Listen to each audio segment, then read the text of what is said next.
Hi, welcome back guys. This is your sensei, back with another fanfiction. This is the first part of What If Naruto with a Powerful Bloodline Got Harem. Now before starting, please give this video a like and subscribe to the channel if you want more videos like this. Now let's get into the fanfic. The life of a shinobi. It was an empty life cycle characterized by constant emotional pain as the assassin gave his being for his state, a tool that lasted only until they were dulled and useless. There was no emotion, no crying for fallen comrades, there was nothing beyond the mission. And once broken, they were discarded like trash. Naruto didn't understand that, and thus Haku felt it his role to enlighten him. It was a cold irony. Haku's heart, as fragile as ice, couldn't bear the thought of killing someone he could have called friend. But any weakness was the sign of a dull weapon. Zabuza had no need for broken tools. They're only worth your use. Those were his words. Anything was better than the despair of loneliness. Is this the first time you've lost a comrade? Haku questioned from the confines of an ice mirror. Naruto didn't answer. Instead, he continued to peer down at Sasuk's lifeless body, bewildered and grief-stricken by the sacrifice the last Uchiha of Konoha no Sato paid.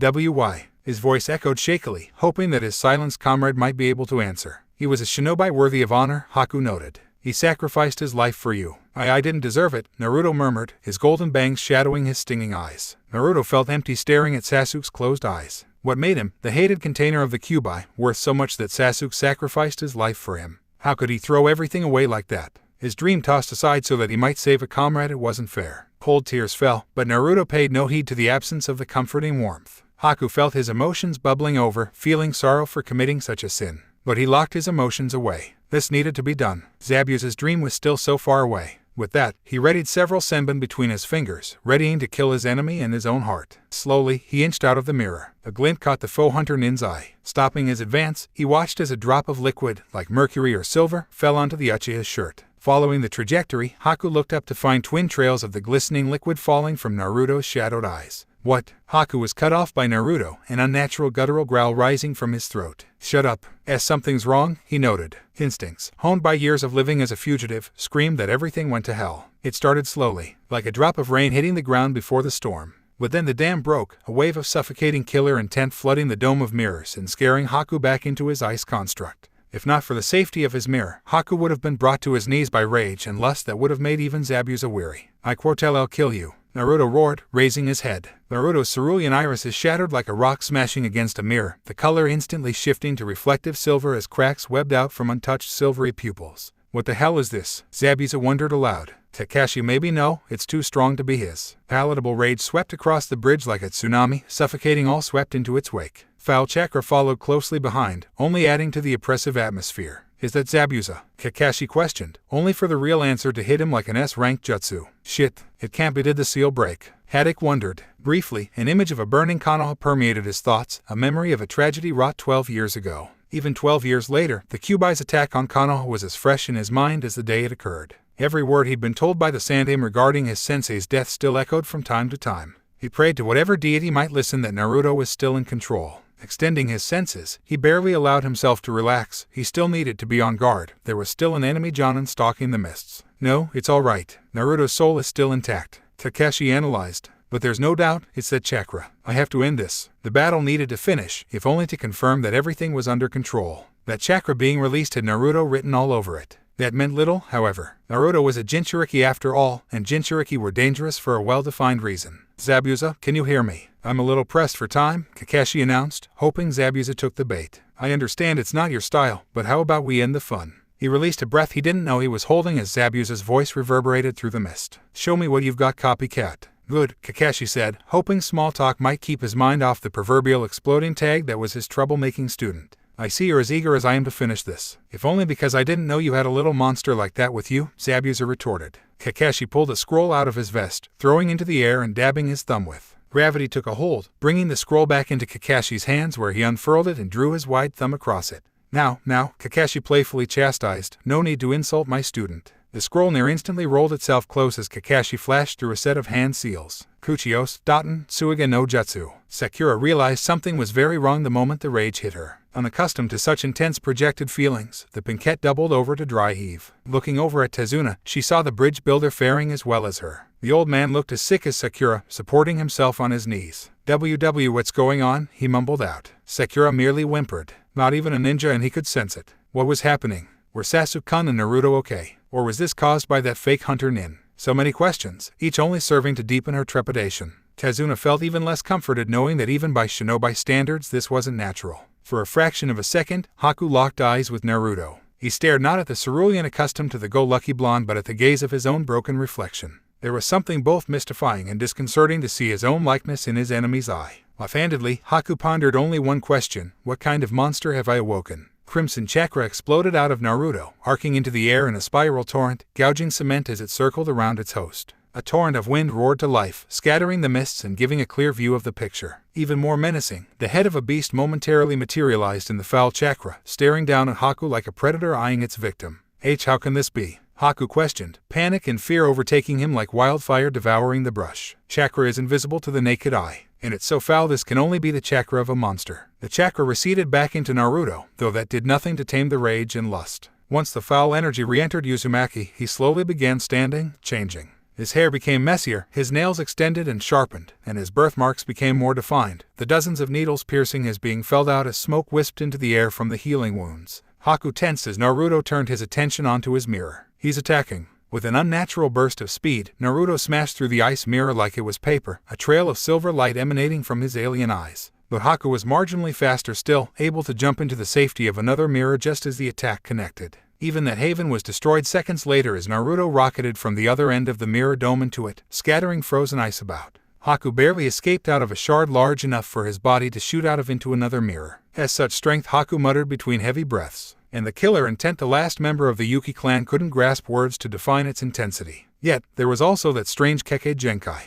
What were its capabilities? How was it used? Why wasn't Naruto using it? There were so many questions but no answers. It was a wild card that served to only tip the scales in Naruto's favor, but its workings remained a mystery. For that reason, this fight had to end now. With a flash of his mirrors, Haku aimed to pierce the Jinchuriki with a multitude of Senbon. But it was a vain effort as a second later Naruto roared, sending out a concussive wave that misplaced the needles piercing him and cracked the mirrors. What are you? Haku asked, panic beginning to spread. He blocked my attack with pure chakra. For a brief second their eyes locked, hidden stormy gray hidden meeting shattered silver. And then an anomaly. Flakes drifted from Naruto's eyes, catching the sunlight as they drifted to the ground and disappeared, like the shattered pieces of mirror falling away from a broken frame. Beneath the silvery shards was the crimson of an immature Sharingan, a single Tamo in the right and two in the left, though the reflective pupil remained. This can't be happening. Haku mentally screamed. There could only be one implication of such a sight. The mere thought was enough for a shiver to run up Haku's spine. But he wouldn't back down. Not as long as he faithfully served his master. Steeling himself, Haku launched towards another mirror to ready a counterattack, but suddenly jerked to a stop as a crushing grip snatched his ankle from midair. Haku had less than a quarter of a second to gaze downward towards his opponent's crimson sight before Naruto swung him over his shoulder into the concrete.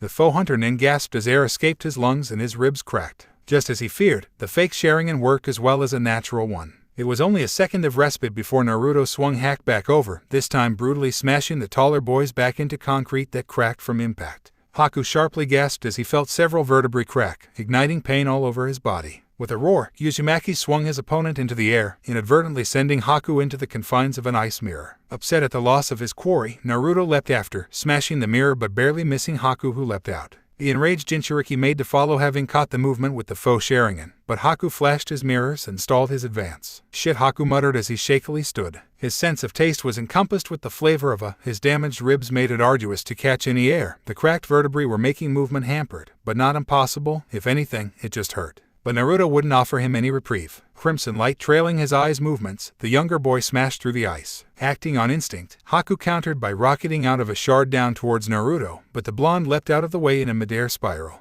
Once his toes graced the cold ground, Naruto pushed off the ground with movement laced with heavy chakra, claws pulled back for a strike capable of disfiguring. Shit, I can't retreat. If Haku turned his back here, even a glancing blow would be debilitating. Haku formed a half-hand seal and swung an arm to meet the attack, a blade of ice extending from his wrist. Hiaten, Hayashoken no Jutsu, Haku mentally exclaimed. Sword met claws in a stalemate, but Naruto pushed into the attack, his nail tips a mere inch from Haku's face. But Zabuza's accomplice dug his feet into the ground with chakra, an act that almost broke his ankles from the sheer force of Naruto's attack. Mustering what strength remained at the bottom of the well, Haku pushed back. As Naruto pushed into the blade, ignoring the gouge in his hand, his eyes shifted. The Sharingan stopped spinning and shattered, paling until those broken, reflective irises returned. For not the last time, Haku wondered what this Kekkei Genkai was truly capable of. Though, a second later, he'd regret such a thought when the shards fell away again, this time revealing stormy gray. his own eyes. In the span of a second, frost-covered Naruto's fingers followed closely by water in the air, condensing into icicle-like claws. They grew fast enough to force Haku to leap away to prevent getting stabbed. The retreat, however, was the wrong move as Naruto suddenly flared his chakra, scattering the mists, and jumped after, slipping past Haku's guard.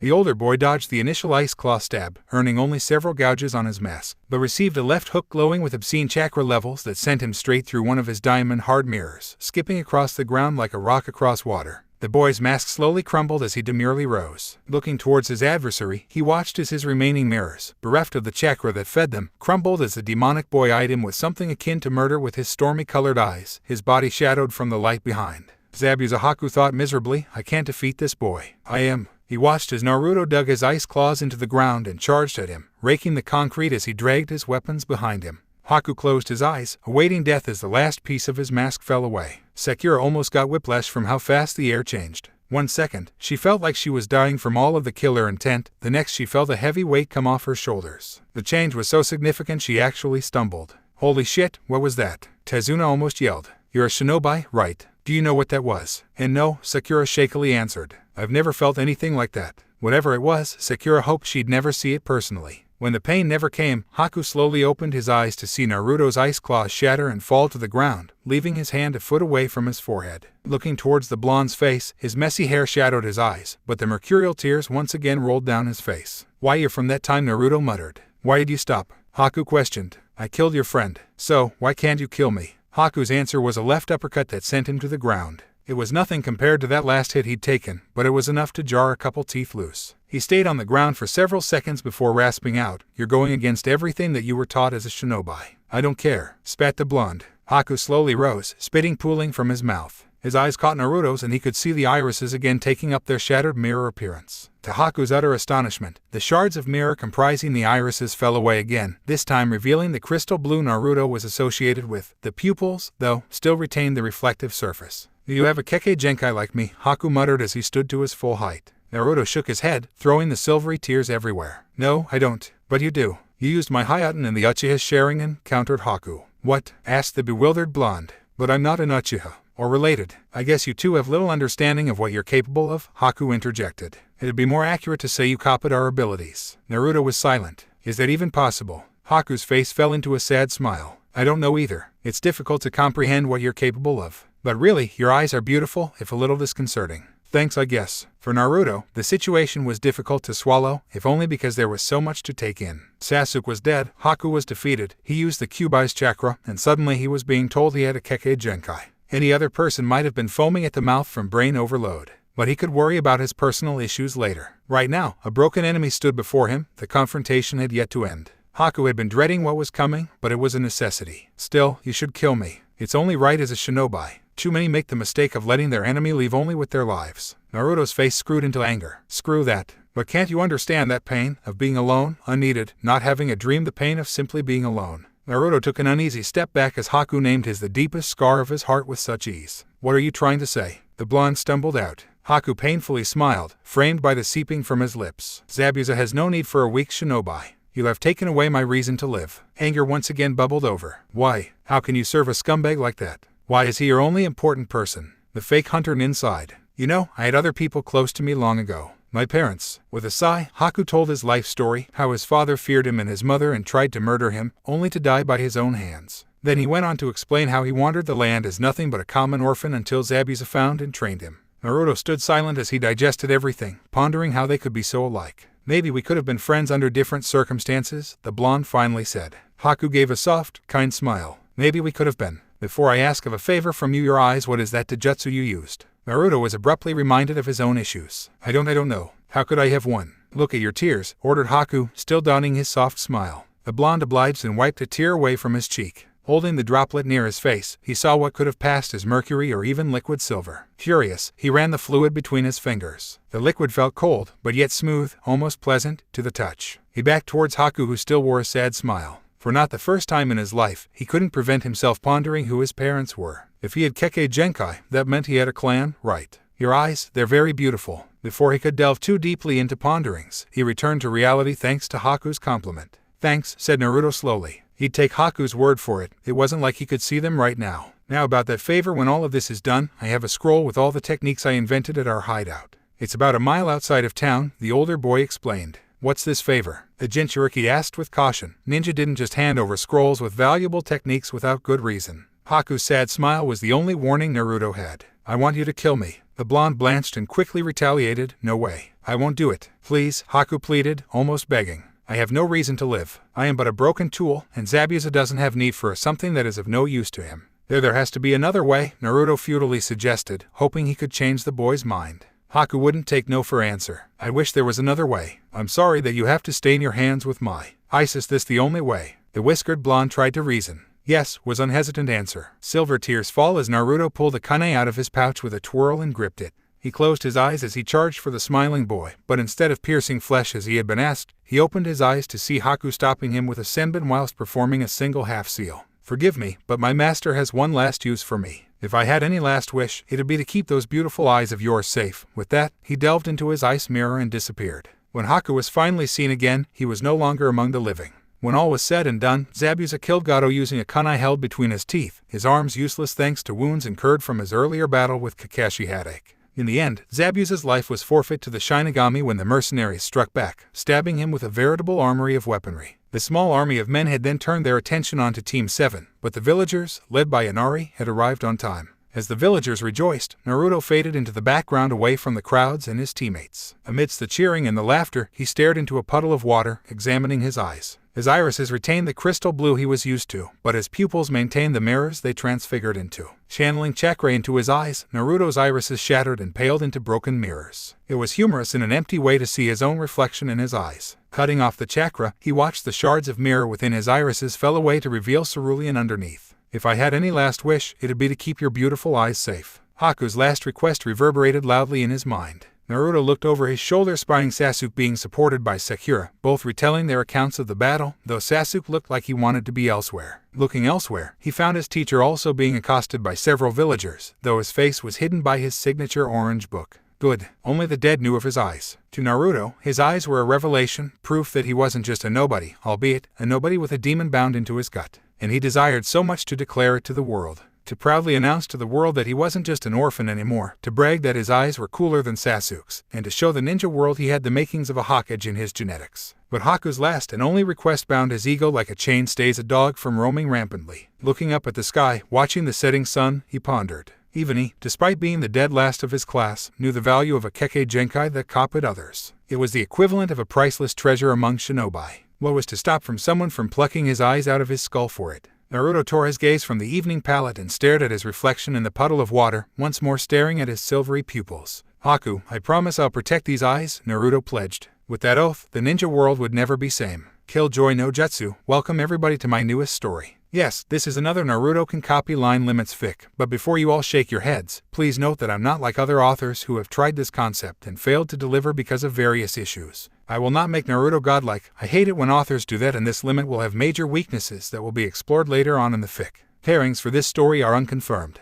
I want you all to enjoy a story with character development, not watch tonsil hockey like it's ESPN. Relationships with Naruto will develop, I can promise you this, but they will be slow and won't be confirmed. Now, there are a couple of relationships I will put in here for your enjoyment, but don't expect any 12-year-olds to begin having makeout sessions. Now that we're past the pleasantries, I'll be posting any original jutsu, limits, etc. down here for you guys to read up on and get more in-depth information about whatever it is I'm trying to explain. Now, please remain seated throughout the entire performance. Naruto kept his distance from his team to keep them from seeing his shimmering, mirror-like pupils as they returned to Tezuna's home. He even went as far as to walk slower so that they wouldn't notice his eyes. Every so often his pupils would glint in the moonlight, making it very difficult to hide his new doujutsu. Thankfully none of them, including Kakashi who had his nose buried in his porn, had taken any notice. Naruto quickly narrowed his eyes while putting his hands behind his head and feigned stupidity as Sasuk looked back at him with a sneer. The Uchiha unfortunately had to rely on his pink-haired teammate to help him walk back. He would have chosen the dobe over her, but Naruto had been a royal ass, saying that he didn't want to. Needless to say, Sasuk wasn't in a cheerful mood. With a snort, the Uchiha made his thoughts known. Why the hell are you moving so slow? I'm the one that was almost killed. Why does it matter to you, you ungrateful bastard? I was the one that saved your ass after you got turned into a human pincushion, retorted Naruto while narrowing his eyes, further preventing the group that now had their attention on him from seeing his pupils. Sakura turned onto him with an aggravated look while still helping her crush along. Naruto, be polite. Sasuk has had it rough. Well, at least one good thing came out of this. Sasuk, getting his ass handed to him, added the sun-kissed blonde with a smile. Not to mention this cool doujutsu I got during the fight, he added mentally. Now if only I could figure out how the damn thing works. Kakashi looked up from his perverted orange book and added his 2 cents into the conversation before things could get out of hand. Now you guys, the time for arguing should be saved for a later date. Right now we're tired and we need a good night's rest. Nobody was going to argue. Indeed, they saw better days, and sleep sounded like a very nice thing to do at the moment. Sasuk gave one last snort of annoyance before he turned back to the road with Sakura quickly following suit, leaving their blonde teammate to his thoughts once more. Naruto sighed, knowing that he wasn't going to be able to sleep tonight. He lost someone that could have been a close friend had it not been for circumstances. For him, it was a time to mourn, not to celebrate. The living maelstrom looked up as he caught sight of the lights of Tezuna's home and immediately began slowing down before fully stopping at the edge of the streaming lights. He didn't know if his eyes would show if he were to step into the lights of the glowing home, and right now, he didn't feel enough like a gambling person to test it. Kakashi turned around as he spied his most unpredictable student suddenly coming to a halt as they entered the household, staying a comfortable range away from the lights. The Scarecrow wasn't sure if he was seeing things, but he would have sworn that Naruto's eyes were glinting. He quickly shook his head to make sure it wasn't an illusion, only to see Naruto close his eyes before he could spy it again. "Are you coming?" he asked. Naruto kept his eyes as narrow as possible as he answered with a solemn voice. It wasn't something he wanted to slip out, but somehow it just happened. "No, I think I'm going to stay out here a bit and think about things." Kakashi stared at him a minute, caught off guard by the tone Naruto used. It was very uncharacteristic for the hyperactive blonde to speak with sad tones. It was just foreign to hear that voice come out of him. "Is there something you would like to talk about?" the former ANBU captain asked, genuine concern staining his words. "Don't worry, Kakashi-sensei. It was just my first battle and I kind of need to sort things out a bit," Naruto answered with as cheer as he could muster. The silver-haired man stared at him with his single eye for what seemed like minutes and then finally nodded. Naruto kept his smile on as he watched his sensei enter the household. It was 1,000 times slower than Naruto would have liked, but then again, his teacher was suffering from overuse of his Sharingan and a variety of gashes. As the door latched, the mask he had put on quickly crumbled, showing his true emotions once more. With a grief-filled look, he walked back to the boardwalk and sat down at the edge of the pier, crossing his legs. Naruto unzipped his jacket to allow the cool ocean breeze to gently caress his body, not unlike a mother hugging a child after a long day. With a saddened look, he stared into the water. He watched as his moonlit, distorted reflection in the waves rippled and shifted, catching the newfound shine of his eyes. More out of curiosity to see his fully activated eyes once more, he added chakra to them, shattering his irises and turning the crystal blue into reflective, broken mirrors. Haku was right about one thing, they were very beautiful. He sighed with his eyes still activated, remembering what he called them, the Murigan. "That doesn't even sound cool at all," Naruto told the air with a growl. It needed a better name, it was just too simplistic. He needed something much more eloquent and graceful rather than the haphazard name he had chosen at the spur of the moment. After all, it was a line limit that copied other limits. It needed to be named something awesome.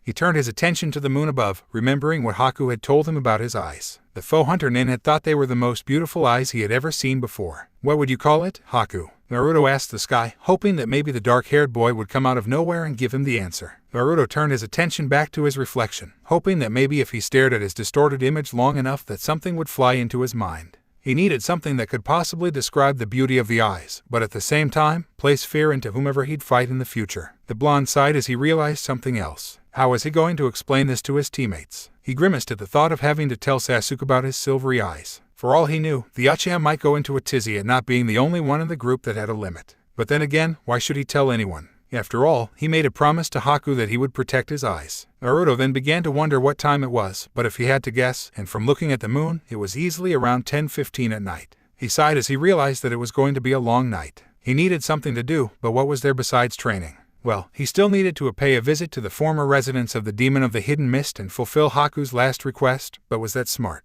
The blonde prankster ran the thought around his head for about a second and made up his mind for what he was going to do for the rest of the night. He was going to find Zabuza and Haku's hideout. But he had one problem. Traveling in a thick forest at night was difficult, even with a full moon. What he needed was a way to see in the dark, but he doubted that his mirror-like eyes would allow him to do that. He needed another doujutsu, one that could at least see better, something like the Sharingan. The Uzumaki groaned under his breath. He still didn't have a clue how to use the different limits he copied, but now was a better time than ever to practice. He set his face into a look of determination as he kneeled down on the edge of the docks and stared into his distorted reflection, counting off ways he could possibly approach this. For starters, he tried to will his eyes to do what he wanted, to give him the spinning tomoe of a pinwheel eye. Naruto growled in annoyance, starting to get aggravated, but his efforts weren't in vain as he watched the mirror shards of his eyes fall out to reveal a Sharingan. He fully stood and began to look around the darkness, his spinning, crimson eyes standing out in the ebony air. Everything took on a higher clarity, giving him a sharper picture of the darkened world around him. Naruto smiled as he began to make out shapes of the objects around him. It didn't allow him to see in the dark, but at least it made everything easier to spot. The blonde turned his attention onto the house to get his supplies and decided that this was the best place to test out his new eyes, since everyone gone to bed and were sawing logs. -0. Naruto slowly opened the door and looked around to see that the coast was clear. He took a deep breath as he glided across the floor, not making a single noise as only a trained shinobi could do. His eyes shifted around, scanning the stairs to make sure nobody was out and about, and when he felt secure enough he carefully made his way up them like a ghost. He once again scanned the area around him as he opened the door that led into the room he unfortunately shared with his rival. Naruto smirked as he thought of how easy it would be to pull a prank on the ebony-haired boy, but refrained knowing he was on a personal mission. The blonde quickly gathered his basic supplies and stuffed it into his backpack, staying quiet as to not wake Sasuk. His luck, though, ran out as one of his kunai that he was packing into his bag suddenly slipped out and made a clanking sound capable of waking any mediocre shinobi with half a brain. To him, it was an embarrassment as both a shinobi and a prankster for him to be so careless. Then again, he wasn't using common sense either when he let a couple stray foul words escape afterwards either. -0. The Ucha had jolted awake as he heard a loose kunai to fall to the ground, but refrained from doing anything as he heard the silent cursing of his teammate.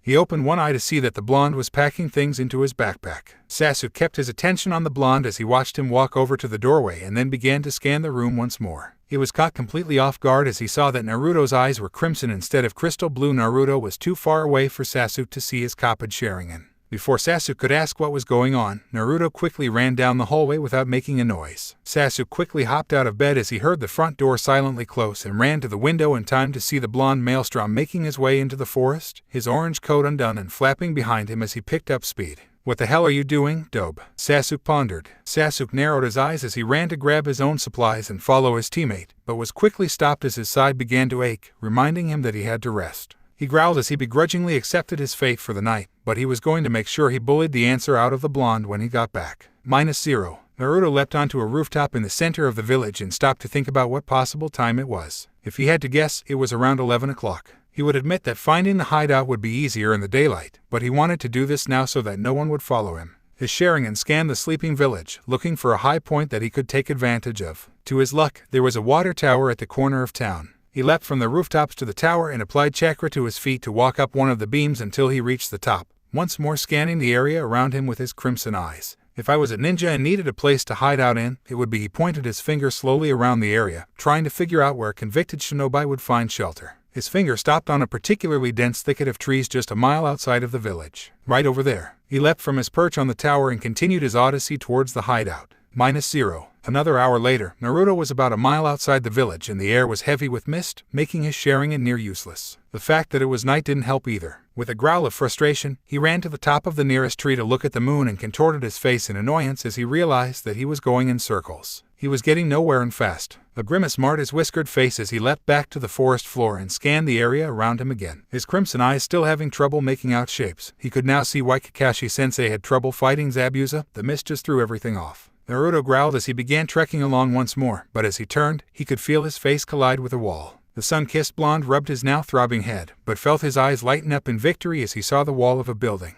He had found the place at last. The demon of the hidden mist had chosen a good place to hide. It would have been annoying to find even during the day. The Jinchuriki circled around, trying to find an entrance, and then let his foxy grin trace his face as he found the front door. Stepping back to take a better look at the place, Naruto took in what was once the former home of an infamously dangerous shinobi. The building actually looked quite intimidating from the outside. Taking a deep breath, he gripped the doorknob and opened it. With a quick flip of a switch, the place lit up. Naruto expected a lot of things when he entered the place, maybe a wall full of weapons, heads mounted as trophies from various missions, or even a torture chamber. He wasn't expecting to find such a simple place. Furniture was sparse, and the only noticeable markers of the room were a couch and a coffee table. The blonde stopped feeding his eyes chakra knowing that nobody was around to see him. The Sharingan shattered and changed his irises back to broken mirrors. Then glimmering shards fell out of his eyes, leaving them crystal blue. The pupils, though, retained their mirror-like appearance. Naruto quickly spotted a hallway and began to carefully trudge along it, hoping that the nuke nin didn't have any traps set up. His worries were unfounded as he got to the first room.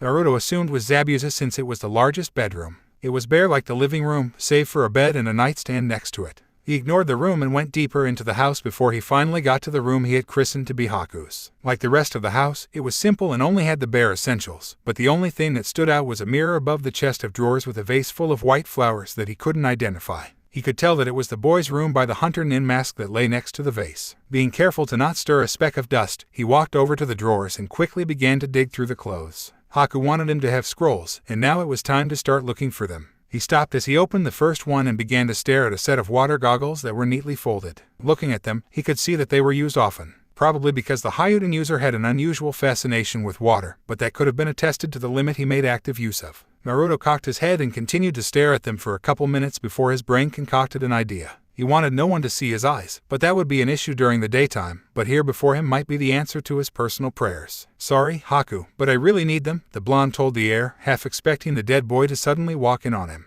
Taking a deep breath, he strapped them on and looked at himself in the mirror. They were tinted, but were light enough for someone to make out his eyes. He had to admit that he didn't look half bad with them on. To top it off, they were much more comfortable than the oversized ones he owned back at home. As he continued to think about wearing them, he felt he was carrying on the hideout user's memory and way by doing it. Not just by learning his attacks and tricks. With no one nearby to see his silvery pupils, he took off the goggles and hung them around his neck like a necklace before he continued his search for the ninjutsu scrolls. 5 messy drawers later, he had not found them. The only 2 places left to search were under the bed and in the closet. Looking towards the wardrobe, he could see that it was out of the question as it looked comparatively bare, leaving the bed. He quickly sat his head next to the ground and looked under the mattress. Naruto smiled as he found a tin box. With an excited grin, he pulled it out and opened the lid to see a large scroll next to a set of smaller scrolls, all neatly stacked on top of each other. The blonde felt as if he had hit pay dirt. Naruto held a victorious smile as he pulled his backpack off his back and began to carefully put the scrolls next to his supplies, making sure none of his spare weapons harmed the valuable pieces. Just as he threw the bag over his back to head out, he felt captivated to look at the mirror on the drawers as he saw his own reflective eyes staring back at him. It was very disconcerting to see his own reflection in his eyes. It was like he was seeing into his own soul. He was about to tear his eyes away before his sight caught something else, the flower's reflection. Naruto almost felt hypnotized as he stared at the reflection. After what seemed like an eternity, a smile tugged at his lips as his mind finally solved the problem he had been having since he got back from the bridge. "Yeah, that's a great name for it," he quietly told himself, his smile widening ever so much. Rin'negan. It was almost poetic the way the name rolled off his tongue. The simple word both described the power and the beauty his eyes held, but at the same time, gave the mirrors that were his eyes meaning. He could see line limits, but he could never truly grasp them. He was able to copy them, but he could never be able to call them his own. "Mirror flower eye man, Haku. Even beyond the grave you're still helping me out," he thought with a smile. Before he allowed himself to leave the room, he thought over everything he laid claim to. The major target of this whole expedition was to get the scroll with all the ice techniques, but along the way he had gotten a hold of a set of water goggles capable of hiding his eyes. He also found a good name for his doujutsu, a name he thought for sure Haku would have been proud of. It was a very productive trip altogether. After taking one last look around him, he left the room and then made his way to the front door. Naruto breathed in the night air before he shuttered his eyes and called upon the Sharingan again. To his mild surprise, the shards that fell out of his eyes whenever he activated a limit fell at a much slower pace rather than all at once. 7 seconds later, his crimson eyes began to spin once more. He put this information into the back of his mind, knowing that it was slower to change to a limit than he was used to. Leaping to the treetops, he quickly jumped from tree to tree, able to move faster because of the lack of the mist that plagued him on the way here. -0. The blonde finally arrived back at Tezuna's as the sun began to stain the skies with a palette of colors. From the outside, everyone still looked to be sleeping, but he couldn't predict his teammates. It wasn't uncommon shinobi to get up early for training or other things. Before anyone could wake up and discover that the blonde was away for the night, he quickly slid on his new goggles, and with chakra he quickly walked up the wall holding the window leading to his room. Carefully sliding the window open, Naruto made sure not wake up his prick for a teammate from his beauty sleep. Naruto sat his loaded bag down next to his futon and quickly pulled off his jacket, leaving him in a black shirt and orange pants. Before he allowed himself to lie down and get what little sleep he could, he pulled the goggles off and hung them around his neck. Finally, he allowed his head to hit the pillow and not even 2 minutes later he was snoring. -0. Sakura walked down the hall to fetch her teammates for breakfast. It was 9:15, and Tsunami was kind enough to make a large meal in thanks to fending her father. "Breakfast is ready, guys," she said with a cheery voice as she opened the door. Sasuk slowly got up, popping his back and working out the kinks in his neck from the battle yesterday. He turned to Naruto's bed expecting to see his teammate missing, but was mildly surprised to see a tuft of blonde hair sticking out from under the blankets. Sakura hadn't reacted well to the whiskered boy ignoring her. "Naruto, get the hell out of bed. They both heard him just snore in retaliation and then muttered under his breath, 5 more minutes. In truth, he was wide awake, his sensitive hearing having woken him the moment she opened the door, but he couldn't afford for them both to see his Kyoryuken. Until they both left, there was no way in hell he was getting out of the bed. His pink-haired teammate wasn't about to make things easy, though. If you don't get out of bed, I quote him going to. Sakura-chan, calm down. Go ahead and start eating without me, just give me couple minutes to get halfway dressed at least, he sleepily muttered from under his blankets. Both of the other occupants in the room raised an eyebrow at the weird behavior Naruto was exhibiting. Usually, he was the first one downstairs for a meal, but now he was asking them to start without him. For a second, they wondered if he was their teammate. The green-eyed girl looked towards Sasuk, who had raised an eyebrow at the blonde, with a questioning glance, but received nothing but a shrug from the ebony-haired boy. Deciding to ignore his teammate, Sasuk slowly willed his sore legs to get him downstairs where the food was waiting. As soon as the door was shut, marking the absence of his team, Naruto threw the blankets off his head and sighed in relief. Like Sasuk, he got up to eat breakfast, but made sure to pull his goggles over his eyes as he left the bedroom. He was still wearing his black shirt and orange pants, but decided to leave the rest of his clothes, including his prized headband, next to his stuff. -0. Everyone looked up from their food as Naruto got downstairs, just not dressed in his usual attire, leaving him in his black shirt and orange pants, and instead of his headband, he was wearing water goggles. Without his headband, his hair was even wilder. It was the goggles, though, that caught everybody's attention. When he took his seat on the table, Sakura was the first to voice her curiosity. Hey, Naruto, where'd you get those goggles? The sun-kissed genin looked from his food hearing his name spoken and found everybody, including Tazuna and Inari, curious as to how he procured his new eyewear.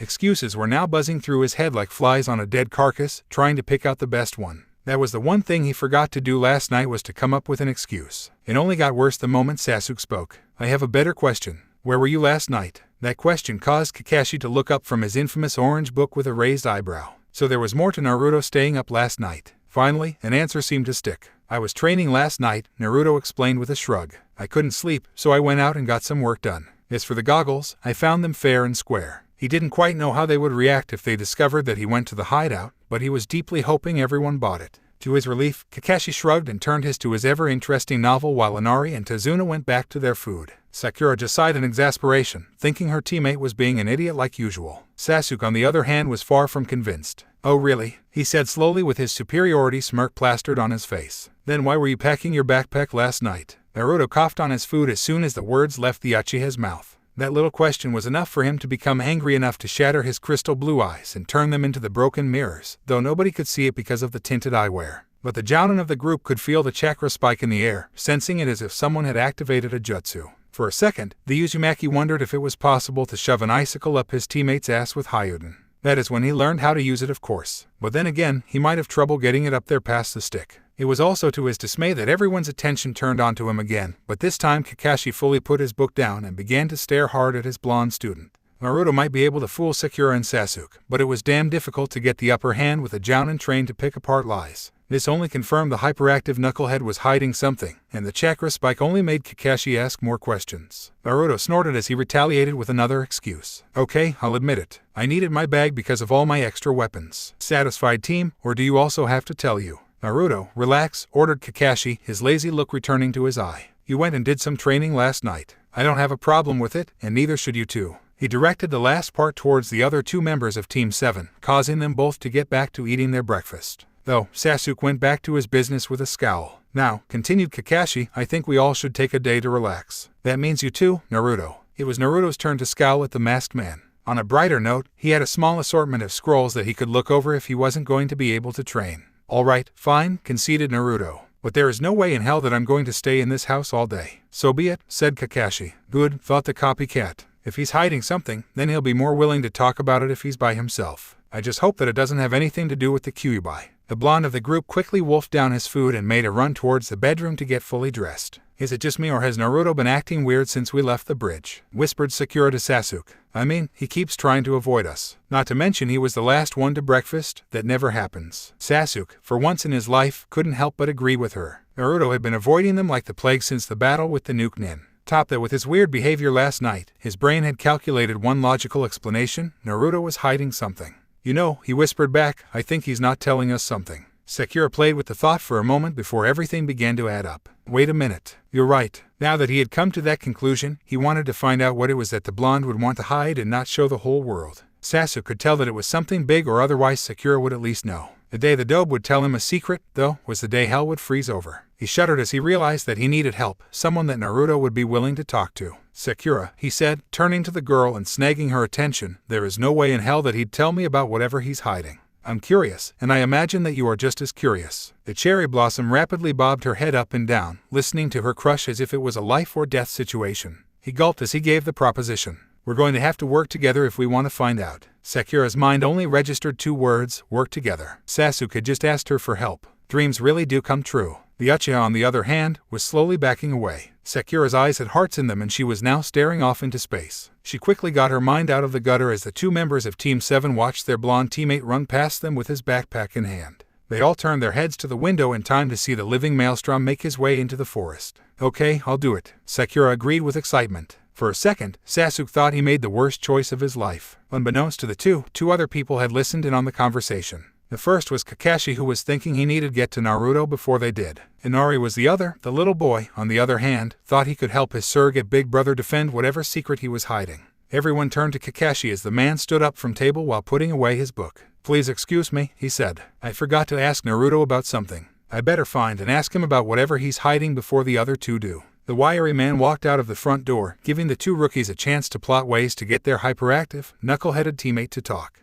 And Inari listened, planning his counter-pranks that were sure to throw them off. -0. Naruto finally found a good clearing hidden well enough that it would take his teammates a good effort to find the place. With an excited grin, he sat himself on a large boulder that was jutting out of the ground and pulled off his backpack to grab one of the scrolls. His hand rummaged through the bag before he pulled out the first one he touched. Unrolling it, it was a Medicnin scroll with various pressure points used for acupuncture. At the moment, he had neither the patience nor precision to practice something like that. He also needed Senbon, a commodity he didn't quite have at that moment. Putting it aside, he grabbed another scroll, but this one was much thicker. He smiled as he unrolled it to see a Taijutsu scroll. The only thing that put a damper on his excitement was the fact it was a Medicnin-based fighting style. But he quickly felt his excitement return in full as he saw that it was changed to make it a unique form of fighting. Though it was precision-oriented, like the other scroll, he put it to the side knowing that he would wait to learn it. The next scroll he found put a grin on his face that threatened to split his head in half. It was a water ninjutsu called water release, water guillotine technique. If it was possible, his grin widened as he read a note on the scroll that said it was easily a B-rank technique. Unfortunately, it was precision-oriented as well, which knocked it off of his list of things to practice for the day. He once more dug into the backpack like a child digging for the freshest cookies at the bottom of the jar, and pulled out another scroll, this one larger than the one that containing the water release, water guillotine technique. Skimming over what it was a scroll that contained Haku's notes on Hideout, along with the chakra theories behind it and how to properly combine the chakras. That was going to be something he needed. If the scroll containing the ninjutsu on it had Naruto begging to learn it, the next one he pulled out of the bag had him drooling in anticipation. The attack was incomplete, only having been completed 3/4 of the way, but it had to be the most powerful water jutsu that Naruto would lay eyes on. It was easily S-classed. The chakra it required was huge, the control it required was huge, but who says that the blonde wasn't up for a challenge? Or a leg up on his rival? Naruto then realized something. Haku hadn't completed the attack before he died. He now felt compelled to finish the attack where the dark-haired boy failed. Just as he was about to pull out the Hideout scroll to finally give it a quick look over, a voice rung through the clearing. I didn't know you read so much. Naruto looked like a kid that got caught with his hand in the cookie jar, both figuratively and literally since his hand was in the bag. Looking up, he caught sight of Kakashi lazily reclining on a branch above him with one of his legs dangling off the side of the branch. Surprisingly, the man didn't have his nose in his book. In place of his book was a look of curiosity and intrigue. They were presents from a friend, Naruto retorted while holding a look of suspicion. Really? Asked Kakashi, the info spiking his interest. Were those from Aruka, or someone else? Naruto quickly answered with a lie, they were from Aruka-sensei. Well, I'm just glad that you're doing as told and actually trying to relax. There's not much to do around here other than training though, the maelstrom muttered.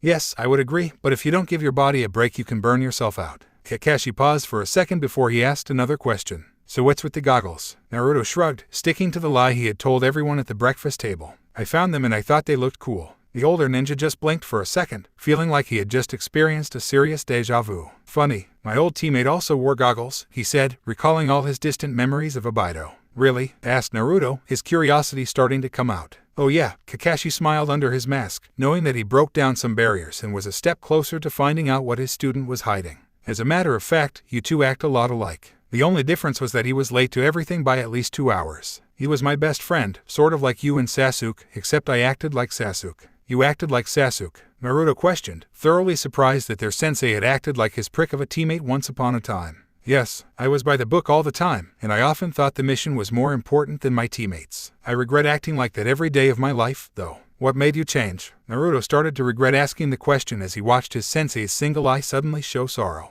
Before he could apologize, the silver-haired man answered with a hint of emotion in his voice. Abido passed away. You could say that I act the way I do to keep his memory living on. Naruto's visage quickly went south as he started to remember his battle with Haku. He never knew him and his sensei were so alike in that aspect. They both were carrying on the memories of people that had taught them powerful lessons. It was the only way he could stay close to the person he could have called friend. You know, Naruto, if there's something that's bothering you, you can tell me. I really want you to be able to trust me, said Kakashi, hoping to establish that bond with his student. Even though he hadn't been showing it lately, he really did care for him. The blonde was so much like Abido that it was almost unreal. He didn't want to play favorites like some other teachers did. Inside his mind, Naruto was having an inner struggle whether or not to trust Kakashi. He wanted so much to talk about his feelings, the weight of knowing that he had lost someone that was like a friend to him, but having no one to talk to about it.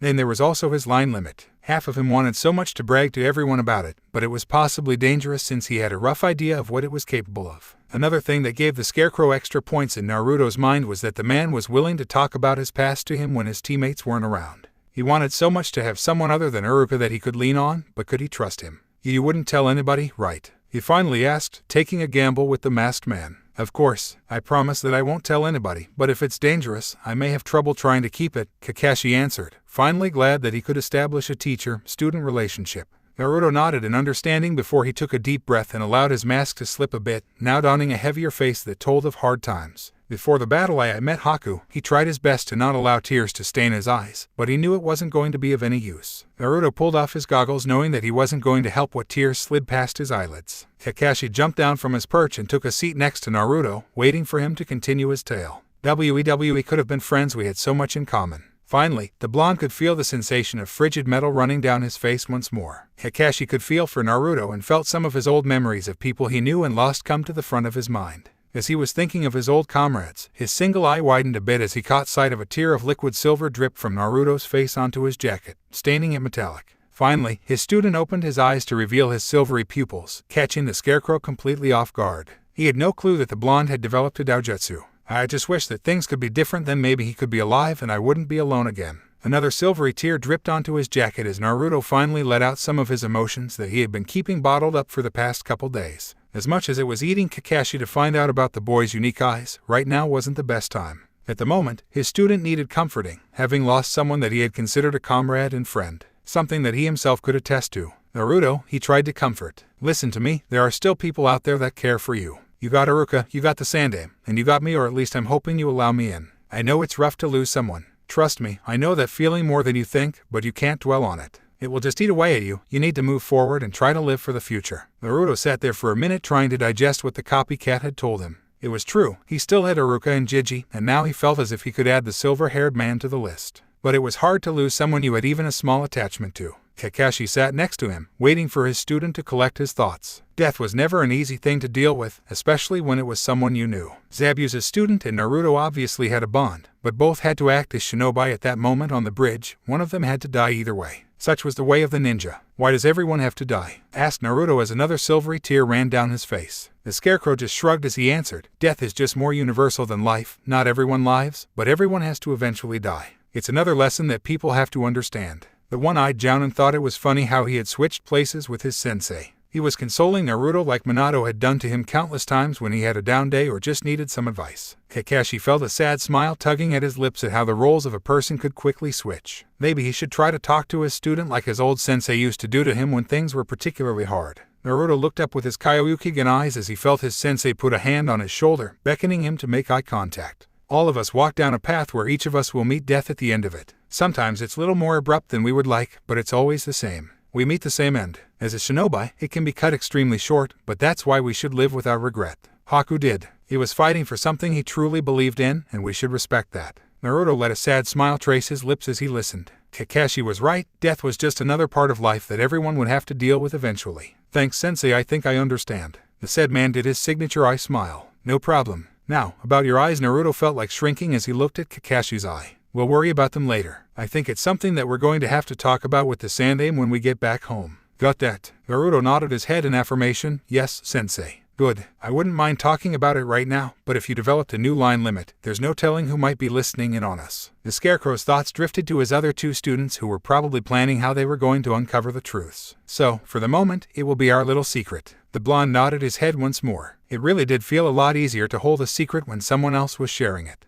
The living maelstrom watched as Kakashi slowly stood up and worked out the kinks in his back. For the moment, I think I'm going to hit the rooftop and read my favorite book. So, by all means, keep on reading those scrolls. I'll find out how you got them when we get back to Konoha. With a slow stride, the copycat walked out of the clearing to think about things. He could understand Naruto's emotional pain. It was something he was going to experience eventually. But what he really needed to think about was the doujutsu Naruto somehow developed. A chapter of Make Out Paradise was sure to help clear the mind. Sakura walked down the hall towards the boys' bedroom to get her teammates up for breakfast, all the while going over the plans that she and Sasuk had concocted to get the blonde to reveal his dark secrets. They were geniuses. That's all there was to it. Their teammate was going to spill his whole life story by the time they were done with him. Opening the door, she made her announcements. Breakfast, guys. And Naruto, you had better get up now before I beat your ass. It's rude to be late. The said blonde yawned loudly as he pulled the blankets off his head to reveal he had slept with his goggles on. Sasuk got up as well and raised an eyebrow at the weird gesture of their teammate wearing his newfound fashion sense with him to bed.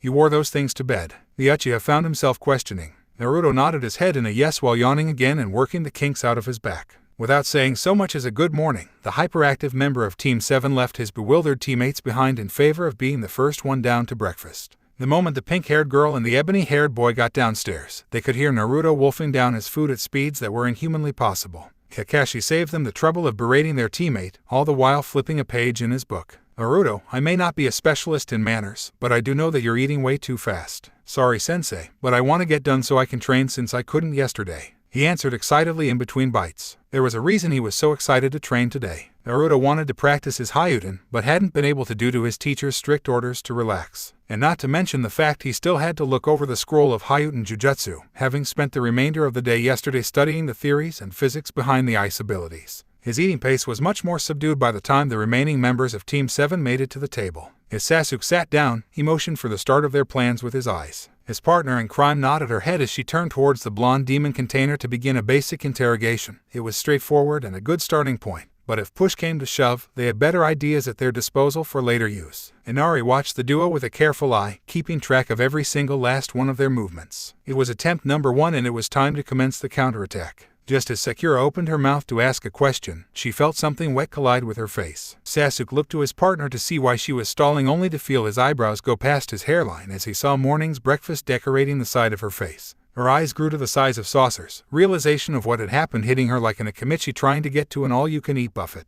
Naruto didn't make things any better by falling out of his seat laughing. The Haruno's neck muscles could be heard as she slowly turned her head to the culprit, wearing a look of pure hatred. Everyone soon joined to see Inari trying his absolute best to look as innocent as possible. Sadly, he could tell that he wasn't getting very far and pointed his finger towards his grandfather who was blissfully reading the morning paper. Kakashi made a midair snatch, grabbing Sakura's ankle and abruptly ending her jump across the table to choke the young boy, all the while not looking up from his book. Naturally, the cherry blossom struggled against the older man's grip as she tried to crawl across the table to continue her vengeance while Inari retreated under the table to avoid getting murdered. Nice one, Inari, shouted Naruto as he laughed. It was enough for the enraged girl to turn her attention to him with a screech. Don't encourage him. Her teammate should have stopped there, but it was one of those times that Naruto felt his shut-up filter suddenly stop. I'm just saying, it was good prank, and I'm just jealous I didn't think of it first. It was faster than the human eye could track. Sakura abandoned her original target and pounced on the blonde, bringing him down to the ground while pounding him in any humanly possible way. His screams of agony could now be heard ringing through the house. Kakashi just sighed at their antics while Sasuk could feel himself wincing with every hit the dobe took, almost feeling bad for the unsuspecting idiot, almost being the key word.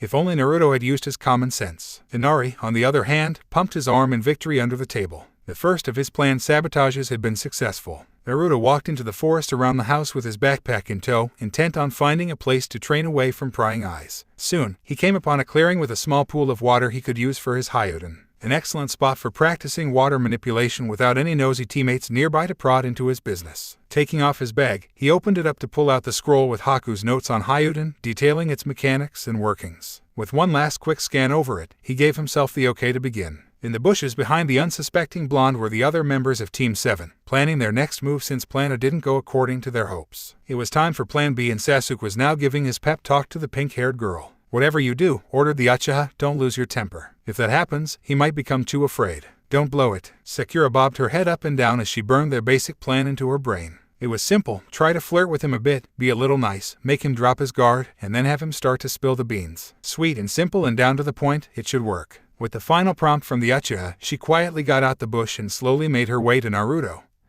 who was oblivious to her presence. She tried to put on a friendly smile, but it just seemed a little fake to her, making her a little worried that the sun-kissed blonde wasn't going to buy it. Her curiosity ebbed away at her nervousness the closer she got. To her mild surprise, Naruto was reading a scroll, something that she never known him to do. He just always seemed too hyper to want to read a book. Against her better judgment, she inched a little closer to see if she could make out anything on the parchment, earning Sasuk's nervous, annoyed looks directed at her. She could only make out a couple words from the distance she was, words like manipulation and ice. And one word she couldn't identify nor had she heard of altogether: Hyuden. The blonde's ears twitched when she got close enough, signifying he sensed her. Much to her slight panic, Naruto rolled up his scroll as fast as possible and then turned to her with one of his foxy grins painted on his face, causing her squeak in mild shock. "Hey Sakura-chan, what are you doing here?" he asked. For a second, words escaped her mouth, but she quickly recovered and tried to save what little dignity she had left. I was just a little worried," Sakura began while trying to wear something akin to a puppy dog pout. "You've been acting weird lately and I just want to make sure that everything is okay." To sweeten things up, she began to slowly decrease the proximity between the two, catching Naruto off guard. Sasuk was in the bushes wearing his patented Uchiha smirk, knowing Naruto was going to cave at any second.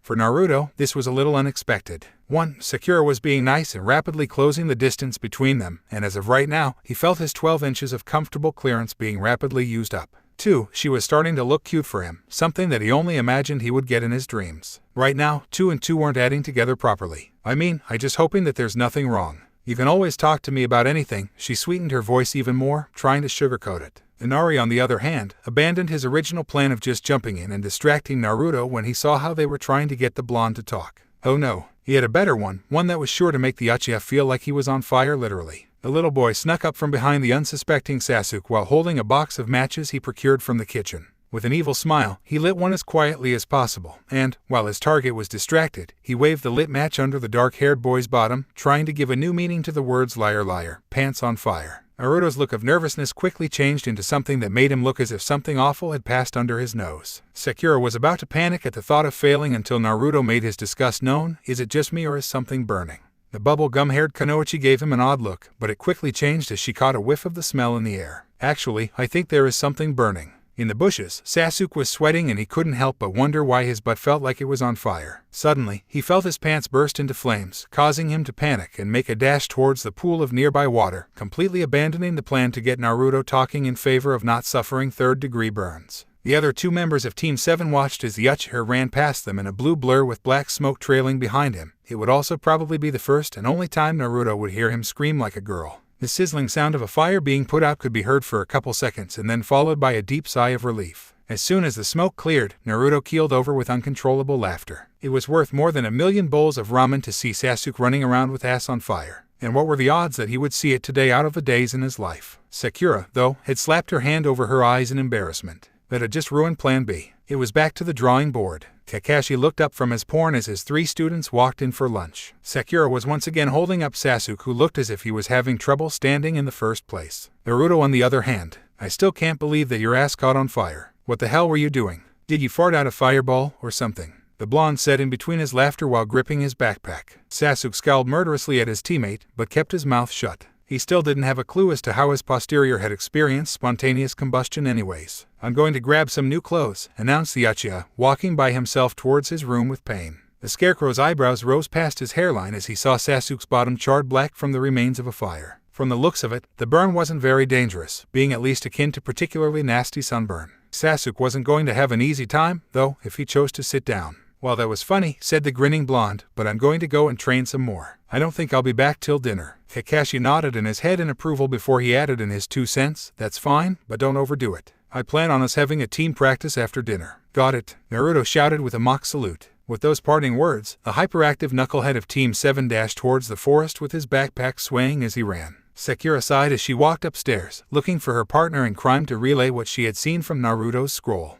Her teammate's absence gave them time to work on a plan C since their last one didn't quite go so well. She knocked on his door and got the permission to enter. The pink-haired girl almost laughed as she saw a fully dressed Sasuk struggling to sit on his bed as softly as possible. With one final pain-filled look, he finally accomplished the task of trying to relax on his bed. Well, that didn't exactly go according to plan, he started. No, it didn't, but how the heck did your pants catch on fire exactly? Sakura asked. Sasuk just shrugged his shoulders, still not quite able to pin the identity of the culprit. It couldn't have been Naruto, he was watching him the whole time. If it was him, then he had to admit that the blonde truly had the greatest prank skills on the planet. But hell would freeze over before he said that out loud. Anyways, I did catch a little bit of what Naruto was reading, the cherry blossom mentioned. This had immediately caught the Uchiha's attention. Naruto wasn't one to read or to pick up a book at all, but for the blonde to sit down and actually read something was like Sasuk dancing in a pink tutu. Those kinds of things just don't happen, but the impossible did occur and Naruto remained calm enough to actually skim over a scroll. What did it say? Asked the ebony-haired boy, not bothering to keep the curiosity out of his voice. I could only catch a couple words. I think they were manipulation and ice. There was this one word though, she thought as she put her finger up to her chin. Well? He asked impatiently. Hideout, yeah, that's the word. She announced. Ice release, thought the Uchiha skeptically. That had to be a joke. No shinobi could just create ice, it was impossible. A ninja could only work with the 5 basic elements. Then he remembered his battle with Haku. His mind recalled how the faux hunter nin created the ice senbon and the ice mirrors. He also remembered the brief mention of the word hideout during the intense battle, but it wasn't explained any further. He honestly thought those were some of the coolest jutsu he ever saw, but he was inwardly upset that his sharingan wasn't active at the time to allow him to copy those jutsu. Both of the techniques he had witnessed were astounding, and the ice mirror jutsu easily had S-class capabilities. But were there any secrets behind the attacks? Was there a deeper reason why these ice jutsu weren't known anywhere else in the world? Better yet, and this was if his hypothesis proved true of the blonde somehow getting them, how did Naruto procure the scrolls that contained them? Sasuk-kun, asked Sakura, trying to snap him out of his thoughts. He shook his head for a second to try and get back to the real world. This secret dug a little deeper than they had originally thought, that much was confirmed by Sakura. Sorry, I was just thinking about something, Sasuk said. Hey, do you think that there's something a little deeper going on than we think? Sakura took a seat on the floor so that she could think, looking underneath the underneath. At first glance, nothing seemed out of the ordinary other than Naruto taking time to read something, the weird goggles, and, lastly, his self-isolation. So far, Kakashi was the only one who was able to talk to Naruto without any problems. But as a girl, she understood secrets. The key behind them was that they always centered on something that a person didn't want anybody else to know about. Finding what that center point was always led the way to unlock the mystery. It was like trying to solve a puzzle. A major problem was that some people took it to an extreme to hide things, making it really difficult to get even a small hint. Do you know where some paper is? She asked. It'll be easier for us to try and add things up if we write down what we know. Sasuk nodded and carefully moved to his backpack, making sure to not harm his still sore butt. He didn't find any paper, but he tossed her a blank scroll with pen instead. Before she wrote down anything, she tried to recall all the abnormalities that Naruto was displaying. First was the goggles. He had not taken them off since the day after the battle, nor did he explain where he got them. Second was his self-isolation, which had started minutes after the battle. Third was his unusual behavior, like reading and taking his sweet time to get to breakfast. Basically, him doing un-Naruto-ish things. There was one other thing that her mind had conjured, but she tried to shove the thought into the back of her mind with no avail. She didn't want to remind herself of what had happened on the bridge. It was a nightmare that she didn't want to relive. But did it have any relevance to Naruto's secrecy? Sasuk-kun, do you remember your fight with the Kiri nin? He nodded in affirmation, allowing her to continue. You wouldn't mind telling me about it, would you? He raised an eyebrow at her unique request, trying to figure what that had anything to do with them trying to find out Naruto's secret. What does this have to do with anything? He finally asked. Trust me, Sakura assured. I'll tell you after you tell me what had happened. With a defeated sigh, he recalled the entire battle, giving her every little detail he could remember. He did make it a point though to make sure he didn't indulge her about him telling Naruto about his brother. The Uchiha didn't miss a beat of his recount outside that. Sakura kept silent for a long while, trying to digest what she was hearing. Whatever had happened when the dark chakra swept through the bridge, her teammate had been out like a light during the duration of the moment. She took a deep breath as she got ready to explain to what had happened during his unconsciousness. All right, this is what happened while you were out. From there, she explained everything, how the air itself felt hollow and devoid of all life and how it felt as if one had to beg for mercy to someone that wasn't there. Sasuk's eyes remained widened throughout the explanation, still not believing what had happened. The Uchiha sat there for a minute trying to add everything together while Sakura made herself busy writing down all the weird stuff that had happened. Having decided that the weird feelings on the bridge could count as another piece to the puzzle that was their enigma of a teammate, So far, their list included the weird chakra on the bridge that no one witnessed, Naruto wearing goggles, his avoidance of his team like the plague, and his unusual behavior were the only clues they had to work with. Sakura looked down at everything she had written, trying to add everything together. Sadly, this was worse than any algebra equation she had done before. What was Naruto hiding that would have to do with the goggles and the weird chakra? It then hit her. It was something that could come out of the left field, but it was still a very real possibility. Sasuk-kun, this is a long shot, but I have an idea that would explain some things, she said nervously. He looked up from his ponderings, impatiently waiting for what she had to say. Well, what is it? She gulped as she readied to explain. Is it possible that Naruto could have developed a line limit of some kind, a doujutsu to be precise? I mean, that would explain a lot about the goggles and the weird chakra. Sasuk felt his eyes widen in surprise at what she suggested. It wasn't possible that the dope could all of a sudden develop something out of nowhere. It had to be. He wanted to be the only one on the team to have a limit, but if Naruto had one, it gave him a leg up, something he absolutely did not want. But as it pained him to say, it made sense. It did explain everything, but if the blonde did have something, what kind of limit was it? We need to get those goggles off, he decided aloud. Naruto had returned to the clearing where Sasuk had caught his ass on fire to train. Looking around to make sure that no one was around, he pulled off his goggles to reveal his silvery pupils. Adding chakra, he shadowed his eyes, bringing the shattered mirror-like irises into play. With one last thought, he willed for his Sharingan to make an appearance, and with that, the shards fell out of his eyes in an instant. Again, he recalled that at Haku and Zabuza's hideout, his crimson eyes took exactly 7 seconds before they appeared, but it did it instantly once more. He shoved the thought into the back of mind with a shrug of his shoulders and summoned his clones. Looking at them, he expected to see hundreds of pinwheel eyes, but instead found that none of them had the Kyoryukigen to begin with, not even the silvery pupils. Hey, why don't you guys have the Kyoryukigen? He asked to no one particular. All of the blondes turned to each other with looks of surprise, before all of them turned to the leader and shrugged their shoulders, all bearing faces of confusion. I think it's just another thing that you're going to have to ask Gigi, one of the clones suggested. Oh well, come and get me. With a large battle cry, all 100 of the clones charged at their master. Naruto was having the absolute time of his life using his Sharingan. He experienced a weird sense of deja vu every time he saw one of the clones try to attack him and quickly counterattacked before any of his miniature visions could come true. Naruto could now see why Sasuk bragged so much about the Sharingan. It was so cool. To be able to see things before it could happen in a split second was so awesome. He could see how an enemy ninja could fear such a limit. He smirked to himself while dodging a punch, knowing he had a limit that could make people even more fearful. The Sharingan could copy jutsu, but his eyes copied limits, making him even more dangerous. He could have the Sharingan and whatever else was out there. The possibilities were endless for him. Finally, after 4 brutal minutes of taijutsu, Naruto collapsed to the ground, breathing hard. Despite the Sharingan being able to read attacks, it only worked on what you could see. Thus, much to his chagrin, the army of clones got smart and began to attack his blind spots. He was going to keep that in mind whenever he fought Sasuk. After several seconds, he could hear Kakashi's voice ring through the clearing. So that's what your limit does. The scarecrow jumped from one of the trees as he helped Naruto into a sitting position while studying the Sharingan that was spinning in his eyes.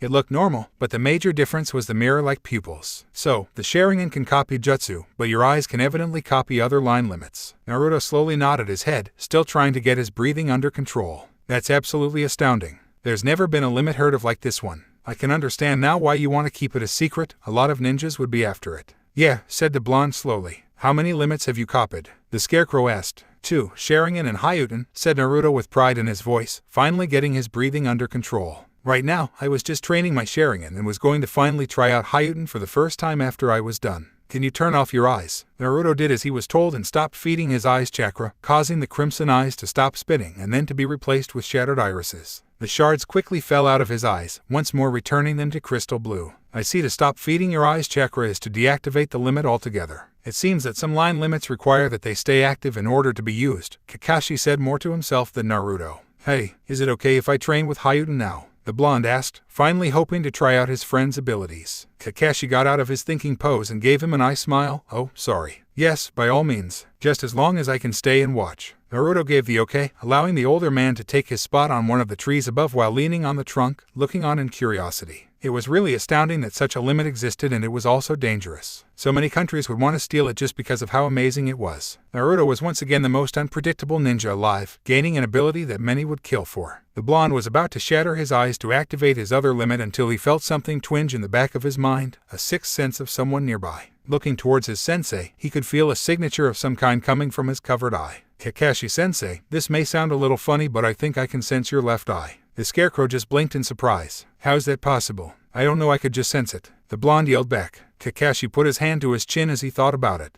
Naruto just sensed his eye, but not him. It surprised him that he couldn't sense the hideout white chakra, which was classified as a limit. But this possibly meant that a sixth sense of some kind was. Naruto's eyes slowly widened as he slowly began to sense Kakashi himself. The eye and the scarecrow's body had completely different feelings though. Naruto, can you sense me? The blonde bobbed his head up and down as he stared at the man, trying to decipher what he was feeling. He could sense a familiarity of some kind between the wiry man and him. That's what I thought. You're not sensing me, you're sensing my line limits. You have a line limit. Kakashi nodded his head. Yes, I have two, one from my father's family and one from Obaido. I'm going to jump out on a limb and say that your eyes allow you to sense other line limits, sort of a way that you can copy the most limits possible. Naruto stared at him for a bit, trying to take in the info before his mind got other ideas. Would I be able to copy yours? The former ANBU felt his eyebrows go into his hairline as his student's words entered his ears. Did the blonde just ask for permission to copy his line limit when he could just copy it without problems? Why are you asking? You know you don't have to, he asked with curiosity laced into his voice. Naruto just began to rub the back of his head while smiling sheepishly. Well, I just want to be rude like Team and copy everything without asking first. That's very nice of you, of course you have my permission. Kakashi was genuinely surprised with Naruto. He never expected him to ask for his right to copy anything. It did, for one thing, show the difference in personality Sasuk and he had. Sasuk was willing to make it a game to copy things just so he could avenge his clan. Naruto on the other wanted to earn his power. Sweet, that's three, shouted Naruto while jumping up and down and then calming down while adopting a curious smile. So, what does it do? It's known as the Bayaku Chakra. It's a unique chakra that's colored white along with a whole arsenal of abilities. Do you remember my battle with Zabuza? Naruto bobbed his head up and down once more in excitement. His sword should have easily destroyed my kunai, but it didn't. That's because I coated my kunai with a very thin layer of it. Let me give you a full-on demonstration.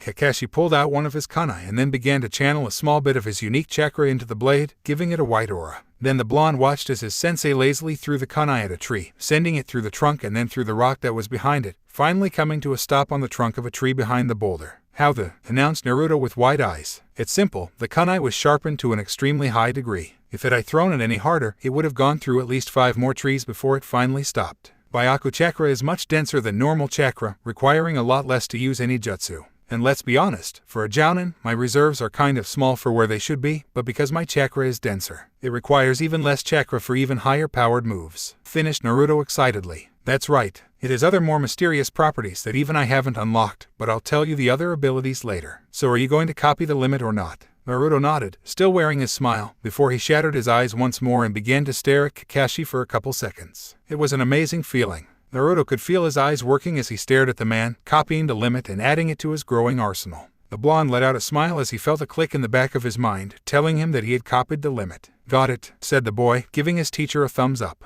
Excellent, I'll start training you in it later, but for now, I think you should be practicing your hideout. I'm going to go ahead and sit down and see just to see how things work. With that, the blonde closed his eyes to help him concentrate manifesting the ability. Finally he opened his eyes to allow the shards to fall to the ground, but he adopted a confused look as he felt the shards slowly drift out of his eyes, like the time when he had gone to the hideout. 7 seconds later, he had Haku's stormy eyes. Kakashi watched everything intently. He had just found a major weakness to the Kyoryuken, but he needed to experiment to confirm his suspicions. That would be a later time though. Once more, Naruto shrugged it off and walked towards the pond to practice his limit for the first time. Stretching his arm out, he remembered Haku's notes and began to slowly allow his chakra to saturate into the water. Finally he wielded it to move and smiled as a small tentacle of water began to coil its way into the air. Naruto then forced it to come towards him, separating the water he was controlling from the pond. He smiled as it got in between his hands, shifting and contorting like it was some form of clay. Now came the hard part, trying to freeze it. His memory recalled from the scroll that hideout was the mixing of wind and water chakra, but he had absolutely no idea on how to manipulate elemental chakra. With a grimace, he just settled with himself to shove more chakra into the water, causing it to explode into his face, thoroughly soaking him. Kakashi snickered, earning a yell from the blonde. It's not funny. It was from my vantage point. Anyways, if this is an elemental line limit, explained Kakashi, then it's just a matter of combining the 2 chakras. It's not as easy as it looks, mumbled the blonde.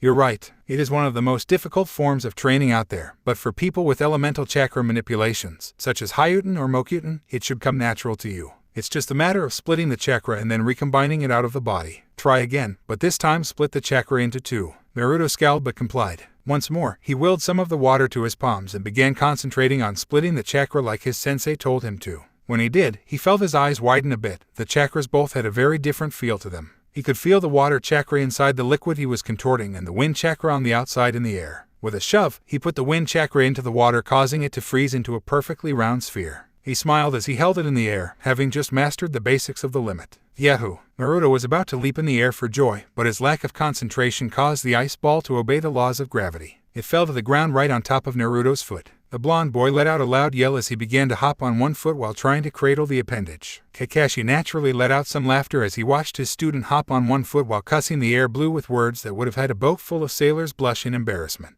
If only he had a camera. His Jonin cut his laughter short to see that the sun was 3/4 of the way through the sky, signifying that it was dinner time. Turning to Naruto, he told him his observations. Naruto, I think it's time for dinner, but before we go to the house, do you mind if I test something with your eyes? The blonde stopped dancing on one foot and looked towards his sensei. No problem, but what do you want me to do? Oh, it's simple really, just use the Sharingan again. Naruto nodded and shattered his eyes, once more turning his irises into the shattered mirrors. Like last time, he willed that his eyes change, but to Kakashi's and Naruto's surprise, the shards fell out of his eyes, glistening like a snowfall in the sunlight, not all at once like usual. 16 seconds later, the Sharingan was spinning in his eyes. What the hell? Naruto was cut off as Kakashi voiced his observations. That's what I thought. It seems we have found a major weakness to the Kyoryukigen. And what's that? In order for you to use your various limits, your body has to adjust to the change that each one requires. For instance, my Sharingan doesn't work properly because, for one, I don't have the memory capability or the proper frontal lobes that the Uchiha have. Thus, I have to use a lot of chakra to make up for this. You, on the other hand, use the limits as if you had them your whole life, but because your body must change, it becomes more and more exhausted, thus it takes longer in between limit changes. If this is true, continued the copycat, when you first activate Kyoryukigen and change into a limit, it's instant because your body is a blank slate.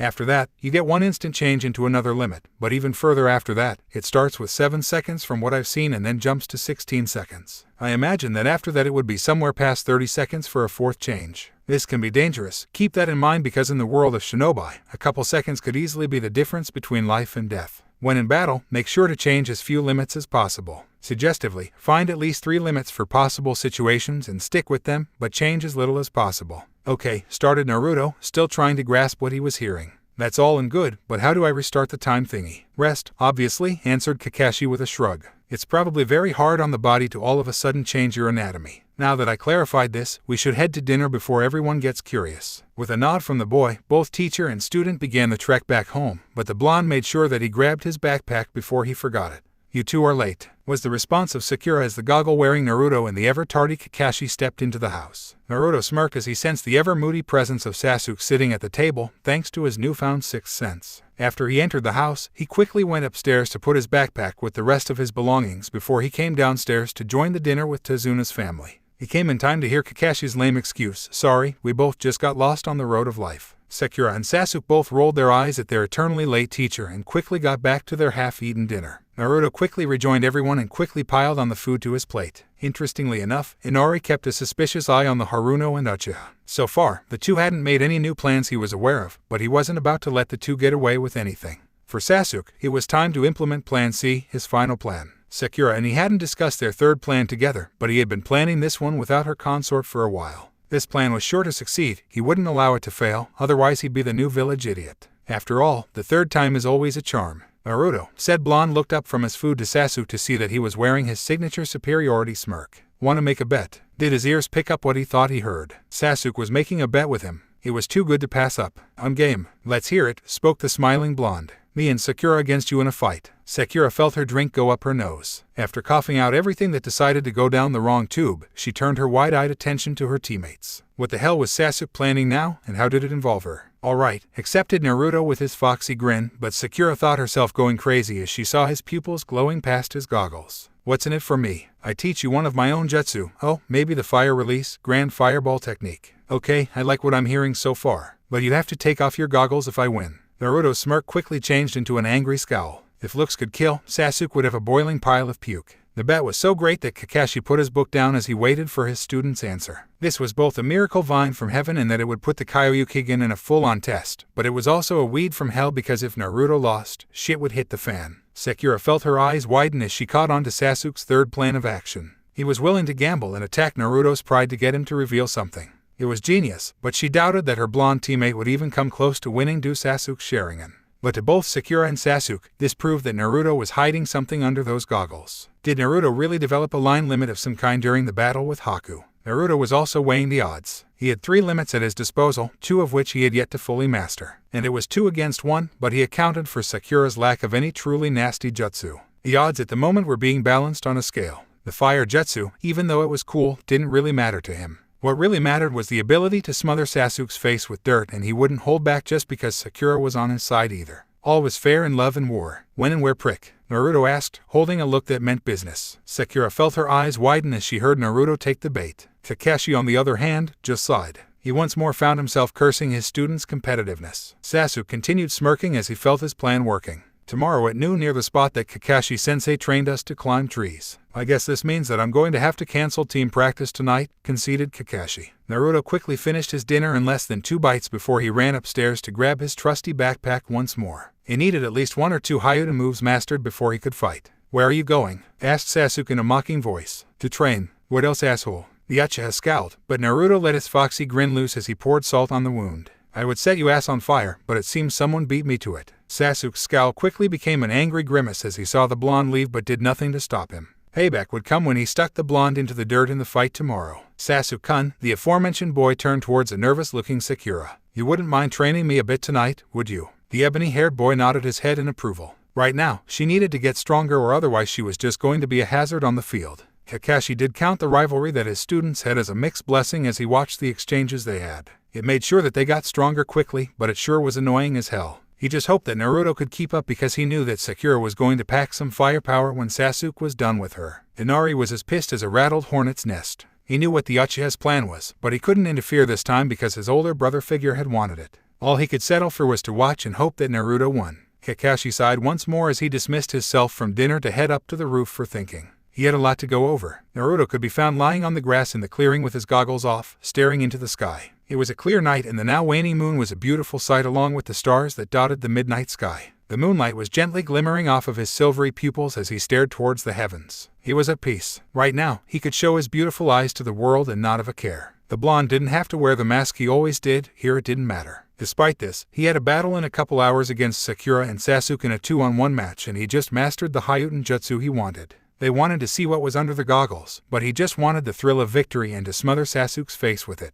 But right now, that didn't matter to him. He just wanted a chance to give his body a break so he'd be at full potential for the battle. Hopefully, he could change into the other limits he gained without a hitch. He knew he didn't want to, but nonetheless, he slowly willed his aching body to rise and to train more. Naruto wanted to learn that water release, water guillotine, but it required a good deal of practice. In the end, the ability to splice an opponent in half would be well worth the effort in the future. Sakura looked down at her aching, tender hands as she took a break. She looked up as she felt someone pour water onto them, soothing some of the discomfort she was experiencing. Sasuk stood over her, screwing the cap back onto the bottle he poured the water from. You should be a little more cautious with that technique or otherwise your hands will just get worse, the ebony-haired boy warned. He took a seat next to her as he decided to rest after having just completed the training for fire release, dragon fire technique. His pink-haired teammate was also training with a new fire move he happened to know, but her reserves were so small that it was the only thing he could teach her without her suffering from chakra exhaustion. Do you think we're going to win? Sakura asked out of the blue. Sasuk turned to her bearing a calm smile. How can we not lose? Unless Dope throws something out there we don't know about, the battle should be pretty easy. Yeah, I guess, but what if we're both right and he does throw out this random line limit? At that, the Uchiha shrugged. Don't know, we'll just have to adapt when it comes, but seriously, what could it be? Both of them sat in silence as they thought about it.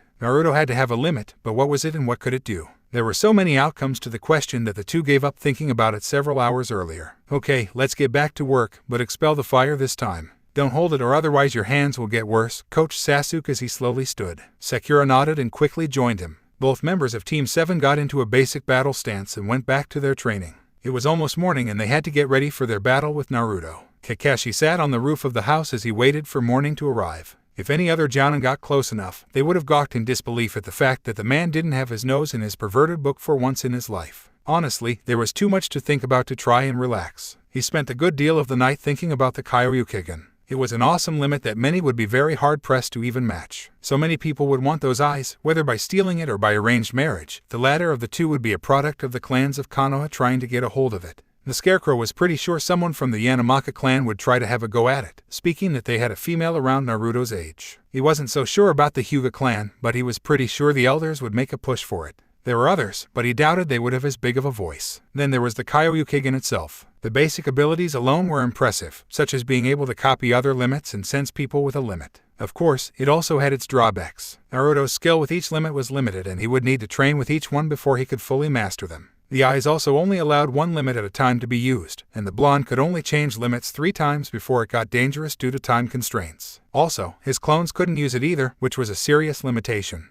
If anything, these problems balanced out the good in the Kyoryukigen. It may be a miracle vine at first glance, but the weaknesses also made it a weed from hell. With practice, though, it could be a very powerful weapon. Finally, there was Naruto's attitude towards it all. Sasuk viewed the Sharingan as a means for vengeance. The blonde, on the other hand, viewed his as a powerful gift and as something not to abuse. He asked for permission to copy the Bayaku Chakra when he could have done so without it. It just showed the difference in their personality. Looking up towards the horizon, he sighed as could see the palette of colors slowly painting the sky, signifying morning's arrival. The battle was soon and he needed to watch it to make sure nobody killed anyone. With that final thought, he jumped off the roof and walked into the house to get some coffee. Sakura and Sasuk walked up to the house to grab some breakfast near 8 o'clock. They needed to get some food into their stomachs before they fought their blonde teammate, otherwise it would be a repeat of the bell test. The green-eyed Kunoichi mastered the fire technique Sasuk decided to teach her. It was basic, but with her small reserves it was the best he could offer. She was nowhere near the chakra monster Naruto was, and she doubted she could pull half the attacks Sasuk could, but she made do.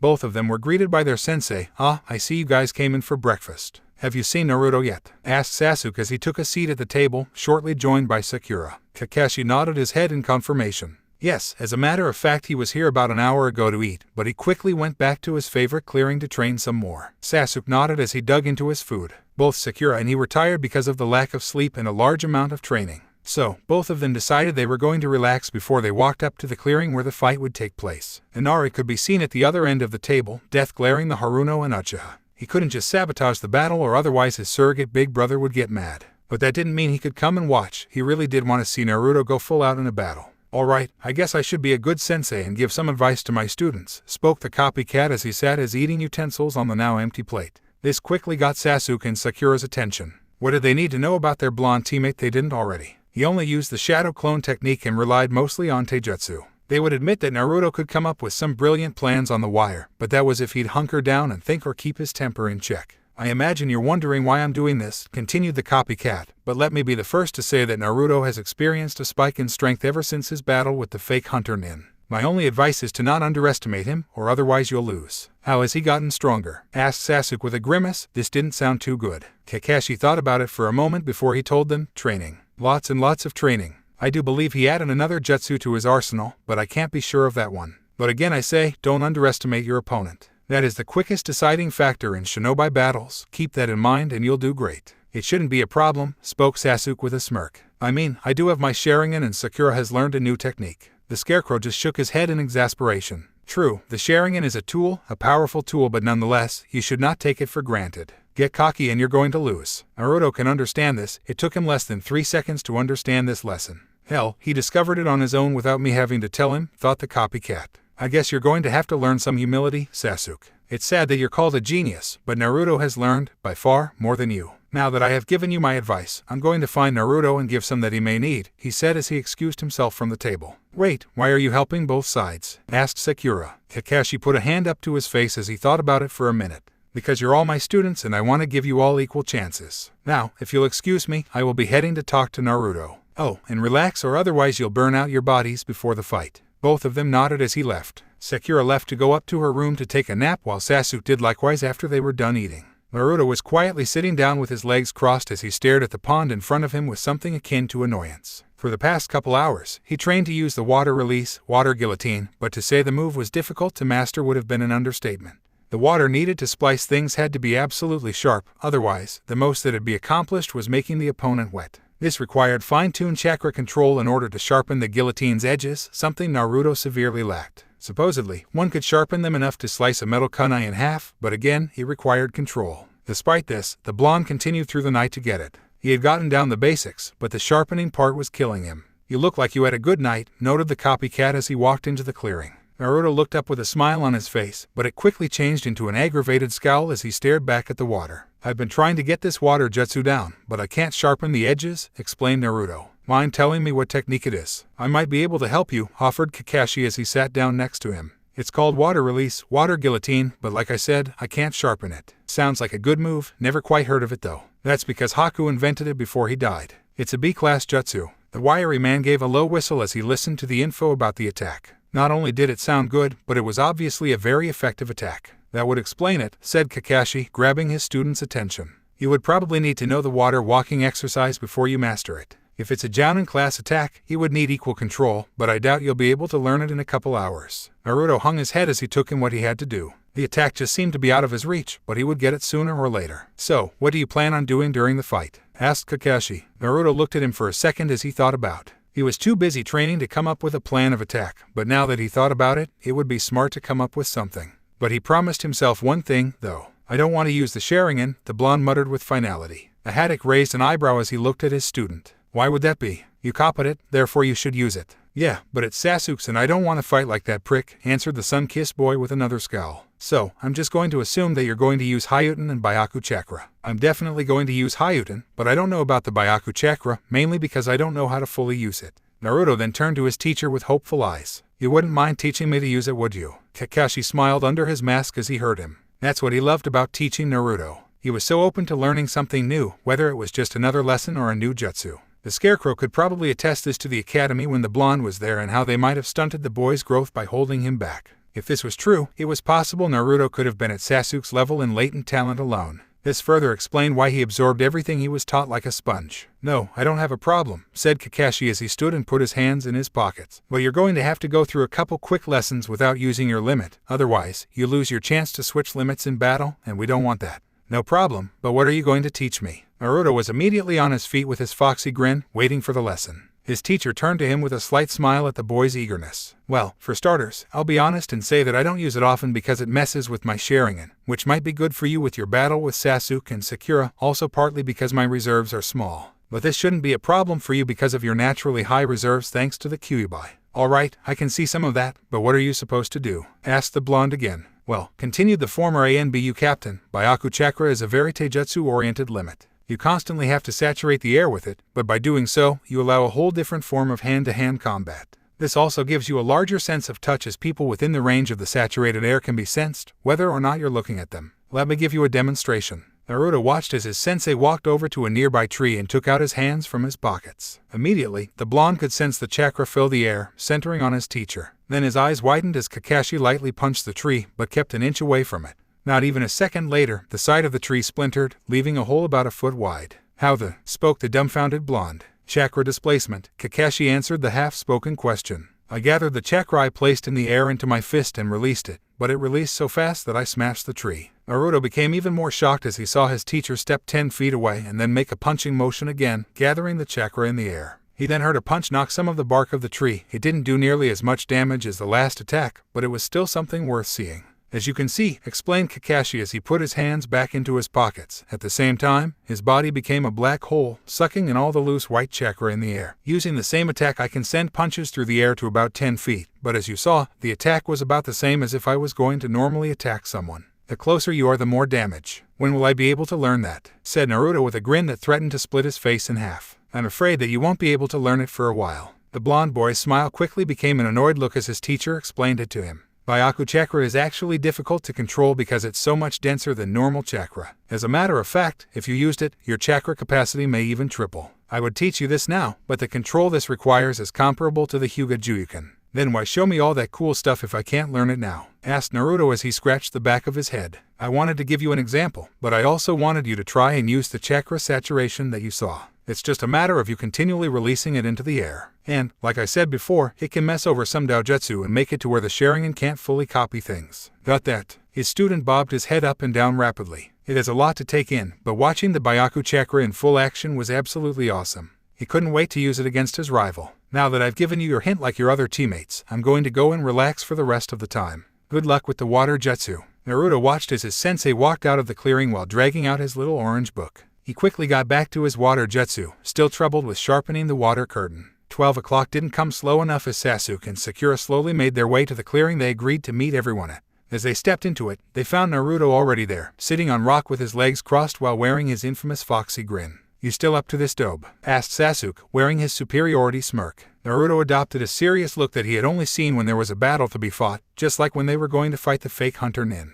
"I would eat my own sandals before I'd back down from you," yelled the blonde from across the clearing. Everyone turned as Kakashi made his appearance in the clearing with a puff of smoke. It was odd to see him without his nose in his famous book for once. But he had to be serious for this event. The infamous Sharingan was going against the Kyoryukigen, a line limit that copied other limits. He had to be. Naruto stood up and jumped off the rock as Kakashi's voice was rang from his position across the clearing. "All right, I want a fair, clean match. Anything goes, but there will be no killing. If I feel things are getting out of hand, I will intervene." Now, it's a 2-on-1 match with Naruto against Sasuk and Sakura. Fighters ready. Naruto nodded and quickly shattered his eyes with a quick spike of chakra. He still didn't have a clue which limit he was going to start with, but he was still going to give hell, even if one of his enemies right now was the girl he was crushing on. Sasuk activated his Daojutsu, like Naruto, while Sakura flipped out a kunai. They had a small plan ready before they came to the clearing, but it was dependent on a lot of things. "Begin," yelled their teacher. Naruto made the first move as he jumped backwards, all the while doing his favorite hand seal. Another second later, 10 clones appeared and began to charge the Uchiha and Haruno. Sasuk tracked them all with the Sharingan and began his counter-attack while Sakura began swiping at them with her knife. 30 seconds later, the clones were destroyed and both quickly set their sights on their teammate, but it was long enough for him to decide what he was going to use. Naruto could feel the shards falling out of his eyes, signaling an active limit, but nobody saw due to the goggles. Even Kakashi was wondering what he had chosen to use. The blonde once again did another hand seal and formed at least 20 clones, beginning another surge of attacks. This time, the duo had gotten tired of taijutsu and both began to do hand seals. Sakura was the first one done. Fire Release, Ember Shot. Sasuk had likewise finished his. Fire Release, Immortal Phoenix Flame. The pink-haired Kunoichi began to fire off small fireballs from the palms of her hand while Sasuk pelted off even bigger, faster flames from his mouth. The combined attack quickly burned all the clones, even as Naruto kept on making them. Finally, the blonde felt it was time to reveal his new move for all to see. Sasuk watched with a smile as he saw Naruto go through 6 hand seals, but his smirk fell off quickly as his Sharingan saw the workings of the jutsu, but wasn't allowing him to copy it. "What the hell? What's going on?" Sasuk confusedly shouted in his mind. He quickly got his answer as Naruto took a deep breath. Ice Release, Frostbite. The blonde blew outwards, sending an icy wind that quickly froze whatever it touched with a very thin layer of ice. It quickly doused the fires the duo started, causing them to take a step back in caution. Naruto quickly went through them again and breathed another ice wind, making the two dodge by jumping to the side. Sasuk-kun. The aforementioned boy looked to where he heard his name and saw Sakura gripping her left arm. His eyes picked up a thin layer of frost that was slowly going up the side of her arm, encasing it and making her skin go pale. She had been unlucky enough to get the tail end of the attack. "My arm, it's numb. I can't move it," she yelled towards him with wide eyes. Sasuk rounded on Naruto with his fury starting to burn at him again, but before he could even start the hand seals for another attack, his blonde teammate finished up another set. Another cold wind struck where he was standing and like everything else the icy wind caressed, everything developed a thin layer of frost. Sakura tried to distract her teammate long enough so that her partner could finish some hand seals and quickly began to pelt Naruto with kunai with only her good arm. The blonde saw it all coming and pulled his own knife, blocking all the attacks, but it wasn't enough as a few managed to get past his guard, leaving him with a couple cuts. Fire Release, Grand Fireball Technique. Naruto ran through his own hand seals as quickly as possible. Ice Release, Frostbite. Fire and ice clashed as the two attacks hit head-on. Extreme heat and chilling cold pushed against the other, threatening to overtake the other. While the two played tug-o-war, Sakura took her chance as she got behind the distracted Jinchuriki. She once more began to pelt him, this time with Shuriken, hoping to get a lucky hit. Her efforts weren't in vain as Naruto got pinned with a couple of stars, making him lose concentration. The blonde quickly abandoned ship as he jumped out of the way before he could get roasted. On the other end of the attack, Sasuk smirked as he felt another Tomoe enter his eyes. Now things were going to get interesting. The moment the Jinchuriki landed, he did his favorite hand seal, creating even more clones while he stood back, watched, and planned. They were quickly picked off as Sasuk began to mercilessly pound the clones with fireballs while Sakura resorted to exploding tags attached to her kunai, causing a couple craters. The two jumped out of the way as another icy wind blew past them, but Sasuk found himself grinding his teeth as he felt his foot suddenly go numb. He tripped as he landed, but Sakura was already protecting him, pelting fireballs as she got her feeling back in her arm. Naruto created a clone as the pink-haired girl's attacks came at him. The clone promptly grabbed its creator and threw him into the air. Sakura looked above as Naruto did his favorite hand seal again, creating several aerial clones that dived at her. Her partner was already at her side as he finished his hand seals and sent another firestorm at the incoming human missiles. A couple of the clones got past the blasts and began to attack the ebony-haired boy in taijutsu, but his Sharingan picked apart the attacks better than ever thanks to his new Tomoe. His self-victory was quickly denounced as he felt a couple of the blonde boy's punches connect with his back, causing him to stumble a bit. He quickly rounded on them and finished them off with several quick attacks. The Uchiha turned his attention elsewhere and ran to Sakura's side as she was thrown to the ground. Grabbing a set of kunai, he quickly launched them at the clones, but they quickly dodged. He smiled, though, as he maneuvered the stars with near-invisible wires, causing them to hit a good deal of the clones and making them disappear with a puff of smoke. One of them even hit the genuine article. Taking full advantage of the opening, he quickly sent another grand fireball towards the blonde, but as the attack hit, the flames split apart as his enemy began to retaliate with another frostbitten wind. Naruto felt confused as the attack suddenly stopped, but found the reason as Sakura came up to his side and slashed at him with her knife. It managed to cut him on the hand, but nothing too deep. Unfortunately for his teammate, some of the launched from the wound, landing right into her eyes and making her give a pained yelp. "Sakura-chan," yelled Naruto as he watched her stumble back while trying to rub at her eyes furiously. "Stop the match for a second," yelled Kakashi as he trotted next to her. Sasuk stopped, but with an angry grunt, while Naruto looked on with worry, clutching his lightly bleeding hand. Thankfully, the wound was already closing up as the Kyuubi's chakra poured into it. Kakashi had Sakura open her eyes to see that they were shot. Digging into his pouch, he pulled out a water bottle and quickly began to rinse her eyes. After he got the out, he felt his visible eye widen as he saw red splotches on her irises. A second later, they faded into the normally vibrant green eyes. There was something just a little off about that. He quickly turned to the other members of Team 7 that were looking on with worry. "Sakura can no longer fight for reasons out of our hands. Continue the fight when I say." Both of them nodded and watched as the only female member of Team 7 walked beside her teacher while rubbing furiously at her eyes, even as she sat down on the boulder next to Kakashi. "All right, begin again," announced the copycat. Sasuk already launched himself at Naruto at high speeds. Even if Sakura was out, he wanted those goggles to come off, and there was no way that he was going to allow the dobe to win. Seeing his enemy coming at him, Naruto formed more clones and charged at him. With the Rin'negan, the Uchiha stopped his charge and began to pick off clones as they came near him. But the blondes quickly disappeared while the real one fired off another ice release, Frostbite. Sasuk wasn't about to take the attack rolling over. He flashed through his own hand seals and fired off several fireballs, attacking the wind and slowing it down before it could layer him in ice. As he finished up with his initial attack, he finished another set of seals and breathed another grand fireball that pushed back the icy and wind in full, but his target was launched into the air before he could take the hit by a clone he summoned. Just as Naruto landed a distance away, Sasuk rocketed into the air and threw more shuriken. The blonde watched with a smile as he saw all of them go around him. "Huh, your aim sucks, Ak." The blonde stopped as he got tied to a nearby tree. Sasuk tightened the wires while smirking as he went through a quick set of hand seals. His teammate knew he was in trouble, especially when he saw the fire building up on the wires. He had only one shot at this, one mishap and he was going to get fried like a toad on an open fire. The Kyuubigen user shattered his eyes and removed the stormy-colored irises associated with Hideout users and changed his eye color in favor of Bayaku Chakra user. Just as the fire got halfway down the wires, the blonde made his counterattack and shoved raw, white chakra into the wires and down towards the Uchiha at the other end. Sasuk looked in disbelief as a white chakra cut past the fire and straight at him. With what felt like an electrical shock, he flew backwards as he was hit with the raw chakra, loosening the binds on the blonde. As quickly as he could before Sasuk could recover, he pulled out his shuriken and began to charge it with Bayaku Chakra, making the weapon glow white. Sasuk stood up, but watched as Naruto threw weapon. Normally, a simple throwing star would make a simple whistling sound as it cut through the air, but Naruto sounded like a buzzsaw gone crazy. Out of panic, the ebony-haired boy pulled out a kunai and blocked the incoming star, only to watch as the weapon continued to push into his weapon, making him stumble backwards. When the shuriken finally stopped, the weapon smoldered from the friction while his kunai was sliced halfway through. He quickly jumped out of the way as 10 more of the stars gone demented swept past him. Naruto then got the bright idea of using a kunai instead. Unlike Kakashi, he put the chakra into the knife rather than coat it with the white chakra. Sasuk looked towards Naruto, but quickly bent his knees backwards as his Sharingan barely caught a glimpse of a weapon of some kind screaming past his face. Everyone watched as the knife shot into the side of the tree and made it explode, showering the area with splinters. Needless to say, the maelstrom liked what he saw and pulled out all of his remaining kunai. Sasuk got back up from his fall in time to jump into the air to dodge 9 whistling white kunai with the tails of white chakra in their wake. Where the knives hit, craters formed from the sheer speed and force the kunai packed. Naruto looked up to see Sasuk going through hand seals for one last attack, a very large fire release, grand fireball technique. The blonde caught on to what this meant. It was the end of the battle and time for one last attack. He quickly began to pour as much chakra as he could into his last weapon, hoping to be able to cut the fire like he did last time and get to his target. Kakashi saw what was coming and began to worry for his students' lives. Before the final blows could be unleashed, he went through his own hand seals faster than the two combined.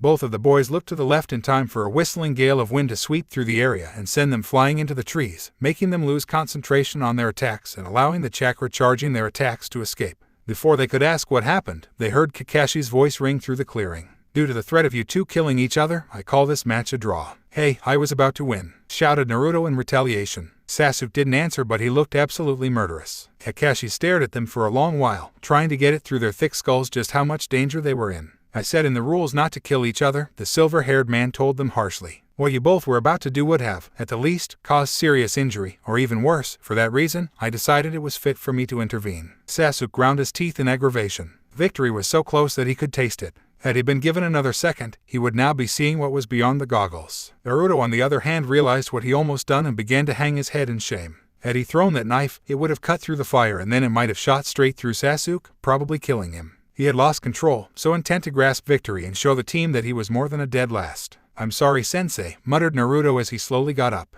It's okay, but don't let this happen again, the wiry man spoke, this time with a much softer voice. The walk home was quiet, except for when Sakura would growl in annoyance and scratch her eyes. Throughout the trip back, the Uchiha heir kept thinking to himself. He saw how the kunai began to glow white and how much chakra Naruto was pouring into it. Would he have won if his opponent threw that weapon? The white chakra he saw did cut through the fire he had sent down the wires. It hit him like a sledgehammer. Had Naruto thrown that knife, the win would have gone to the dobe. He grinded his teeth at the thought of losing to the dead last. He would have won and he, the Uchiha, the most elite of Konoha, would have been under the village idiot's feet. That wasn't mentioning the unique ice move he saw the blonde use. He couldn't copy it no matter how many times he watched Naruto go through the hand seals. That wasn't right. The Sharingan could copy almost anything as long as it wasn't a line. That's when he realized it. The blonde did have a limit of some kind at his disposal. Now he felt like crap. Knowing Naruto and he shared a common characteristic like that didn't make him feel any better. Even though he didn't know it, he accepted Naruto as his rival that very moment. It was no longer a joke. The blonde could match him, as evidenced by his duel in the forest. He had to get stronger or otherwise he was going to lose this arms race. He heard a cough and turned to Sakura to see that she was starting to look sick. Her eyes were glazed over while her cheeks were beginning to take a pink hue, a sign she was experiencing a fever. Though he wouldn't admit it to anybody, he did feel a small connection with her. She had stuck with him through those plans to get Naruto talking, but he really began to take notice of her that night when they trained.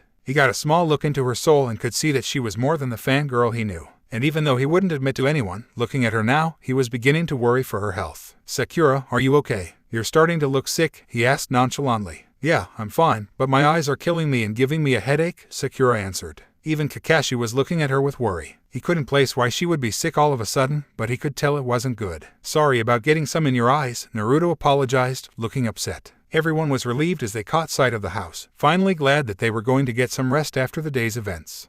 Sasuk and Naruto both awoke to having water poured on them, courtesy of a basic water jutsu. The blonde of the group naturally let a string of curses run through the air as he began to wring out his clothing while Sasuk gave a quick look to his teammate to see that the maelstrom had once again slept in with his goggles on. Both boys looked towards the culprit, half expecting it to be Sakura, but to their surprise, a tired-looking Kakashi stared at them with his single eye. Breakfast, he simply said before he walked back down to the dining room. The two quickly got dressed and ran downstairs, only to be surprised again to see their pink-haired teammate absent. Where's Sakura? Asked Sasuk as he took his seat. The copycat sighed as he sat down his empty cup of coffee and stared at them for a minute, attempting to figure how he was going to word his answer. Tsunami, who had just entered into the room with the food, took on a worried look as she stood there waiting for him to talk. Naruto and Sasuk quickly noticed that she had bags under her eyes. I won't lie, began the wiry man. She's sick with something we can't identify. Last night, Tsunami and I both watched her after she began to spit up blood. Sakura has a high-grade fever and her eyes are bloodshot.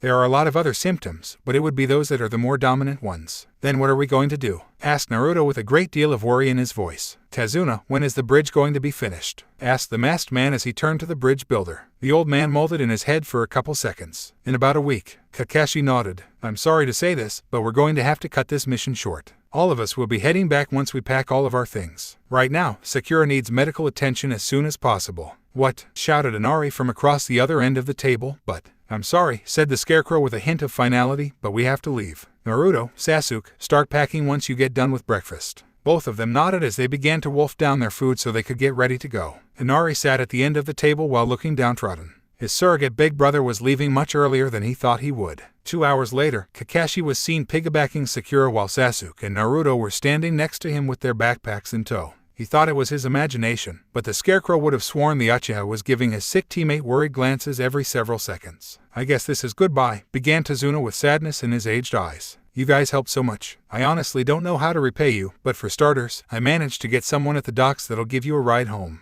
Much obliged, thanked Kakashi. Naruto turned to a crying Inari, trying to figure out how to get the boy to relax. The young kid had become something akin to a little brother during his time there. Sorry for crying, said Inari in between sniffs. It's okay to cry, you know. Naruto could feel himself on the verge of tears, but that was the last thing he wanted. Speaking, he only cried liquid silver nowadays. But you're going to make me cry. Sasuk, on the other hand, kept looking at Sakura with worry evident on his normally stoic face. His friend was breathing erratically, and her body was racked with shivers in between each breath. Like his sensei said, her cheeks were tinged with a deep crimson, the telltale sign of a very nasty fever. They had to leave now. Can we please get going? Sasuk suggested with an edge, hoping to hurry the show. With the final goodbyes from Tsunami, Tazuna, and Inari, Team 7 began their long trek home. I know what we should name the bridge, shouted Inari as he saw their retreating backs, getting his family's attention. We should call it the Great Naruto Bridge. The bridge builder mulled the name in his mind. He did want it to be named after him, but the blonde ninja did bring back hope to his village. Tazuna guessed that it was fitting that it should be named after Naruto. All right, why not? Today, the bridge shall be known as the Great Naruto Bridge. Once we get back onto land, explained Kakashi to his conscious students, we'll move at full speed so that we can back to Konoha before nightfall. Right now, we can't afford to waste time, otherwise, we might lose Sakura. Both of them nodded as they took in just how dire the situation was. The two boys turned to look ahead of them, watching as their boat skimmed across the water at full speed.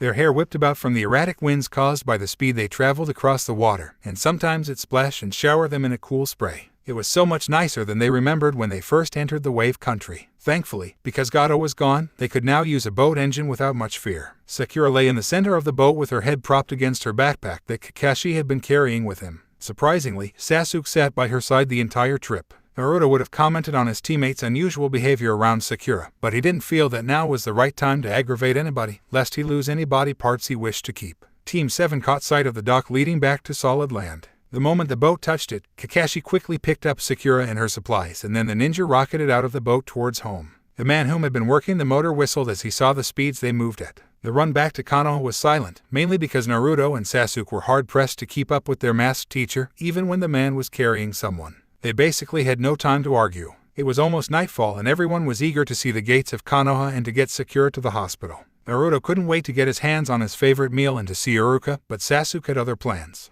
He needed to train, he wanted to keep ahead of Naruto in their personal arms race, and to not have a repeat of their first battle. If they all weren't going full speed, everyone would have sighed in relief as the famous wooden gates of the village hidden in the leaves came into view. To say that gate duty was boring would be like saying that Jiraiya was just an average pervert. It was a huge understatement. Nobody liked the job. As a matter of fact, most shinobi went out of their way to avoid it. To the guards at the front of the gates, the team of Konoha Nin heading their way was a godsend. Their boredom would end for a couple minutes at least. Open up, ordered Kakashi as he and his team stopped in front of the gates. Right now we don't have time to spare. One of my team is direly sick and needs medical attention ASAP. One of them nodded and quickly opened the gates, greeting everyone to the sight of their home. They were never so happy to have their eyes looking out on the village. Before Sasuk and Naruto could be left to their own devices, their teacher cut their escape short. Now, before you go off, I want you two to meet me by the usual spot tomorrow. And Naruto, you and I are going to have a private talk with Sandaime later as well. The two members of Team 7 nodded their heads in confirmation. Sasuk, though, couldn't help but wonder why his sensei and blonde teammate needed to meet with the Hokage. Maybe because it had something to do with Naruto's limit that would make sense. After all, it wasn't every day a bloodline limit manifested at random.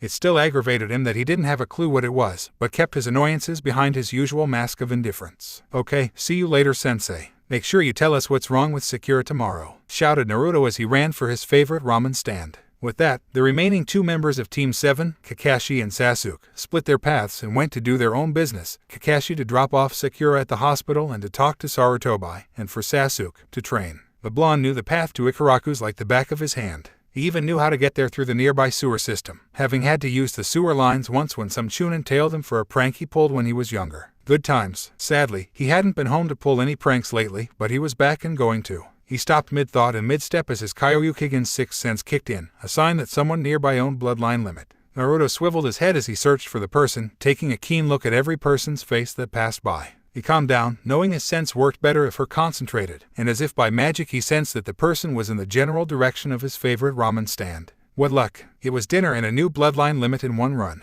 Without a second thought, he ran towards the person, shoving people as he went and earning some choice words. But it didn't matter to him that he was being rude to people. There was a new limit he needed to copy, or at least to ask the person for permission to. All he needed to do was find out who owned the limit and what it did. As he got to Ikaraku's, he finally caught sight of the source of the signature. Had it not been for his goggles, his eyes would have launched out of their sockets. The person was sitting at the counter and eating a bowl of ramen. Naruto could recognize that pineapple hairstyle from a mile away. It was none other than Yumino Aruka sitting down and enjoying his favorite meal. The said man perked up and then turned around to meet his shocked student. "Hey Naruto, welcome back." Aruka's welcoming smile morphed into a confused look as he saw Naruto's gawking face. The water goggles were also a new addition to his surrogate brother's attire. Something Aruka didn't expect to ever happen come to pass. Naruto's eyes rolled into the back of his head and he then fell backwards. Sarutobi sat behind his desk wide-eyed while staring at the masked headache with as much shock as someone telling him that Make-Out Paradise had been cancelled. His pipe was smoking as it balanced from his mouth, the smell of burned tobacco drifting faintly through the room. Sarutobi had to pull out his pipe halfway through Kakashi's story of the Kyoryuken to calm his nerves. Naruto truly was the most unpredictable ninja in the world, having pulled something out of the left field and gained such a powerful bloodline limit. This allowed an unlimited amount of possibilities for the blonde through the copying of limits. Shinobi nations would go as far as war to claim such a prize. "Kakashi, do you know what this means?" the aged man asked. "I have a partial idea," answered the scarecrow. "Yes, I imagine you do," continued the Sandaime. "This puts Naruto on a pedestal much higher than even Sasuk, so much so that we can't even tell the council about this. The Kyoryuken is just too valuable to let anyone know about it unless it's absolutely necessary." "I know," agreed Kakashi. "Naruto's bloodline limit is so valuable that any nation would go to war just to claim it. I can see why you wouldn't want to tell the council, though. The moment any of them finds out, they might try to marry off Naruto. Inoichi would probably be the first to make a run for it too." "I would agree," the elder said, "but the elders wouldn't be the only ones to pull such a stunt. Some of the friendlier nations might make an attempt at gaining the Kyoryuken by such means. Either way, I'm glad you've kept it secret, and I'm proud of Naruto for actually using his brain by wearing those goggles." The copycat chuckled. "Yes, he's much smarter than even I originally assumed. He did use some good strategy during his fight against Sakura and Sasuk. As a matter of fact, he would have won had I not interfered, but I felt my students' lives were more important." Sarutobi reclined in his seat once more as he let his mind wander, thinking of what the Kyoryuken might entail. There was so much more to the Kyoryuken, but how did it come into being?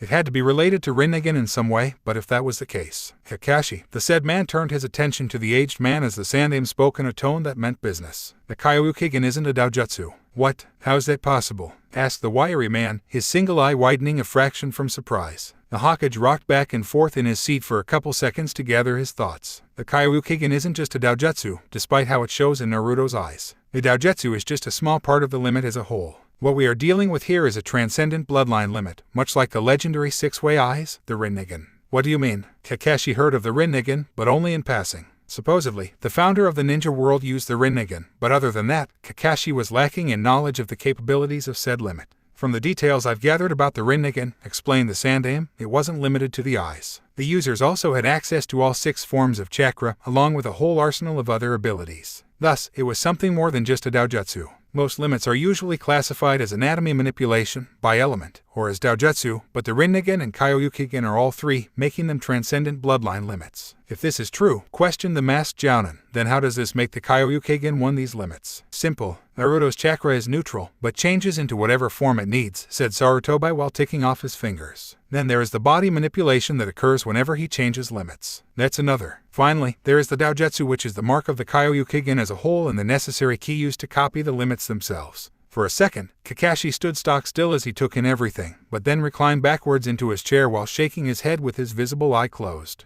This was becoming way too complicated for his tastes. He could thank Naruto for making his life a pain in the ass. The brat just had to develop a stupid limit. Where was the simplicity in life? Nonetheless, Kakashi was able to glean from the Sandaime just how important Naruto's limit was. If the Kyoryuken was as great as the Hokage was making it out to be, there was no doubt it was something worth fighting for. Amazing, the person that everyone hates the most happens to have the one thing that everyone would want the most, the silver-haired man mused to himself. It's more ironic than anything. It is, isn't it? Said the aged man with a smile that quickly became a face of business. But now we have to protect Naruto from everyone that would try to steal his limit. Until we can discuss this some more with Naruto, you're dismissed, but do not so much as breath a word of this to anyone. Kakashi nodded and left to see his pink-haired student, leaving the Sandaime in his thoughts. He needed information on Minato and Kushina. Maybe he could find something about their bloodlines and whether or not they had any genetic quirks. There was a problem, though. The files were destroyed to keep Naruto safe, putting the late yondaime and his wife's name forever in secrecy, except unto people that knew them. Sarutobi needed to find one of those friends, and he doubted Hayashi would have a clue about Naruto being his godson. What he needed was someone who knew them well, someone that had been close to them and wouldn't breathe a single secret. They had someone like Jiraiya. Besides, the white-haired pervert had yet to meet his grandson in the first place anyways. Pressing his finger against the intercom on his desk, Sarutobi gave his orders to his secretary. "You have 3 minutes to get me the best hunter nin team out there." "Yes, sir," she yelled back frantically. At the hospital, a female nurse was exchanging disbelieving glances from a sheet paper to the Pinkette sleeping silently. "Is she all right?" said a voice from behind her. She spun and almost accidentally hit the newcomer with her hand.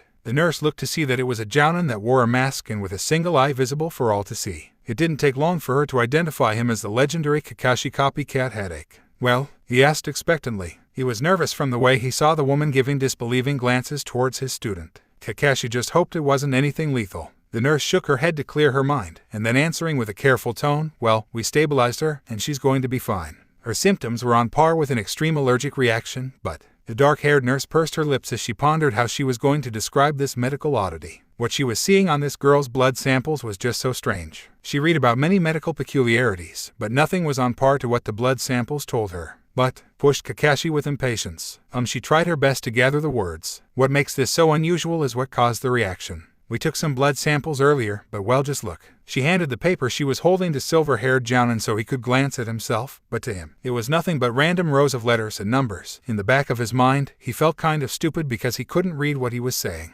His confusion was quickly fixed as the nurse explained. The top row of numbers and letters, she began to explain, is her original DNA sequence. Her original DNA sample marked her as a normal person, no bells, no whistles. But that second sequence below the first one, it marks her as having a bloodline limit. Kakashi's single eye almost popped out of its socket. For a minute that seemed like an eternity, he digested what the bombshell shoved into his eardrums. How the hell did Sakura get her own limit when her family has no recorded history of being shinobi? "But this is what's weird," continued the lady while putting a hand to her chin. "That third sequence, it's foreign DNA we managed to isolate. That's what caused her allergic reactions, and I might not be jumping the fence by saying that may have given her the bloodline limit. This is unheard of in medical history. People's DNA just doesn't change out of the blue." The scarecrow stared at the paper in disbelief. This had to be a bad joke, or at least a really weird dream he was having trouble waking up from. If what the nurse said was true, Sakura would have needed to come into contact with someone's blood. The thing was that she didn't. He paused. It had only been since yesterday, since her battle with Naruto. Kakashi remembered specifically watching as she cut Naruto on the hand and then getting splashed in the eyes with stray drops of blood.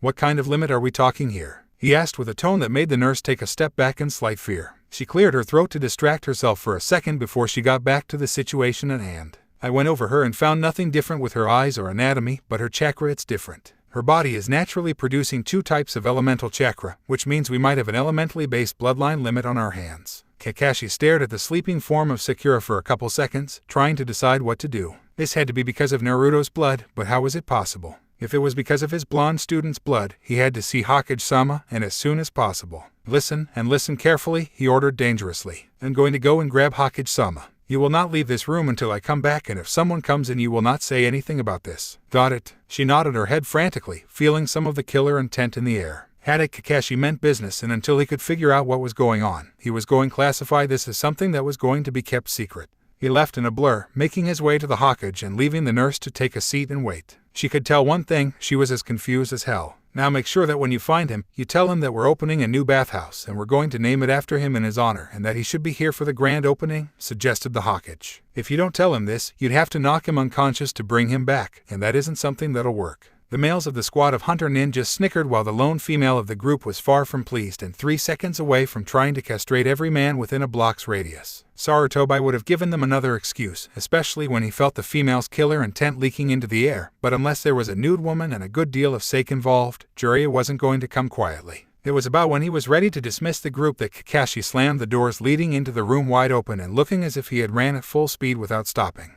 "You are dismissed and do not come back unless you have him," he said to the group of masked ninja. As soon as they left, Kakashi made his worries known. "Hokage-sama, you need to come with me. Is something wrong? It may have something to do with the Kyoryukigen, and if it does, then we are seriously going to have our hands full." At the word Kyoryukigen, Sarutobi quickly stood up and followed the masked nin back to the hospital. At the hospital, the nurse was starting to get bored, but quickly jumped up the moment the door opened to reveal the Sandaime himself. Would you mind telling me your name? He asked. It's Akari, sir, she answered meekly. Could you please hand me that blood sample sheet you showed Kakashi when he came here? The said man walked in from behind while closing the door. She nodded her head and quickly handed him the paper. Sarutobai's aged eyes scanned the paper before he looked up at her. What you've seen today will be considered an S-class secret from everyone, he said in a voice that meant business. Treat Sakura here as if she was a normal patient and destroy all of her blood samples and any evidence that she has a bloodline limit for the moment. This is pretty serious, isn't it? She asked in worry. You think? Answered the aged man sarcastically. I'll get to it. Akari squeaked while running out of the room as if the Shinigami itself was chasing after her. As for you, Kakashi, said Sarutobai as he turned his attention to the masked man, it seems that our original chat is going to have to continue back at my office. It was starting to get past 10 o'clock and Sasuk could be seen walking home from his team's favorite training area. For one of the few times in his life, he felt as if there was someone that was egging him to get stronger. This certain someone also became his rival, and if he got lazy then his blonde teammate would push ahead of him on the power scale. That would be unacceptable. He wasn't going to allow the dead last to get ahead of him. Not in a million years. Along the way, his mind began to travel to other things. If you told him 2 days ago he would be worrying about Sakura, he would have punched the person's face in and told them to stop talking like a crazy person. But now, here he was, worrying about her. He saw a different side to Sakura when he trained her the night before their battle with Naruto. She was more, well, he couldn't describe it. Maybe if she was a little stronger and less of a fangirl, he would have noticed her sooner. All she needed was a helping hand in the right direction. His attention was snatched from his thoughts as he caught sight of a flower shop, the one belonging to the Yanamaka family. Maybe he could be nice and get her some flowers for her stay in the hospital. Shrugging his shoulders, he walked into the shop, not remembering that a certain blonde was a resident of the place. The moment he walked in, he regretted it as he saw the said platinum blonde washing the counters. She looked up and almost squealed in excitement the moment she caught sight of the ebony-haired boy. What could I do for you, Sasuk-kun? She said with hearts in her eyes. Said boy took a step back before he cleared his throat. I need flowers for someone.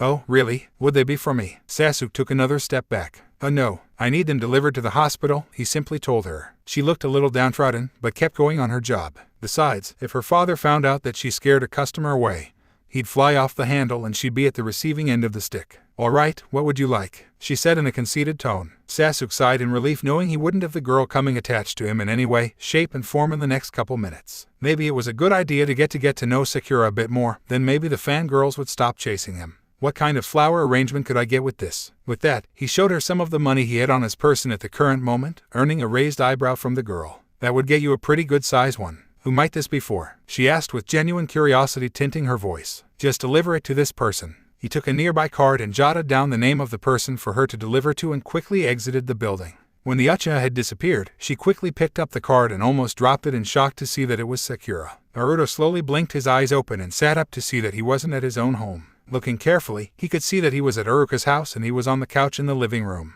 About time you got up, said Aruka as he walked in. More or less, I'm curious to know what caused you to black out on me. Naruto raised a shaking hand and pointed his finger at him while staring in disbelief. Finally, he shouted what was aggravating him, you have a bloodline limit. Aruka just blinked at his student for a couple seconds, looking at Naruto as if he grew two heads. What makes you think that? He asked. Don't lie to me, I can sense it, yelled the blonde while continuing to point an accusing finger at his former teacher. Aruka just sighed, Naruto, I don't have a bloodline limit. I'm willing to bet 10 bowls of ramen you do. The teacher just smiled and shook his head. Okay, how about you try to prove it? He shouldn't have said that as it egged Naruto to do just that. The blonde quickly got up and was about to take off the goggles, at least until he remembered he was trying his absolute best to keep his eyes as secret as possible. Among the people of Konoha, though, Naruto felt as if he could trust his teacher. You wouldn't mind keeping a secret, would you? He asked, rubbing the back of his head sheepishly. Of course, his teacher answered. With a foxy smile on his face, he took off the goggles, showing Aruka his mirror-like pupils. The man felt his eyes widen and couldn't help but stare at the eyes with shock. His favorite student had a doujutsu and one that he had never seen nor heard of. Naruto, is that a bloodline limit? Aruka asked, completely dumbfounded. The blonde bane of Konoha bobbed his head up and down. His foxy grin only widened. If there was someone Naruto could trust, it was Aruka, and he was pretty sure the teacher wouldn't say anything. Yep, I call it Kyuukigen, he said with excitement. Do you know what it does? Naruto scratched the back of his head. Well, I can copy other limits by just looking at the person that has one. Oh, and I can sense people that have limits, like you. He said the last part while pointing at his teacher once more. Aruka just blinked again, before he let an amused smile cross his face. It was then his turn to rub the back of his head. I didn't think anybody would find out, he said with a slight mixture of amusement and embarrassment. Huh, I knew it. Naruto grinned in victory. Wait a minute, Aruka's smile was replaced by one of worry. Naruto, did you say that you can copy other bloodline limits? Yep, I already copied the Sharingan, Hideout, and Bayaku Chakra. The teacher stared at his former student with disbelief. He never heard of such a bloodline limit, but he did have to agree with Kakashi on one thing: Naruto truly was the most unpredictable person on the face of the planet.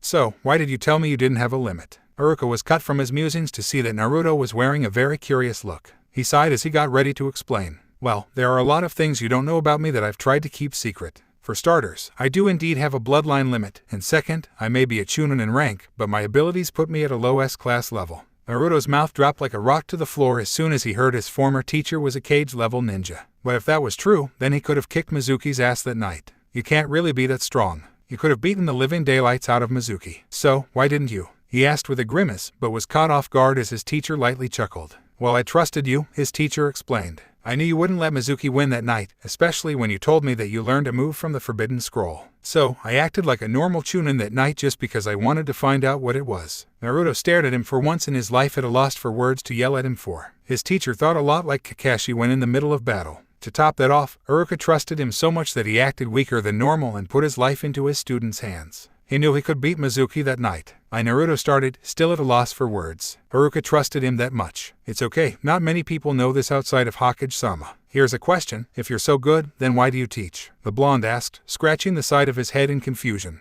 Aruka only smiled again. I just love to teach. Don't get me wrong, I've done a couple high-level missions, but I like working at the academy. It's much more peaceful, although you and Konohamaru kind of ruined that peace and quiet. Now do you wish you paid more attention in class? Yeah, I guess so, said Naruto, grimacing again. Now, why do you call it Kyoryukigen? His former teacher asked him. With a smile much calmer than his others, Naruto felt the initiative to talk about his adventures in the country of Wave. Taking a seat, he explained the whole story, including the various encounters with Zabuza. The blonde got emotional towards the parts involving Haku since he still felt that connection towards the boy, and he also told how the Hideout user was the inspiration for the name of his doujutsu. That's quite a story, Naruto, said Aruka with a smile, privately thanking Haku for his small role in his favorite student's life. If it wasn't for you showing me your eyes, I would be hard-pressed to believe everything. Yeah, well, I've been trying to keep it a secret, pouted Naruto. He wanted so much to show it off to everyone in the village, but he could see why Kakashi would want to keep it a secret. Hey, do you think I could please copy your limit? Aruka looked at the grinning sun-kissed boy and shook his head, making the smirk become an angry pout. To fit the picture, Naruto crossed his arms with his eye twitching in annoyance. If there were any girls nearby, they might have thought it was kind of cute, almost like a pissed-off teddy bear. Sorry, Naruto, but I doubt that the people nearby would feel grateful about experiencing a blackout, explained his teacher, causing Naruto to give his attention back to the older person. Much like Haku, my parents were survivors of the blood cleansings that went on in Kiri. It was out of luck that my parents were visiting some old friends when it began.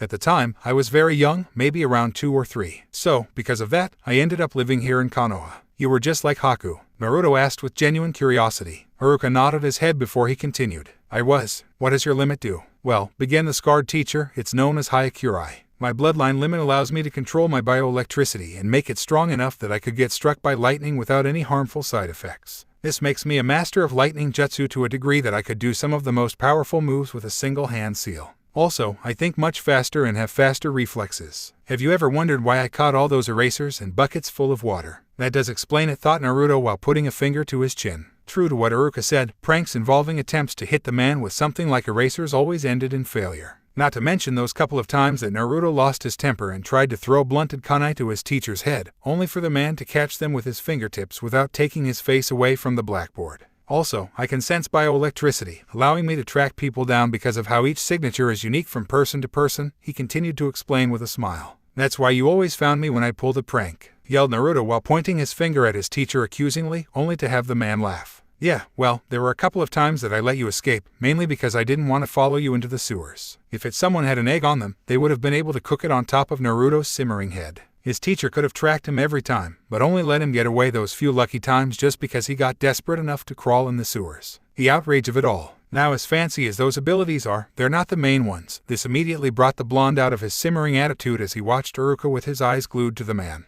Allow me to demonstrate the most powerful ability of Hyakurai. Aruka walked over to a nearby outlet and put his finger close to it, causing all of the lights inside the house to flicker on and off. When he walked back to Naruto, he did another demonstration by putting his fingers close together, causing a small arc of electricity to dance in between them. As you can see, I control real lightning, not that fake chakra lightning you see many ninja use. What's the difference? Asked Naruto, still wide-eyed from the demonstrations. There are a lot of them, but unfortunately, it's getting too late for me to explain, and you need to head to bed. The blonde tried to protest, but Aruka cut him off before he could. Come on, you still need to train anyways. Tomorrow when we are away from civilization, I'll let you copy it, mainly because we don't need the electrical grid to crash on us. It's happened to me before, and it was quite embarrassing when they finally traced it back to me. Fine, said the blonde, crossing his arms and leaving for his apartment. Aruka just shook his head as he closed the door. Sarutobi sat there behind his desk stroking his beard in deep thought. Kakashi sat across from him, remaining quiet and waiting for what his commander had to say. For starters, the aged man finally began. It seems we have another limit on our hands. But it's how Sakura got this bloodline limit that worries me. It must have had something to do with the Kyoryukigen, said Kakashi, stating his theory. You saw the blood test results, and if you remember correctly from my debriefing about our mission, Sakura managed to come into contact with Naruto's blood. Sarutobi sat there quietly for a second, trying to think of how this was possible. He did have a thought, though, of why, and if so, then Naruto was in a lot more trouble than he was now, and that was saying something about his already valuable Kyoryukigen. I think we have found the counterpart to the Rin'negan. Kakashi cocked his head as he listened. What we are looking at here is one of the 3 great doujutsu, the one that created bloodline limits. Just as the Rin'negan brought about ninjutsu, we're looking at the very source of every bloodline limit in existence. But that means we have to keep people away from Naruto's blood, thought the copycat out loud. Otherwise, a good deal of limits would appear out of nowhere. That's attention we don't need. We should also be thankful that Sakura didn't come into contact with something else, Sarutobi spoke with worry. What would that be? If it was dangerous enough for her to have medical attention after just coming into contact with Naruto's blood, explained the aged man, imagine what would have happened if she came into contact with it while he was using the Kyuubi's chakra. Kakashi leaned back in his chair as he thought about it. The fox's chakra was dangerous, but if it came into contact with somebody through this blood transfer thing, the person could easily die in a matter of minutes in a very agonizing death. In a way, it was a safeguard for Naruto's blood should anyone somehow come into contact with it. It seemed the fox didn't like to share this limit with anyone else. So, what do we do? The masked man asked. Sarutobi once again began to stroke his beard. For the moment, we keep our mouths shut. Amenity is important right now, and as long as nobody finds out we should be fine. You will make sure this limit stays secret. The haddock nodded as he understood what the orders were. Right now, everything just needed to be kept quiet. Now, I do believe that it is near midnight, and you have yet to rest from your mission. Tomorrow, bring Naruto into my office so that we can talk to him, but we're going to keep this little bit of information about the Kyoryukigen secret. Kakashi nodded and quietly left to his home to get some rest before he had to meet up with his team. Mizuki busted out of prison in record time and was now leaping across the rooftops to get to his house for his weapons. He expected it to take at least several more months to get out, but it seemed Lady Luck had been on his side. The guards had been busy with other things while he snuck a couple tools. There was nothing as beautiful as a plan coming together. Things were looking up, but he had one business matter to attend to before he ran to his master, Orochimaru, his revenge. He owed that little demon and Aruka a lot for throwing him into prison. Tomorrow, he was going to be sure to send both of them to hell. The Chunin quickly stepped up his stealth skills as he got closer to the Hokage Tower. It was said he had to get past the place in order to hit his home. At the time, it was the only place he could afford to buy. He was now crawling under a particular window that was open to the Hokage's personal office, a place of suicide for any normal sneaks. Mizuki was just about to get away, but stopped to listen in on a conversation when he heard the infamous Hadate Kakashi and the Sandaime having a conversation. I think we have found the counterpart of the Rin'negan, Mizuki overheard them talking. He never heard of this Rin'negan before. It sounded like they were talking about a bloodline limit of some kind. Deciding he was curious enough to stay and listen to what was being talked about, he sunk deeper into the shadows. What we are looking at here is one of the 3 great doujutsu, the one that created bloodline limits. Just as the Rin'negan brought about ninjutsu, we're looking at the very source of every bloodline limit in existence. The moment Mizuki heard that, his eyes widened in shock. Naruto had gained a bloodline limit of some kind, one that could grant people brand new limits. If that was true, then he could get his own. Forget that formula that Orochimaru had given him. He could get a limit, and all he had to do was come into contact with the blonde Gaki's blood. He smirked as he listened in some more, but that means we have to keep people away from Naruto's blood. Otherwise, a good deal of limits would be appearing out of nowhere. It was too good to be true. He could get his revenge and get a new limit of his own in one shot. 2 birds with 1 stone. With an insane smile, he leapt off the building to go and plan. His day had only gotten better with this little tidbit of info. Unfortunately for him, things really were too good to be true. If he had stayed a little longer, he would have heard a very important piece of information. We should be thankful that Sakura didn't come into contact with anything else. Midarashi Anko had just walked out of the front door of the Hokage Tower to head home for a nice dinner of her favorite food, dango. It was a nice day making men scream like little girls with some summoned poisonous snakes back at the office she shared with Ibiki. Her smile was wiped off her face as she sensed someone nearby. Looking up towards an open window that led to the Hokage's office with a keen eye, she could make out the shadow of a figure next to the window. Because it was dark, she couldn't make out anything unique about the perpetrator quite yet, but she could tell when there was someone spying. Before she could react and get some ANBU to handle the idiot, she saw the shadow leap away into the moonlight, revealing the smiling face of Mizuki. It was only for a split second though as he landed in the shadows of the nearby buildings and silently moved away. The snake user scowled in annoyance. Mizuki had the misfortune to get stuck with her for interrogation. It wasn't a well-known fact that she really liked Aruka, and unfortunately for the silver-haired Chunin that tried to kill said teacher, she took out her frustrations on the traitor with more than the usual glee. Deciding to do her village a favor, she followed the piece of scum and began to keep tabs on him for the night. Current time. If anybody saw Ino now, they would think it strange that she wasn't being her usual bossy self, shouting orders or yelling at something. As a matter of fact, she looked downright depressed. That was her mood as she walked down the white halls of the hospital, carrying a large bouquet of flowers for her rival. Sasuk had come to her last night requesting she drop off some flowers at the Konoha hospital. Of course, she was shocked when she discovered they were going to Forehead Girl. Did that mean the pink-haired girl won out? That question alone put her deeper into depression. She finally got to the doorway leading into her former best friend's room, but Ino's hand hesitated as she went to open the door. With a sigh, she grasped the knob and walked into the room. Sakura lay on her bed sleeping peacefully with the occasional beep of a machine she was hooked up to. The platinum blonde couldn't help but wonder what had put the girl here into the first place. Altogether, she looked unharmed. Out of her curiosity, she used her free hand to grab the file at the end of the bed. Ino furrowed her eyebrows, finding the file bereft of any information on Sakura. That was strange. Doctors always kept important info on their patients. She shrugged as she put it back. Ino sat the flowers on a nearby table and stared at Sakura for a number of seconds, each passing by like a turtle on morphine. Everything had gone Sakura's way, and it was all because she got lucky and landed a spot on Sasuk's team. Everything just seemed so unfair. Sakura had won. What more was there to it? Why, I guess you win, Forehead, she quietly told the unconscious girl. Where was she going to go from here? Sasuk was her driving point to get stronger, just so she could impress him, but where did that take her? She knew she needed to get stronger, but for what reason? She sighed before she closed the door, making sure it didn't make any noise on her way out. Ino needed to think. A half hour later, Sakura's bright green eyes slowly blinked open. She was confused to find her surroundings to be completely different from what she fell asleep to. After blinking her eyes clean, she was startled to find herself in a clean room found only in hospitals. At Konoha she lied there, recalling how she ended up in this mess. The last thing she remembered was getting sick at the Land of Waves. Oh, now she remembered, she had been coughing up blood that night along with other pleasant symptoms. She wondered whether she was in Konoha or Wave, having been in a state of coma during the trip back.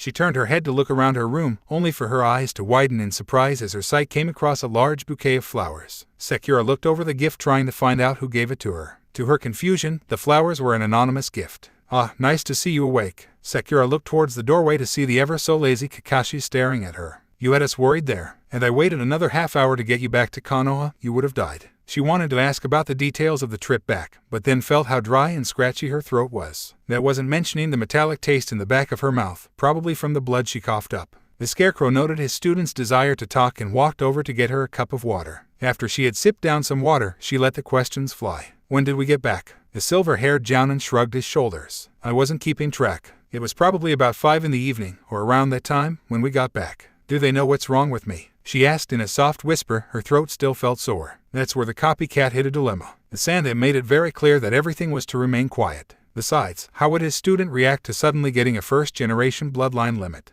Well, the doctor said it was some sort of allergic reaction to something. He lied, remembering how the nurse had described the symptoms. They didn't know what caused it, even after thoroughly testing you, but they eventually stabilized you. I do have a test of my own I would like to conduct, though. Sakura looked on with confusion as her teacher pulled out a blank, white card. He handed it to her before he explained. Just channel some of your chakra into the card, he explained, answering her unasked question. The pink-haired girl did as she was told and watched the card crumble to the floor below. What happened next caused Kakashi to raise an eyebrow and for Sakura to start panicking. The dust caught on fire. Without any hint of pandemonium, he walked over to the sink with a cup and came back to pour water on the tiny flames. Before she could say she was sorry, Kakashi cleared his throat. Well, that was interesting. I got what I needed, so now I will be heading to the team's usual spot. I think I'm late enough to earn a couple choice words from Naruto. She laughed lightly as he walked out of the room. Despite her light mood, Sakura couldn't help but wonder what the test had to do with. Naruto and Sasuk were waiting on the bridge the team usually met on. Kakashi was being his normally tardy self and Sakura was absent. She had an excuse for her absence, though. Sasuk would occasionally sneak a glance at Naruto, who was staring off into space. He was still sore about not getting the goggles off the blonde's face, and even now he stared holes into his teammates' eyes, trying to figure out what was different with them.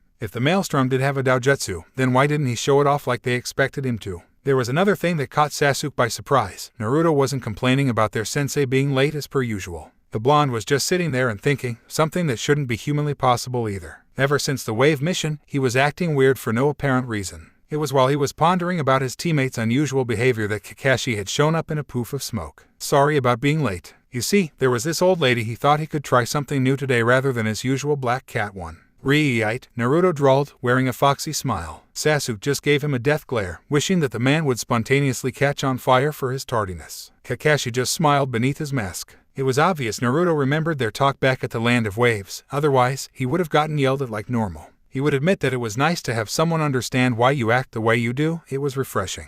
I came by to tell you guys that I'm giving you the day off, the wiry man said, smirking behind his mask. The Uchiha's temper went through the roof. They had just wasted 3 hours of waiting for their teacher, only for the said man to give them the day off. Why the hell did they have to get stuck with this person when they could have gotten any other sensei in the Fire Country? Naruto, on the other hand, had a smile that threatened to split his face into two. That meant he would have time to train with Aruka sensei and to learn his bloodline limit. It was going to be so cool to learn the Hyakurai. He was giddy in excitement just thinking about it. That being said, continued the Jounin, Naruto, you and me have a meeting with the Hokage at around 3. Oh, and Sakura is now doing well, just to let you guys know. The blonde knucklehead sighed in relief knowing that his teammate was okay while Sasuk just shrugged. At least she was going to be alright. Kakashi then disappeared in a puff of smoke and left his students to their own devices. Anko carefully followed Mizuki everywhere he went, all the while making sure that she didn't mess up and give away her position. It hadn't been as easy as it first sounded. Mizuki was one paranoid bastard, and it showed with how often he looked over his shoulder. Then again, it wasn't paranoia if someone was after you.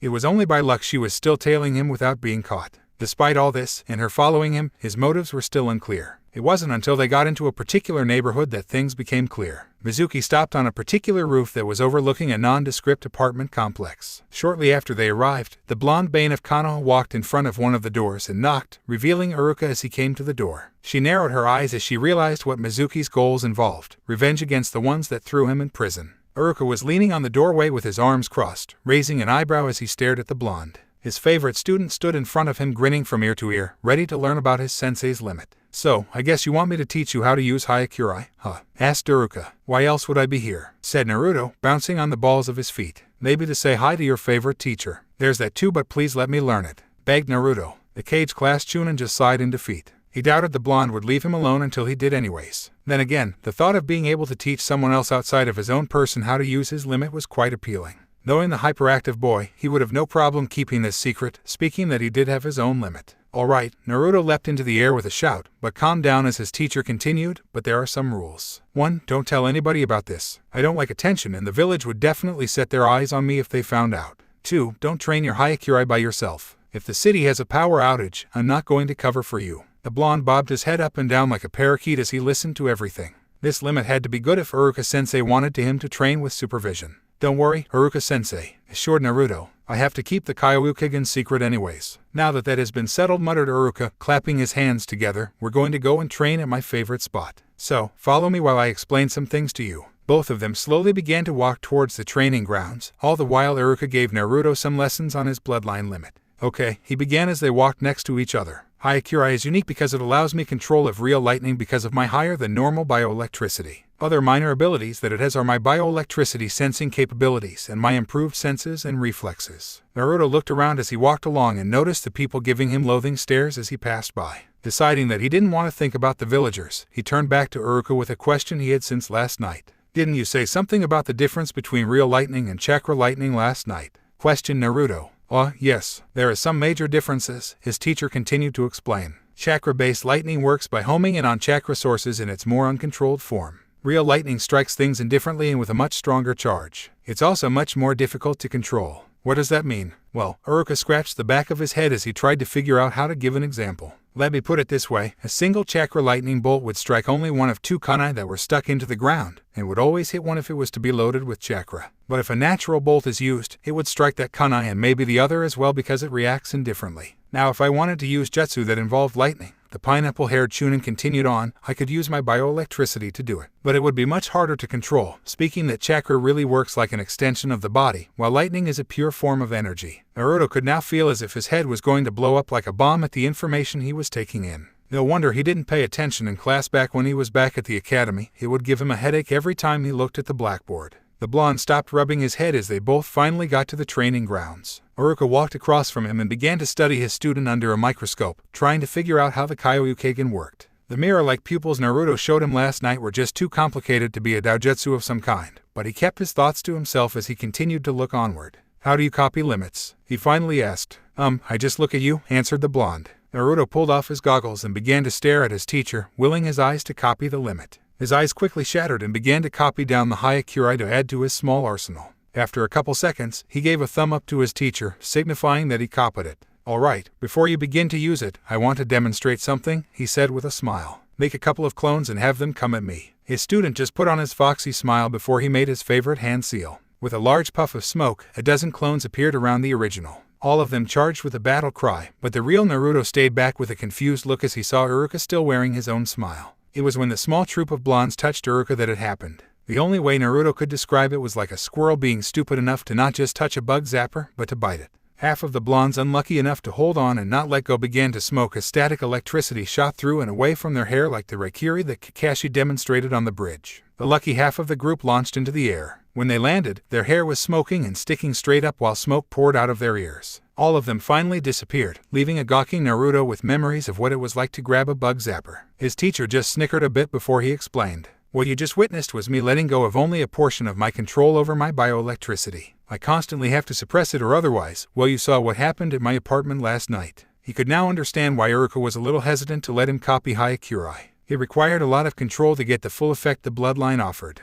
Otherwise, a lot of people would be pissed off about having a blown-up power grid. If anything, it made Naruto want to learn it more if it required such control. Now his attention returned to his former teacher. I want you to access the Hyakurai however way you do, and I want you to get a feel for it. You'll see a difference when you begin using it. Naruto complied and willed for his body to change, making his eyes become the same color as Aruka's. Aruka was right, Naruto could see, feel, and hear a difference. All of his senses took a dramatic spike, and everything just seemed to slow down. Then his teacher came up next to him and tried to lightly punch him in the face. Out of instinct, he blocked the attack as it came within a foot of his face. As you can see, Aruka's voice was now slower as well. Your brain is processing things much faster than normal, and your reflexes took a leap as well. This is all natural, but if you want everything to go back to normal, you must suppress your own bioelectricity. How do you do that? Naruto asked. Aruka continued to explain in a slow voice. Well, first off, you need to try and calm down, and when you try to suppress it, it becomes a matter of trying to stay relaxed. Then when you do, you have to stay that way or otherwise it will automatically go crazy again. Oh, and until you get it under control, we're not going back to Konoha. What? That could take forever, yelled Naruto. It was almost noon and he doubted he could go without his favorite meal of ramen again. It was almost as if fate itself was against him having his favorite meal. Last night, he fainted when he discovered that his big brother-like role model had a limit and never got to have a bowl. Because of that, he was hoping to get one today. Yes, well, then you could pay all of the electrical damages, because I don't have that much money, countered Aruka with a smirk. The blonde gave in with a growl and a pout and sat cross-legged on the ground to begin to try to relax. Aruka sat across from him, keeping an eye on his student so that he wouldn't take off. Not that he could get away in the first place, he did put a good deal of Hunter Nin to shame in tracking. He lost his usual friendly smile as he felt the bioelectricity of two other people nearby. Aruka didn't show it, but he was weary of their presences. Mizuki was madder than hell when he heard everything the teacher said. The scarred bastard could have beaten him that night. Aruka must have pretended being weak that night. That's the only way Mizuki could have beaten Aruka. The silver-haired Chunin now felt nervous about trying to get revenge on his targets. His former comrade had a powerful bloodline limit. There had to be a weakness, though. Aruka was a walking, talking power generator and a master of lightning jutsu, if what he said was true.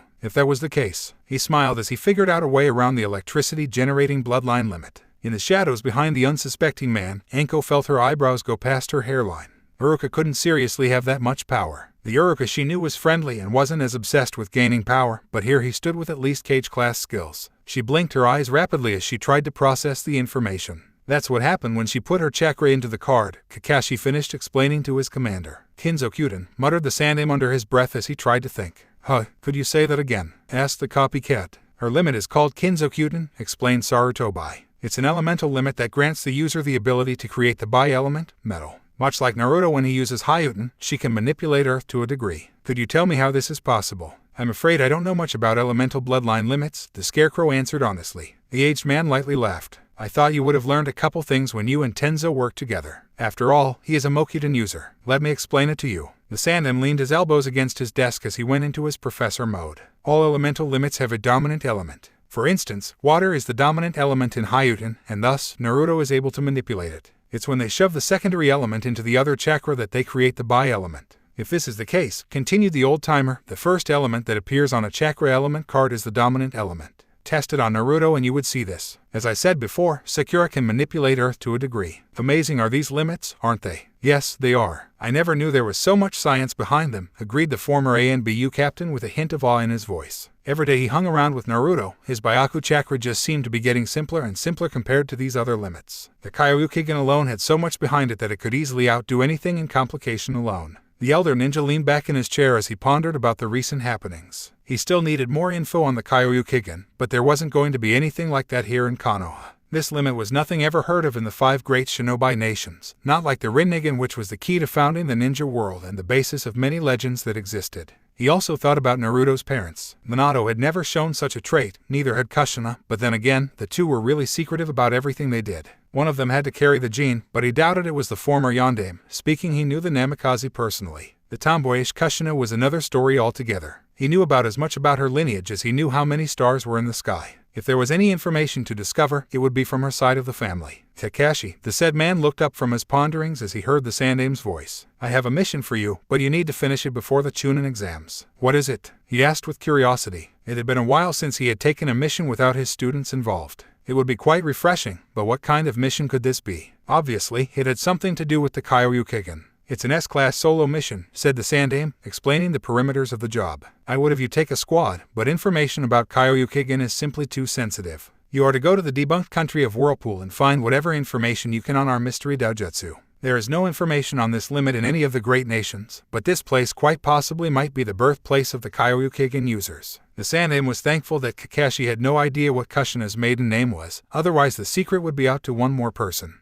But he could trust Kakashi with his life, and that was why he was sending him on this particular mission. Who will be my substitute for my students while I'm gone? The wiry man asked, remembering his job as a teacher. Why, Tenzo of course, answered Sarutobi with a smile. He could easily train Sakura and Naruto. Of course, our little mirror flower might want to copy Mokudan the first chance he could. So, who are to prevent him from doing so? We might as well, speaking he already has some skill in hideout. The other reason I'm doing this is because Tenzo would keep the Kyoryukigen secret without a hitch. Don't worry, your team will be in good hands. I believe you, said Kakashi with a smile behind his mask. Indeed, he too trusted Tenzo, having worked with him on a number of occasions while he was an ANBU captain. The Mokudan user had even saved his life several times if he remembered correctly. They also happened to be drinking buddies too. When do I leave? Asked the copycat. Tomorrow. Until then, I believe we should go and get Naruto so we can explain what we've been able to study about his limit. It happened faster than the blink of an eye. Naruto could feel himself get thrown to the side by Aruka as a jet of water entered the clearing from the bushes, soaking his teacher. Naruto, change into another limit now, the scarred man ordered.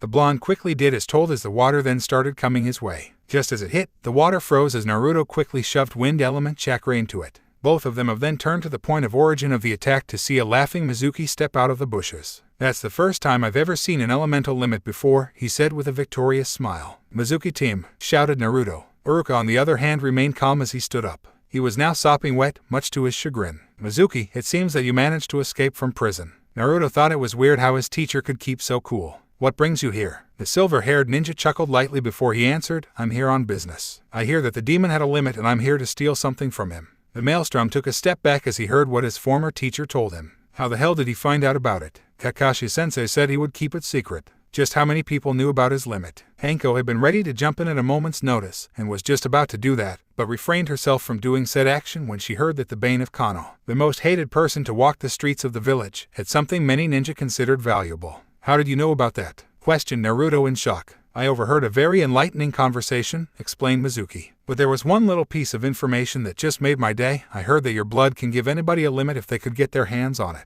That's what I'm going to do now. The blonde felt his eyes widen. He didn't know that the Kyoryukigen could do that. Where the hell did this guy get his information? In the bushes, Anko also felt her eyes widen as she too heard Mizuki's outrageous claim. This had to be some crazy made-up story, and Mizuki was stupid to believe it. There was no limit capable of creating other limits, it was simply impossible, right? She again felt compelled to stay where she was, milking the situation for maximum info. "There is no way I'm going to let you have my blood, bastard," yelled Naruto defiantly. "We'll see about that, demon." Naruto readied himself to retreat as Mizuki pulled off one of Fuma's shuriken and began to spin it like a buzzsaw. The blonde tripped backwards as he tried to get away, but as the criminal got to his target, he was abruptly stopped by Aruka and the kunai he was holding. The silver-haired ninja haughtily laughed once more. "Don't even bother. I know your limit's weakness. Just like a power generator, if it gets wet, it would short and get destroyed. Am I right?" Aruka gave a mighty shove with his knife that pushed his opponent off of him, momentarily silencing the arrogant traitor. Naruto looked towards his teacher with evident worry. If his teacher kept his Hyakurai on, then he would have gotten screwed over royally. That's why he wanted him to change limits. If he got wet with it on, there was no telling what would happen.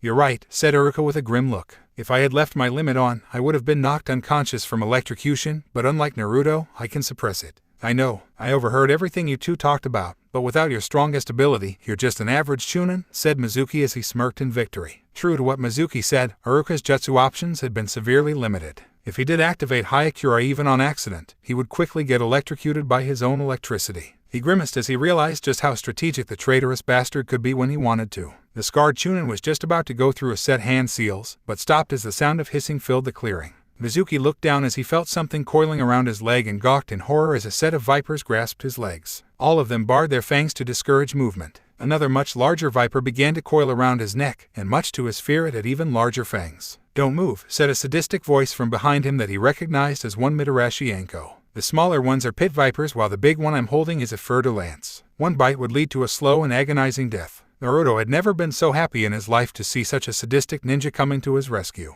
Aruka on the other hand recognized her almost instantly. "Mitarashi Anko. I've never been so relieved to see you." "Yeah, well, I happen to be the neighborhood." Her smirk turned deadly as her attention went to the sweating Mizuki. "So, are you going to come quietly or am I going to have to drag you while you scream?" Much to everyone's surprise, he smirked. "Two things. One, I've known you've been following me since last night. Two, do you think I wouldn't have thought ahead?" As soon as the last word left his mouth, he was replaced with a log with a puff of smoke. Before Anko could react, a shuriken had lodged itself into her shoulder, but as she pulled it out and turned to retaliate, she fell to the ground while her summons disappeared with multiple puffs. "Shit, it's poisoned," she said with a murderous glare aimed at the Chunin in the tree above. "I coated that shuriken with a paralyzing toxin just for you," Mizuki said triumphantly. "You won't be able to move for a while, but don't worry, I'll deal with you soon enough. First things first, I've got business to attend to. Fire release, Immortal Phoenix Flame." The silver-haired criminal jumped away in time as 5 fast-moving fireballs came his way, making the branch he was on explode. He jumped across from Aruka and charged forward with his Fuma shuriken spinning, but was stopped once more by another kunai his target was holding.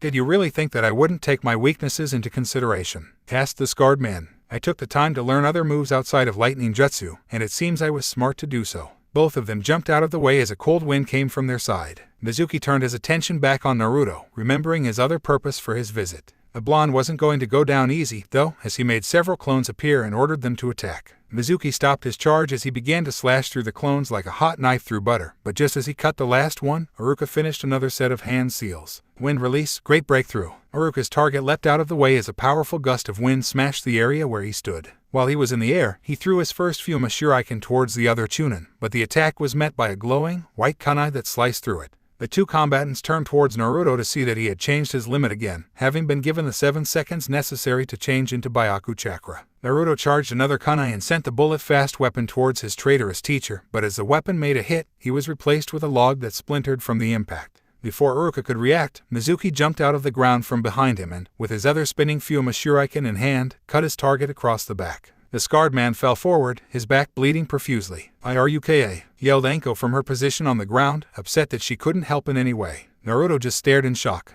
It was happening again, except this time his teacher was about to die. He had to do something, but what? How was he going to reach him in time? Then, he felt it again, the nightmarish chakra that infested him like a virus back on the bridge, the chakra that almost cost him someone he could call friend. This time, though, he welcomed it. Mizuki was threatening a precious person, he had to be punished for his crimes. The silver-haired traitor smiled maliciously as he was about to stab Aruka and finally gain half of his revenge, but stopped as something foul swept over the area. Everyone turned to look at the source, only to see a flame-like chakra engulf the blonde maelstrom. Naruto began to change. His nails became claws as his birthmarks defined even more. His hair became messier while his canines became fangs. He looked as if he was seeing red as he stared at the shocked Mizuki. His dark eyes, the mark of a Bayaku Chakra user, shattered in the crimson, spinning Tomoe of a Sharingan instantly appeared in his eyes as the mirror shards fell away, the demonic chakra removing the single major weakness of the Kyoryukigen altogether. The goggles slipped off and were hanging around his neck, revealing his beautiful eyes for all to see. Just as Mizuki was about to fight back, Naruto roared, unleashing a concussive wave that pushed the Chunin across the field.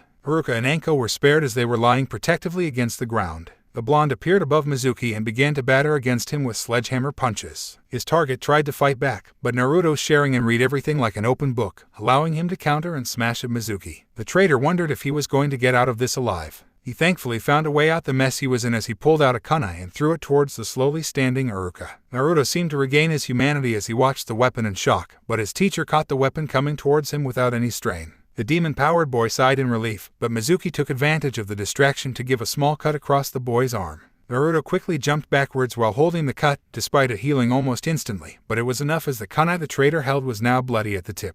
Now I will have a bloodline limit of my own, and when I do, I'll crush you all, roared Mizuki with an insane smile. It was at that moment that the Hokage and Kakashi dashed into the training area at full speed, trying to stop Mizuki before he allowed the blood to enter his body. "Mizuki, don't do it," yelled Kakashi frantically. Either way, it was too late as Mizuki stabbed himself in his arm. The wide-eyed scarecrow in the sand skidded to the stop, unable to prevent Mizuki from unknowingly committing suicide. He laughed insanely, waiting to feel the effects of putting the Kyoryukigen user's blood into his body, but instead suddenly fell to his knees while gasping for air and holding onto his neck. A second later, he puked up blood onto the ground. Much to his horror as well as everyone else's that was playing witness, the blood began to smoke before it became black, poisoning the ground it touched. His eyes widened in fear at what he saw, and that's when the worst of it began to happen. Mizuki screamed in pain as he felt his blood begin to boil, bursting every vein, artery, and capillary contained in his body. Naruto looked on in horror as his demonic side receded. His Sharingan, no longer of use, disappeared, making his Kyoryukigen shatter once more and leaving him with his normal crystal blue eyes. His eyes widened even more as he heard a dark laughter ringing through the back of his mind. Kakashi and the Sandaime slowed to a trot with pity in their eyes as they watched Mizuki scream through the worst 5 minutes that he was going to ever experience. Aruka and Anko also looked on in unsung fear, wondering what was going on.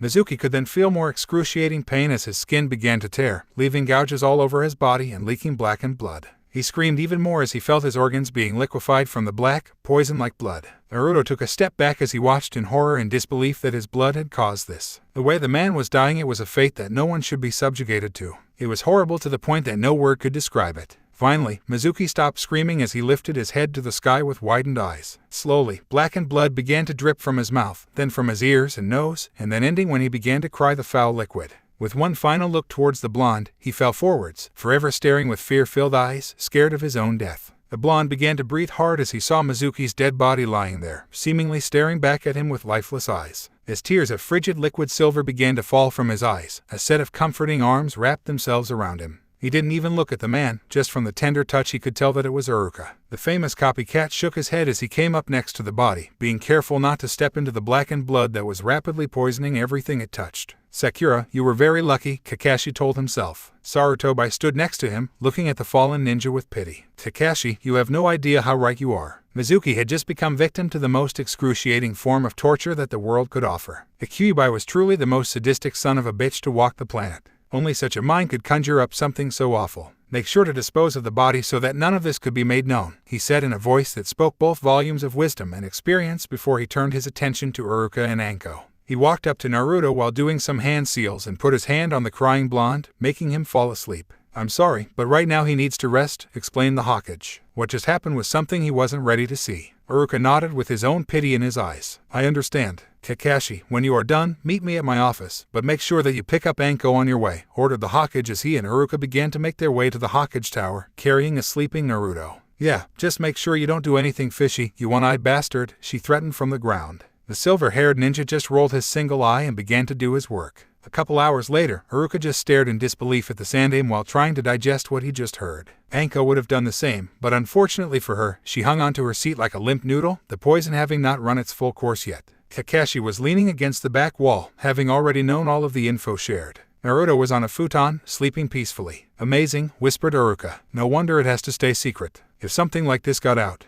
He was quickly interrupted by Anko, then shit would hit the fan. Not the words I would use, said the Sandaime with his pipe smoking in his mouth, but yes, that is what would happen. But today's events have told me something else. The Kyuubi doesn't like to share this gift with anybody. It makes me wonder why, muttered Kakashi sarcastically. Sarutobi ignored him in favor of continuing his talk. The more demonic chakra Naruto has in his blood, the worse those effects get. Sakura lived mainly because Naruto wasn't pulling on the Kyuubi's chakra at the time, but there was enough of it there to threaten her life. Damn, this just keeps getting better, noted Anko. Funny, said Aruka, something akin to worry crossing his face. It's more ironic than anything. It seems more like a cursed miracle the more we look at it. That it is, Aruka, agreed the Hokage. Naruto felt as if he landed in a cold puddle of water as he stood up, soaking wet. Last he remembered, he was looking at Mizuki's lifeless body, and then the old man did some kind of jutsu to make him fall asleep. He looked down at the knee-deep water, feeling awful that it was his blood that killed the man like that, but now he had to move forward. It wasn't good to dwell on the past, but now he knew not to let anyone get a hold of his blood in any way, shape, and form.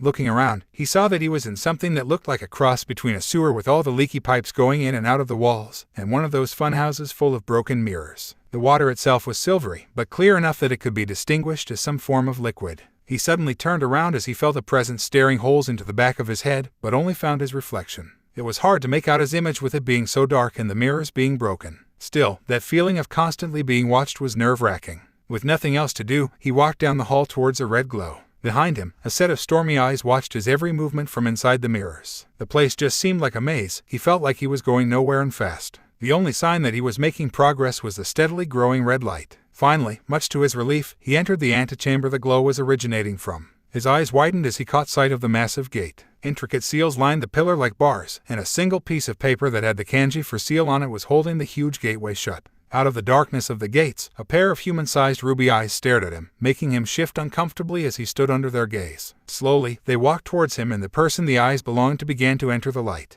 The water rippled underneath. A set of feminine feet walked on the surface of the liquid, but as the body came into view, he could finally see who it was. Much to Naruto's surprise, it was a girl about his age, stopping as a clear barrier came up in front of her and preventing whatever advance she had planned. Her hair was blood red and her skin was milky pale. She wore a simple dress with no bells or whistles. She was also well endowed, despite the age she looked. "It's about time you met me, fool," she said with enough malice to make the hair on Naruto's neck to stand on end. "Who are you and where am I?" he asked, highly weary of the girl in the cage. She gave a smile that made the blonde's skin crawl, revealing her longer than normal canines. Looking at her, Naruto couldn't help but feel fear, despite her fragile appearance. There was just something about her that screamed for him to run for his life, but he couldn't quite put his finger on it. "We're inside your mind, or the seal if you wish to be specific. If you don't mind me asking, don't you recognize the nightmare that ruined your life?" She smiled with mirth as she waited for his recognition. That's when it hit him about her identity. Contradictory to popular opinion, the Kyuubi was not the son of a bitch as people assumed, but rather, she was a bitch altogether. "You," he growled past his clenched teeth. She lightly laughed. "Yes, me. Her eyes briefly glowed crimson and became slitted as she said the last word. "The bitch that killed everyone that lovely night that you were born." Naruto's eyes shattered, turning his vibrant blue eyes into broken mirrors, mimicking the environment around him. He wanted so much to jump in there and kill her. She was the root of every awful thing that happened to him. Looking at her smile, he could also tell that was exactly what she wanted. Calming down, he made his eyes return to normal. "Like what I had your blood do to Mizuki?" she asked with a sadistic smile. "That was you," he growled. It only caused her smile to become even more sadistic, if that was possible. "Oh yes, it works so beautifully. It's worse than any form of torture on the planet, and it only gets better and better with the more of my chakra you use." "Then I won't use it," the blonde simply said. She laughed again. "That's like saying you won't bleed. You don't fully grasp just how unique your limit is." "What do you mean?" Naruto asked with caution. "It's a transcendent bloodline limit," she explained with a smile, glad that she had got stuck with the container she did, a limit that only appears once every 15 generations. The one you happen to get stuck with not only copies limits, but can create new ones whenever someone comes into contact with your blood. "But as you can see, I'm very selfish and don't like to share." She grinned evilly. "If only your blood was more poisonous when you're not using my chakra, then maybe that sad excuse of a Konoha would have died when the blood got into her eyes." It had gotten the effect she wanted as Naruto felt his eyes widen in surprise at the sudden revelation. The Kyuubi then decided to rub salt on the wound. "Oh yes, she should have died. It was because of you she almost did." Her grin slipped as he looked at her with fury. The redhead succeeded only in pissing Naruto off. "You almost killed her," he said, his Kyoryuken shattering again. He felt his resolve about what he was going to do strengthen. "I'll become strong enough so that I don't need your chakra." She scowled. In her anger, her eyes began to glow and become slitted. "You're going to need me eventually, whether you like it or not. Don't worry, I'll always be here," she said as she receded back into the darkness, failing to usurp any control on her container this time. Naruto only narrowed his eyes as he saw her staring back at him loathingly with her ruby eyes. No matter what, he wasn't about to let her get away with anything. After all, this was the monster that laid waste to entire nations. Suddenly, the world twisted, and another second later, he was blinking the sleep out of his eyes. Everyone in the Hokage's office turned their attention to Naruto as he began to stir. Their talk just ended and everyone was about ready to go home. Naruto then sat up, still looking really tired. The Kyuubi is a bitch. The next thing that happened had everyone blinking in confusion. The blonde fell backwards, once more giving in to the wiles of slumber. Naruto grumbled as he walked through the crowds, having been thrown out yet another weaponry shop. He lost track of how many he visited today, but the ones willing to take his money did so by selling their stuff at ungodly high prices. Now he was looking for a halfway decent shop so he could buy one measly pack of Senbon. He'd be training his different limits by now, but he wasn't willing to waste a day of rest and relaxation, especially when he practically didn't have time to himself. Heck, he even trained his water and ice jutsu in the shower. Today, he was just going chill, even if it killed him. The sun-kissed genin raised his head up as he found another weapon shop, this one full to the rim of weapons, some of which he had yet to identify. It was smaller but completely packed, leaving no square inch of the walls undecorated, or at least that's how it looked from the outside. Naruto sighed as he made a mental bet with himself. How long would it take for the shop owner to notice him this time? Knowing his luck, the very moment he stepped foot onto the floor, relying on his lucky stars, he timidly walked in. Like he guessed, there were lots of shiny, pointy objects, and all of them didn't leave enough room to maneuver without getting poked. The first person he saw was a girl, maybe a year older than him, behind the counter, lazily reading a magazine of some kind. At first, Naruto scratched it off as another one of those stupid girly magazines, but upon closer inspection he found himself raising an eyebrow, finding it to be a weapon catalog.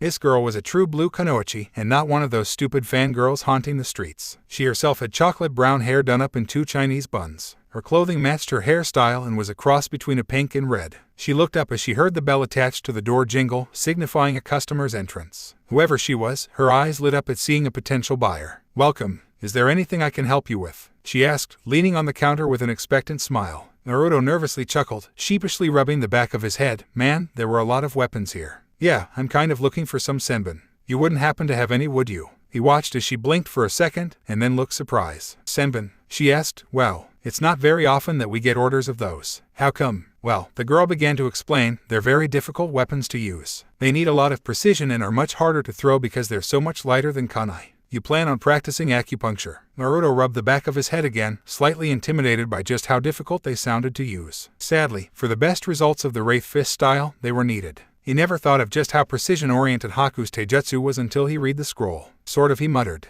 "I'm working on something like it." "Really? What would that be?" she asked with curiosity. Both of them were interrupted as man walked in from the back room. "Hey, Tenten, don't scare the customers. If they don't want to talk about their fighting styles, they don't have to." The Uzumaki slowly turned his attention to the newcomer. Just looking at him, he could tell that the man was Tenten's father. Their hair was the exact same color, but unlike his daughter, his eyes were obsidian. Body-wise, he was wiry like Kakashi and his cheeks were decorated by scars from battles he probably experienced as a shinobi. Naruto couldn't help but gulp at the sight of him, knowing he was about to get thrown out. And the fact that the man was a former shinobi didn't help lower his fear. His eyes watched from behind his goggles as Tenten's father looked taken aback for but a brief second. What took place next Naruto could have never predicted. The man smiled. It was not just any smile, it was friendly, the first one he could ever recall getting from a shop owner of any kind. "Well, what kind of weapons are you looking for?" he asked. Naruto shook his head to get over the shock. "I'm looking for some Senbon." Like Tenten, her father looked surprised. "Really? It's not very often we get orders of those. Mind if I ask why?" Naruto took a deep breath as he got ready to explain. Tenten leaned in closer to listen, being a part of a team that specialized in taijutsu.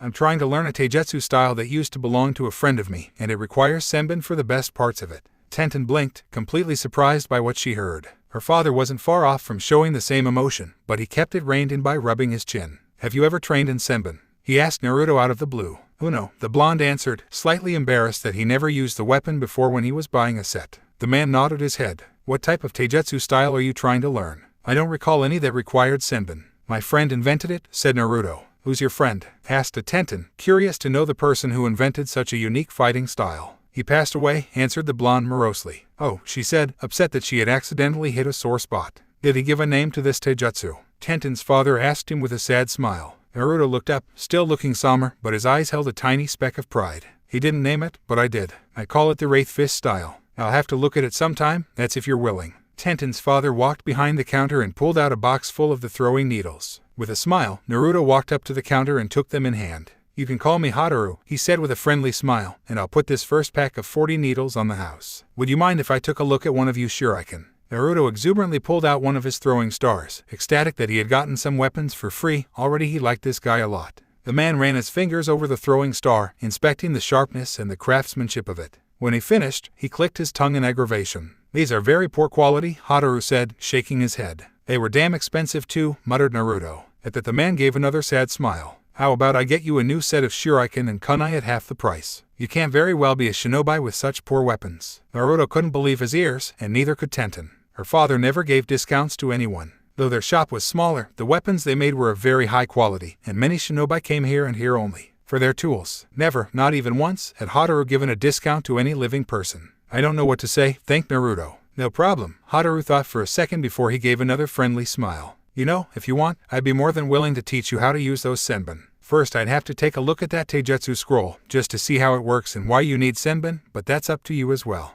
At that point, Tenten fell out of her chair with a surprised squeak. Both of them turned their attention on her as she pulled herself back up on the chair, rubbing her head from her collision on the ground. You never trained anybody, she said. I guess I never have, huh? He said with a smile. Thanks, Naruto said, donning another one of his infamous foxy grins. It's hard for me to find a good weapon shop, or one that's as friendly. It's my pleasure. Just stop by tomorrow if you can and I'll give you some pointers. The blonde nodded his head and waved goodbye as he left the shop. Tenten rounded on her father with a mixture of confusion and curiosity as soon as their customer disappeared behind a corner. I thought you didn't like teach. That's why you became an ANBU, so you could get away with not teaching a genin squad, she questioned, with a grimace. You're right, but I'm doing this for an old friend of mine, he simply answered with a distant look. Both of them turned their attention into the back room as they heard something break. Tenten groaned and put her hand up to her face, knowing this had something to do with her little brother. I do believe that your little brother, he told her with a smirk. I know.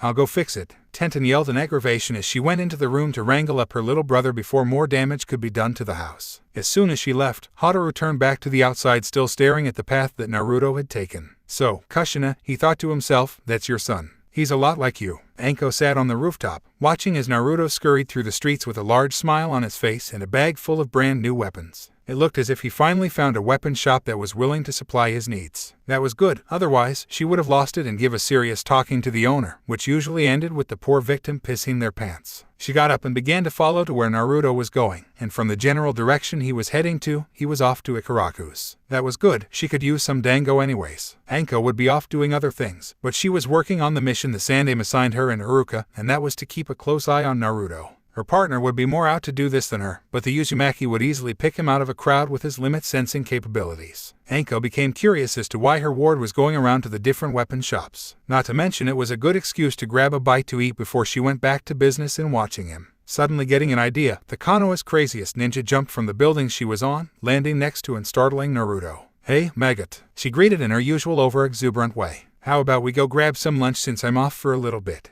After regaining his composure, he shrugged his shoulders. Sure, I was just heading to Ikaraku's anyways. It took the duo a couple minutes to get to the place, and when they got there Naruto ordered as usual and Anko bought several plates full of dango. So, what made you go out to the weapon shops? She asked, starting off their conversation. I had to find some Senbon, he told her with a smile. That guy from the last shop was cool. He gave them to me for free and sold me a kunai and shuriken set at half price. That's pretty good, she said, glad to know she wasn't going to have to visit the guy for a private talk. Senbon though. Why would you need those? Well, I need them for a taijutsu style, the blonde answered. Would you be able to give me some pointers on how to use them? Anko thought about it for a second. Maybe after the weekend when you train with Aruka and me again. Damn it, muttered Naruto. Oh well, at least Haru was willing to teach him tomorrow.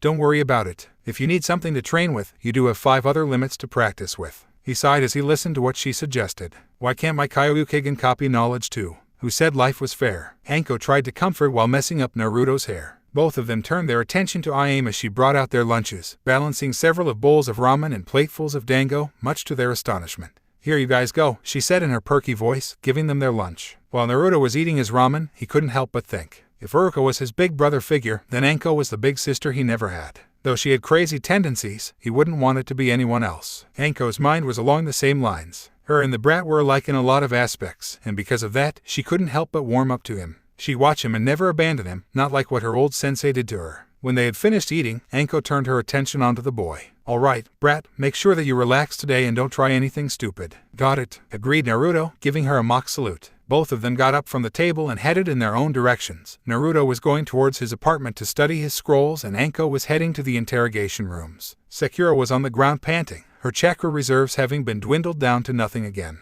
She was training her Kinzokyuten, but much to her own aggravation, she couldn't pull out anything bigger than an average-sized katana. Though, there was a serious improvement from her first pathetic attempt. During the week of training with Yamato, he not only had her practice her metal release, Dragonfly Weaver, but also had her work on weapon-based combat. She hated katana and anything with a blade, but found she loved weapons with a shaft or pole, including, but not limited to, bow staffs, spears, and scythes. Sadly, all of those required metal, lots of it, and that meant a lot more chakra she didn't have. She slowly picked herself off the ground, but when she stood, she found one Uchiha Sasuk entering into the training grounds. Thankfully, he hadn't seen her try to create a weapon or something. "What are you doing?" he asked, genuinely surprised to see her out on the training field. He figured she'd be at home working on her hair or something like that. "Training," she simply answered, wiping the sweat off of her face. It brought some satisfaction to her to see Sasuk caught off guard by her new training regime. Although Yamato gave her and the rest of Team 7 the weekend off, she needed to get her chakra reserves at least to where she could pull out a bow staff from the ground.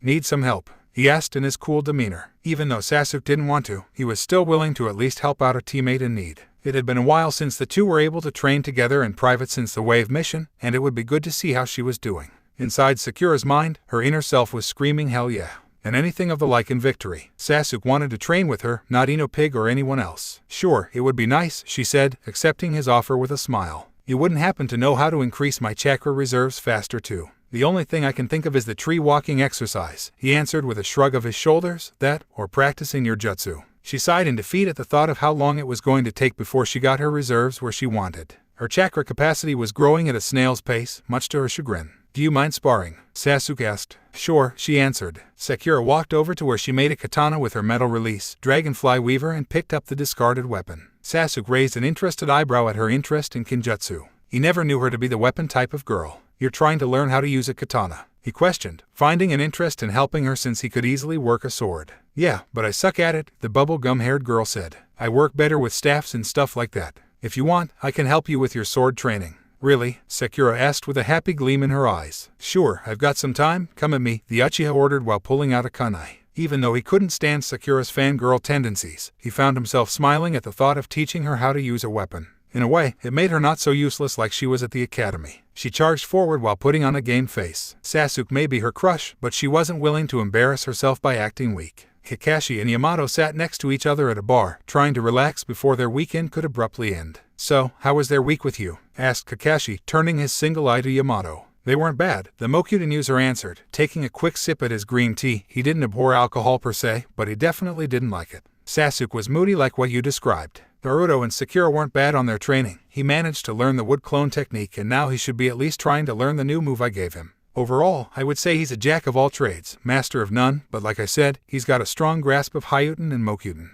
I've had Sakura also train in weapons besides her Kinzokyuten. Her reserves are really small, so we've been trying to get them up to par, but it'll still be a while. "That's pretty good." Yamato looked at his former captain and shook his head, seeing that Kakashi already downed his liquor without anyone seeing past the mask. "You still need to stick around to train Naruto and Sakura. I also have to train Sasuke in using Sharingan, but at the same time, I've got to train Naruto to use Bayaku Chakra. How are we going to pull this one off?" "Well," thought Yamato, "while I train the other two, you could take Sasuk. If you want to train Naruto, I would suggest you start bargaining with Aruka and see if you can get him every other day." "Sounds like a plan to me," Kakashi agreed. Both of them looked to the side as they saw Kurenai and Asuma take their seats next to them. The woman Jounin was quick to order herself some alcohol, but Asuma turned it down, instead taking out a fresh cancer stick. "So, Kakashi, what's your plan for the upcoming Chunin exams?" asked Asuma. The copycat shrugged, taking a moment to think about it. "It depends. I'm not so sure if my team is ready for it, but then again, they did take on a pretty high-ranked mission." "I heard about that," spoke Kurenai. "I'm glad you guys got out of that mess okay." "What brings you here, Yamato?" questioned the chain smoker. "I'd figure you'd be out with the ANBU, not looking like an average Jounin."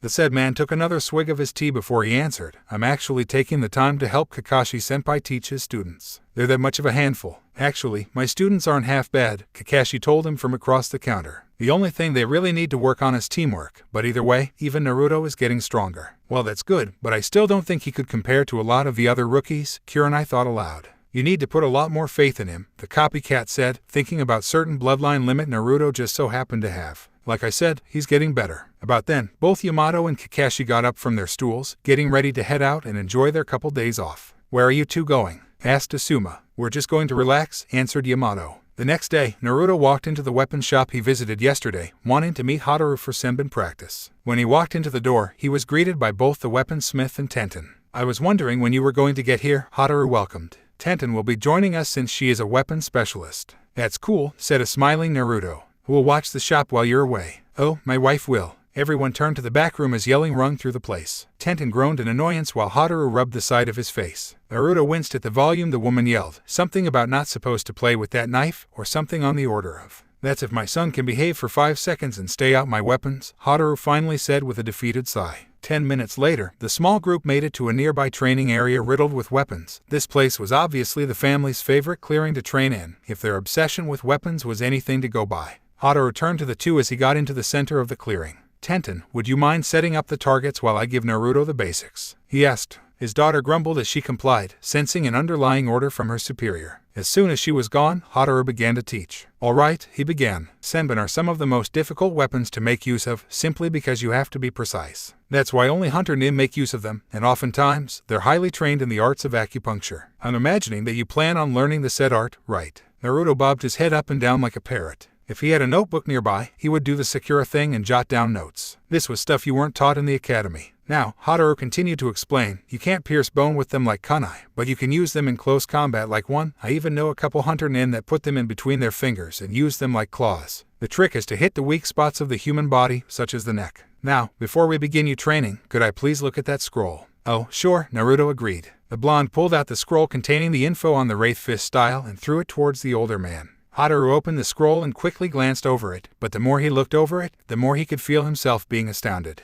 This fighting style was very unique. Unlike many others he looked at, this one was created just so the user simply adapted to everything he or she wanted. It could be changed up for different weapons, not just Senbon, but looking at it, he could see that the most spectacular forms of combat in the style required the use of the throwing needles, and it was simplistic, basing itself off of a common fighting style, but then changing it up to become a very deadly system. Hataru whistled as he rolled up the scroll and threw it back to Naruto. I can now see why you need to learn how to use Senbon, the man said. Well, I think we've wasted enough time. With a nod, the sun-kissed boy followed his one-time teacher towards where Tenten was lazily reclining against a tree, watching them with a mixture of aggravation and interest. Now, tutored Hataru, when you throw a Senbon, it's a flick of the wrist. Asuma greeted his team at his usual spot, Chaoji's favorite restaurant for Korean barbecue. He quickly found his team by following the sounds of his plump student's bites, finding the ever-lazy Nara and a depressed Ino. The Sarutobi kept trying to figure out what was wrong with the girl, but she would brush it off or not even answer altogether. Shikamaru and Chaoji liked it that way because she wasn't being overbearing, but it worried Asuma. Normally she would be the driving force of the team, mainly through ordering around and threatening her teammates, but now she was so out of it even she didn't train. Hey guys, he greeted, receiving a hello sensei from Chaoji, a yo from Shika, and a grunt from Ino. Well, I think we should train today, he suggested. That earned groans from the Akimichi and the Nara, but Ino continued to stay silent, and to believe that he was trying to put them into the Chunin exams. At this rate, Naruto wouldn't have trouble fighting them, except maybe Shika and his oversized brain. Could we please wait until after we're done eating? Pleaded Chaoji. With a sigh, he nodded and took a seat next to his overweight student. The chain smoker allowed his eyes to travel the normally bright Ino, trying to figure out what was going through her mind as she continued to stare off into space. After they'd eaten, they headed towards their favorite training area, walking through the ever-busy afternoon crowds. Ino was aimlessly walking, only allowing herself to automatically follow her team. Her brain was still deep in thought, still trying to think of where to go from here. This sucked. What was there left for her to fight for? She became a Kunoichi for all the wrong reasons, and now she was paying the price with her one and only goal now gone. Somehow, her former best friend won. If only someone would walk out of nowhere and give her something worth fighting for. Ino was so deep in thought that she didn't see another blonde, one that wasn't paying attention either, coming straight at her. Shikamaru turned to the right as he heard a crash and muttered one of his usual what a drag as he saw how the Yanamaka had collided with none other than one Uzumaki Naruto. ARGH, why Senbon, yelled the former dead last. True to what he said, there were needles strewn about the place, his collision having let them all loose. He began to frantically pick them up, at least until he felt a powerful killer intent. Naruto was afraid to look at the direction it was coming from, but gulped as he did anyway, immediately regretting it upon sight of Ino and several needles sticking out of odd spots on her body. You idiot, she yelled as she stood up. Naruto nervously laughed. Hi Ino, it's been a while. Could I please have my Senbon back? Ino roared as she jumped at him, making the blonde frantically crawl away before any permanent damage could be done. When he looked back, he saw the enraged girl struggling to get away from her sensei's grip in her quest to kill him, Asuma having grabbed the back of her shirt. "You're trying to learn how to use Senbon?" questioned Asuma. "Aren't those a little difficult to use for a genin?" "Hey, I happen to know how to use them," shouted Naruto, upset that someone was once again underestimating him. Hearing this, Ino began to calm down enough that her sensei let go of her. They all watched as the blonde boy picked up one of the discarded needles and threw it at a nearby poster of some guy. The Senbon was quick to hit, landing dead on the crotch of the guy on the poster. "Nice throw," congratulated Shikamaru, wincing at the sight Naruto's chosen target. "Damn it, I was aiming for the head," shouted an annoyed Naruto. "That would still be painful," though he muttered as an afterthought. "Who taught you how to use Senbon?" Asuma asked out of curiosity. "It was Hataru-san at the weapons shop just down the street," the blonde answered, pointing his thumb at the general direction of the store. "But he only taught me the basics. I think Anko will be teaching me the more advanced stuff about it." Asuma couldn't believe his ears. The Hataru, a man that he could recall working with on missions, taught someone. How did the village pariah pull that off? That man did not like teaching, only giving his daughter, Tenten, lessons, but for this to come out of the blue. "Really?" asked a curious Asuma. He had to see this somehow and he knew just the way. "Would you like to come along and practice with my team for a while?" Naruto adopted his usual foxy grin at the thought of training with old friends. "That would be awesome." On the rooftops above, Anko was banging her head against a pole. She knew just how much Naruto loved to show off when he trained just from watching the practices he had with Aruka. It was going to be likely he would to reveal too much. If that happened, her partner would kill her, and Aruka's wrath was something Anko didn't want to deal with. With a growl, she followed after them, keeping a hawk's eye on her charge to make sure he didn't do anything to showy. All of them finally got to the training area and Naruto was excited to be able to fight someone outside of his own team. It got boring training with Sasuk and Sakura, especially when you knew how the Sharingan and Kinzokyuden worked. Ino was still pissed at him, giving him dirty looks the entire way there. Shikamaru groaned as he saw it, Chouji, and he enjoyed it when the overbearing blonde stayed quiet, but now it seemed that she went back to her old, pissy self. "We'll pair up today and have a free-for-all fight," ordered Asuma, turning around to look at his team and their guest. "That means you should feel free to use whatever is in your arsenal, just don't change the landscape too much. Hey, Naruto, how about you and Ino pair up for the first fight?" Naruto gulped as he nodded his head as Ino cracked her knuckles in anticipation. Now she could get him back for turning her into a pincushion. Asuma was just about to give the okay to begin, but stopped as he felt a well-concealed chakra signature. He slowly turned his head to the side and out of the corner of his eye he could see Mitarashi Anko watching Naruto from the trees. "What the hell is she doing here?" he asked himself. He wasn't going to announce her presence. Mentally, he decided he was going to wait and find out what she wanted after the fireworks. "All right, guys," said Asuma, turning his attention back to the two combatants. "Get ready." Naruto adjusted his goggles while Ino pulled out a kunai. The whiskered boy didn't know whether to activate a bloodline limit or not, but he shattered his eyes anyways just in case. "Begin," shouted Asuma, curious to see what the Uzumaki learned from Hataru. Ino was the first to charge with her knife in tow. Naruto quickly pulled out a Senbon and parried the weapon, then jumped backwards and counterattacked by sending the needle into Ino's arm. "That hurt," she shouted as she pulled it out. "It doesn't hurt that bad," muttered Naruto, knowing how it felt to become a human pincushion after his fight with Haku. With a roar, she charged again, but Naruto pulled out 3 more of his throwing needles, placing them in between his fingers. When she got close enough, he threw them at her, but the Yanamaka jumped out of the way as the attack peppered the ground. "How many of those damn things does he have?" Ino shouted in her mind as Naruto pulled out 3 more. He threw them again, making her reflect them with her kunai, but as she blocked the last one, Naruto was already on her. She blocked his punch with her arm, thanking the gods for her enemy's very sloppy taijutsu. The sun-kissed boy tried a kick, but Ino blocked the attack as well, annoying him even more in the process. Finding that one of him wasn't enough, he jumped backwards while flashing through his favorite hand seal, creating 4 other clones. All members of Team 10 raised an eyebrow at the sight of the shadow clone technique, never expecting to see Naruto pull a high-level ninjutsu. Ino dodged all of the clones, making sure none could touch her. There may be more than one Naruto at the moment, but all of them sucked at taijutsu. She flicked her kunai, killing 2 of the clones and did it again at the next set, making the last of them disappear with puffs of smoke. Her eyes traveled over to the real boy that escaped her. Ino could see his brain working, watching as he concentrated. Evidently, he came up with something as another one of his foxy smiles painted his face. Naruto now knew which limit he was going to use. It was a while since he last used it, and it would be refreshing to use something other than an elemental limit.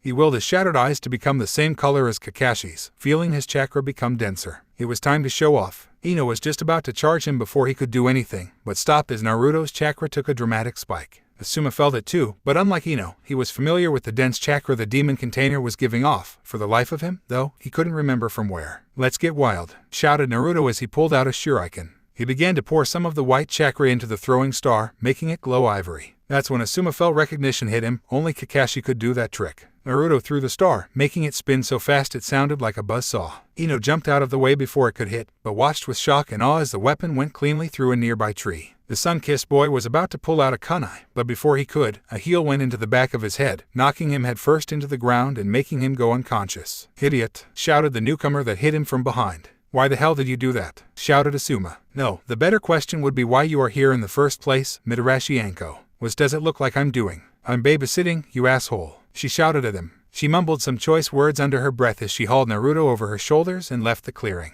Ino just blinked as she left, watching as her opponent was literally carried away from her. "Well, that was weird," Shikamaru said, ending the silence that swept over the area. "What the hell?" shouted an angry Ino. "He was stronger than me. I should have been able to beat his ass." Asuma canceled out her voice in favor of asking himself what had just happened. There was no doubt about it, that was Bayaku Chakra, but the only person alive that could use it was Kakashi. Were the Scarecrow and Naruto related in some way? He stopped his private musings as he heard something that put a smile on his face. "We're going to train," shouted Ino for the first time since whatever took place about a week ago. "Until I can beat that blonde piece of crap, we won't stop."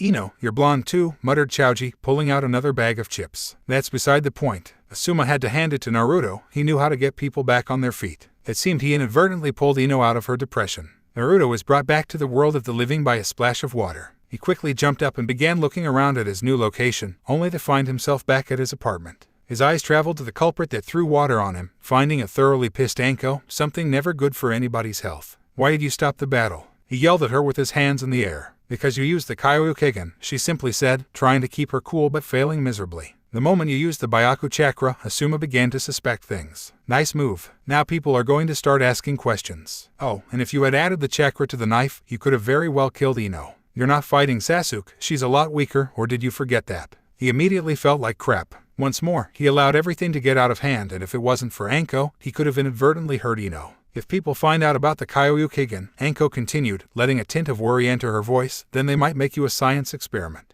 I really don't want that to happen." Naruto had also forgotten about that one as well. His blood was now the most valuable commodity on the planet, and he couldn't believe he was saying this. He was glad that the Kyuubi made it a lot less accessible. Still, he'd be in a lot of danger. "Sorry, I wasn't thinking," he simply told her. He allowed himself to get into the thrill of battle, and it almost caused a large calamity from what could have been a simple accident. "Yeah, you better be," she said. "I'll keep this from Aruka, because you and I both know that he'd fly off the handle." "Thanks, no problem, brat," she said. "Besides, I would probably get my own ass chewed if he found out." "I'm afraid it's too late for that," a voice said while entering the room. Anko chuckled nervously as she turned around to meet the voice, meeting an unpleased Aruka. Naruto also tried to sneak away before his former teacher took notice, but the man's Hyakurai was reading his every movement. "Oh, no you don't," said Aruka, crossing his arms. "Don't even think that you're off the hook." Like a puppy with its tail in between its legs, Naruto slowly walked over to the couch and sat next to Anko. For the next 10 minutes, Aruka gave them, as Naruto liked to call them, a chew-out session. Anko couldn't believe she was being chastised like a little kid, and Naruto just wanted to be somewhere else. Things only got better when Aruka began to tell Naruto how Anko and he were supposed to keep an eye on him, partly as a mission from the Hokage. "You've guys been watching me the whole time," the blonde shouted. "Well, actually it's been more me than Aruka since you can sense him," Anko corrected him, lazily leaning on one of her hands. "Hokage-sama decided we should do this so we could make sure things stayed secret," Aruka explained. "It was also to make sure we don't have another incident like Mizuki." "You guys could have at least told me," Naruto angrily muttered. "I think we should have too," agreed his teacher, wearing a soft smile. "It would make our job easier. It's not like we can keep track of you 24/7. It was that moment a light bulb went on in Anko's head. "I have an idea," she shouted, pointing a finger in the air. "That isn't good," the two males thought at the same time. "How about Naruto stays with one of us instead of staying at his apartment?" she suggested. "I mean, we'd be able to keep track of him easier, and he doesn't have to live by himself." "That's a great idea, Anko," Aruka complimented, putting his hand up to his chin at the thought. "Here's the problem. I don't quite have the income to support someone else, so that means he stays at your house." Naruto didn't know whether to smile in joy at the thought of no longer having to live alone or to run for the hills. This was Anko they were talking about. As much as he loved his older sister figure, there was so much crazy one could take a day. "No problem," she agreed. "I even have a spare bedroom for him. So guess what? You'll be living with me, maggot." "Could we talk about this?" Naruto tried to reason. The next day, Sakura could be seen on the bridge looking perkier than usual. Over the weekend, Sasuk took it upon himself to teach her some basic swordsmanship, and now she could halfway use a katana, and her skill with the fire release, Ember Shot, even got better. Speaking of the stoic boy, the Uchiha was lazily reclining on a nearby tree, letting his leg dangle off the branch. Surprisingly, there was a small smirk playing his lips. He couldn't believe he was telling himself this, but he actually enjoyed all that training with Sakura. It was nice to have someone other than oneself to work with. Both turned their heads to the sight of Naruto walking up to them, looking disheveled and exhausted. He took his usual seat on one of the railings of the bridge. It was only then Sakura could see the bags under his eyes. His hair was also more unkempt than was considered normal. After only a couple seconds, he started nodding off, losing his balance and landing in the water below. Sasuk shook his head in amusement and Sakura giggled as Naruto got out of the water, completely soaked and moodier than before. "What's wrong, Dobe?" taunted Sasuk. "Didn't get enough beauty sleep." "More like it was a herd of elephants," Naruto muttered. He was too tired to butt heads with anybody, especially after last night. Anko suggested he spend the night so he could at least get acquainted with her home. He halfway expected the place to look like a torture chamber, but much to his surprise it was a downright pigsty. Even then, that was giving her too much credit.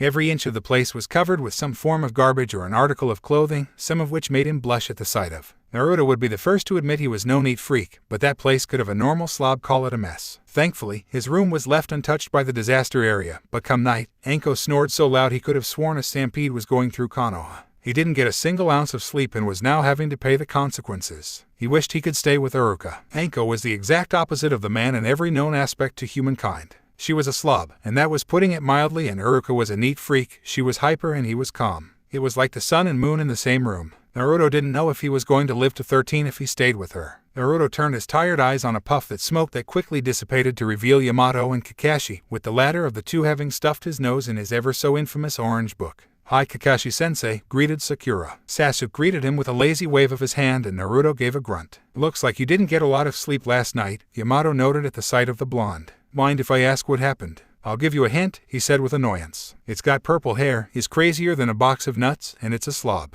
"Literashi Anko," guessed Kakashi as he put away his book. Naruto nodded his head in confirmation. "I'm sorry to hear that, but anyways, it's good to see you guys again." "Hey, Yamato-sensei, if Kakashi-sensei is back, then how come you're still with us?" Sakura questioned her part-time teacher. "I've become the part-time sensei of Team 7. It looks like I'll be stuck with you guys for a while," the Mokyudan user answered, making Sakura smile knowing that one of her favorite teachers was still sticking around. "Now, how about we go do some missions to start off our day?" suggested Kakashi, earning groans all around. Along the way to Hokage Tower, the genin tried their best to grill details out of Kakashi about his mission, only earning the reply that it was top secret. Naruto kept silent, still not fully awake to want to question anything. All of them entered the room where the Hokage assigned missions, greeted by the sight of the old man and Aruka who was sitting next to the Sandaime. "I have a special mission for you guys today, specially requested even," Sarutobi said with a smile. Even Sasuk's eyes brightened up at the thought of having been requested for this particular mission. Sakura had stars in her eyes at the thought as well. Finally, they were being noted for their hard work. Naruto on the other hand ran a palm across his face, already knowing where this was going.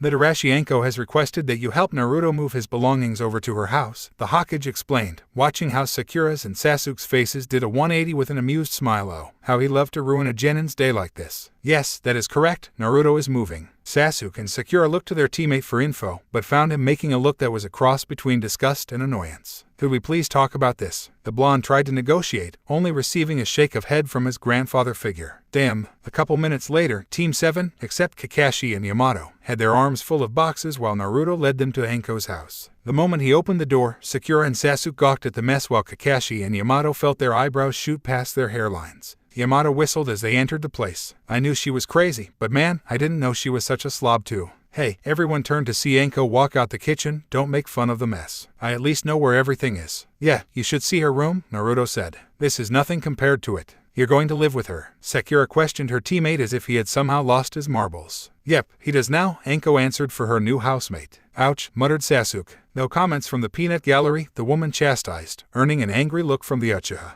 "Now get his stuff to his room. Watch where you step," Naruto warned, "or otherwise your foot might go where you don't want it to." "Do you really think that those two will get along well?" questioned the Sandaime as Aruka and he took a break with tea. "Don't worry," Aruka tried to comfort, "they both get along well, just like an older sister with a younger brother." Aruka took a couple seconds to pour him and his commander some of the bitter drink. "I must say, Aruka," Sarutobi said as he picked up his tea, "Anko's idea is actually quite smart, but like I said, I worry about them actually acting like brother and sister." "What makes you say that?" Aruka questioned with amusement. "I'm just saying," the Sandaime explained with his own humor in his voice, "siblings do have a tendency to fight over everything." "Are you saying that from experience?" Sandaime chuckled a bit, sort of. "Suma oftentimes didn't get along well with his older brother." "Well, if I'm right," Aruka said as he took a sip from his cup, "then the two should keep each other in line, and hopefully Naruto will make Anko clean her house." After a couple hours of unpacking, Naruto made sure he hid the boxes holding his precious scrolls under his bed before the other two noticed all of them headed back to the Hokage Tower for yet another mission. Sasuk and Sakura thought it was funny how the entire time Naruto and Anko would act like siblings. Either they were at each other's throats or they got along well enough to have a civil conversation. But it was so funny how the two were so alike that they were dysfunctional. Of course, Naruto got his own laughs when Sasuk slipped on some of Anko's clothes and landed on a pizza that was 2 weeks old. Even the Uchiha lost his cool that moment and almost began hurling chunks. As the genin were contemplating what happened at Konoha's resident psychopath's home, Kakashi and Yamato looked up as they heard a hawk screech in the air above them. "It looks like it's about that time," Yamato told his former captain. "Yes, it would seem so," Kakashi agreed. He then turned to his students. "Looks like you guys get the rest of the day off. Yamato and I have some business to attend to." With that, the two disappeared in one large puff of smoke, leaving their genin to themselves. Thinking he now had a chance, Naruto turned towards Sakura with a smile. Maybe his luck would be better today. "Hey, Sakura-chan," he began to ask, "would you mind going on a date with me?" "No," she rejected. "Sasuk-kun and I are going to go train this afternoon." It was her turn to put on a friendly smile and turn towards the spot the Uchiha formerly occupied, only to see a note. Out of curiosity, she picked it up and read it. "Sakura, I got to skip out on practice. I have to go get something."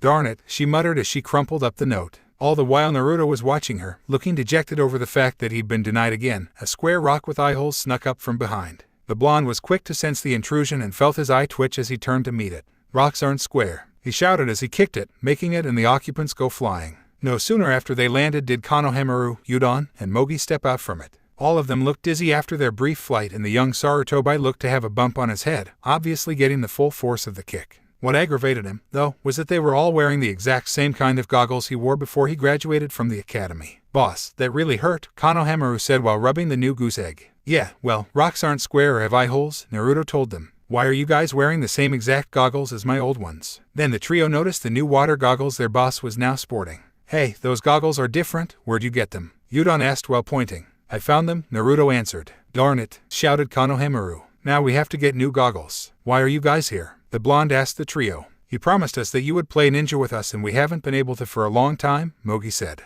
"That's just plain disturbing. A ninja playing ninja," Sakura thought aloud. Konohamaru then noticed her, and Naruto knew whatever words that were going to leave his mouth weren't going to be good for his body in any way, shape, or form. "Hey, isn't that the girl you like?" Konohamaru asked while pointing. The whiskered blonde looked towards Sakura, only to see her raise an eyebrow and cross her arms. That was about as far as Naruto wanted this to go. Konohamaru, I really think that." He was unfortunate enough to have been interrupted by Udon, who spoke the magic words. "She seems kind of flat-chested to me." At that point, the Uzumaki was absolutely ready to access his Hyakurai and shock the little brats for saying the absolute worst possible thing. He was stopped as a powerful killer intent flooded the area, making Naruto gulp as he remembered the ordeal with Ino yesterday. With a large amount of reluctance, he turned his head slow enough that one could hear the bones creak. Sakura lost her temper, and now him and the Konohamaru Corps were about to get the brunt. "Run for it," they all shouted as Sakura began a set of hand seals. The troop ended up having dodged fireballs. More than one time Naruto cursed Sasuk for teaching his team's Kunoichi how to use a fire move. They quickly rounded on a corner to get away from her. Konohamaru ran ahead of the group, not paying attention to where he was going, and collided with a large object. Naruto stopped when he saw the young boy run into the leg of a ninja he couldn't identify.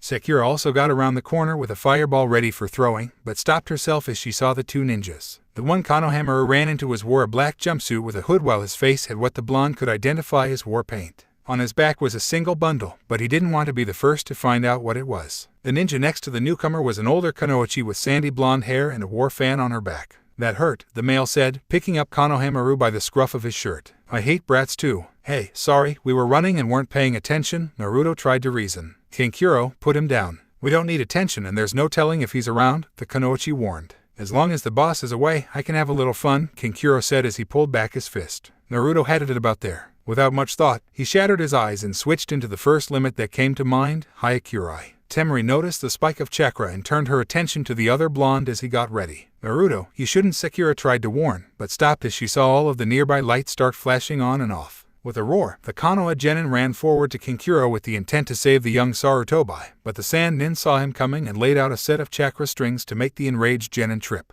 Naruto did indeed trip, but everyone watched with fascination as lightning traveled from the blonde to Kankuro, shocking him and sending Konohamaru in the air. Before he could hit the ground, the young boy was caught by Sakura and was quickly sat down. "You're going to pay for that," shouted Kankuro as he stood up. Before he could react, Naruto quickly jumped up and threw a shuriken towards a nearby tree. Remembering his lessons Aruka taught him, real lightning was easier to use with a lightning rod or conductor of some kind. He used the shuriken to send a large lightning bolt moving so fast it could barely be seen with the human eye, leaving only a quick flash and a loud thunderclap that had people covering their ears, towards a nearby tree branch, splintering it and raining wood on the immediate area. What the hell was that, Temari? Kankuro shouted as he stared at the blonde with wide eyes. When did he learn how to do that? Sakura shouted in her mind. The Konoha minds were along the same line of thought. The young kids' mouths dropped when they saw the attack. Where the hell are you? Naruto thought in his mind as his eyes shifted over entire the place. Naruto valued his Hyakurai and considered it the strongest limit in his arsenal, even though his skills were nowhere near Aruka's. It was bluntly powerful, more than capable of splitting a tree into two, but the trick was controlling how much electricity you gave off. But what he really liked about this limit was its bioelectricity sensing capabilities. At this current moment, both his Hyakurai and Kyoryukigen were going crazy. Someone was nearby with a limit of some kind.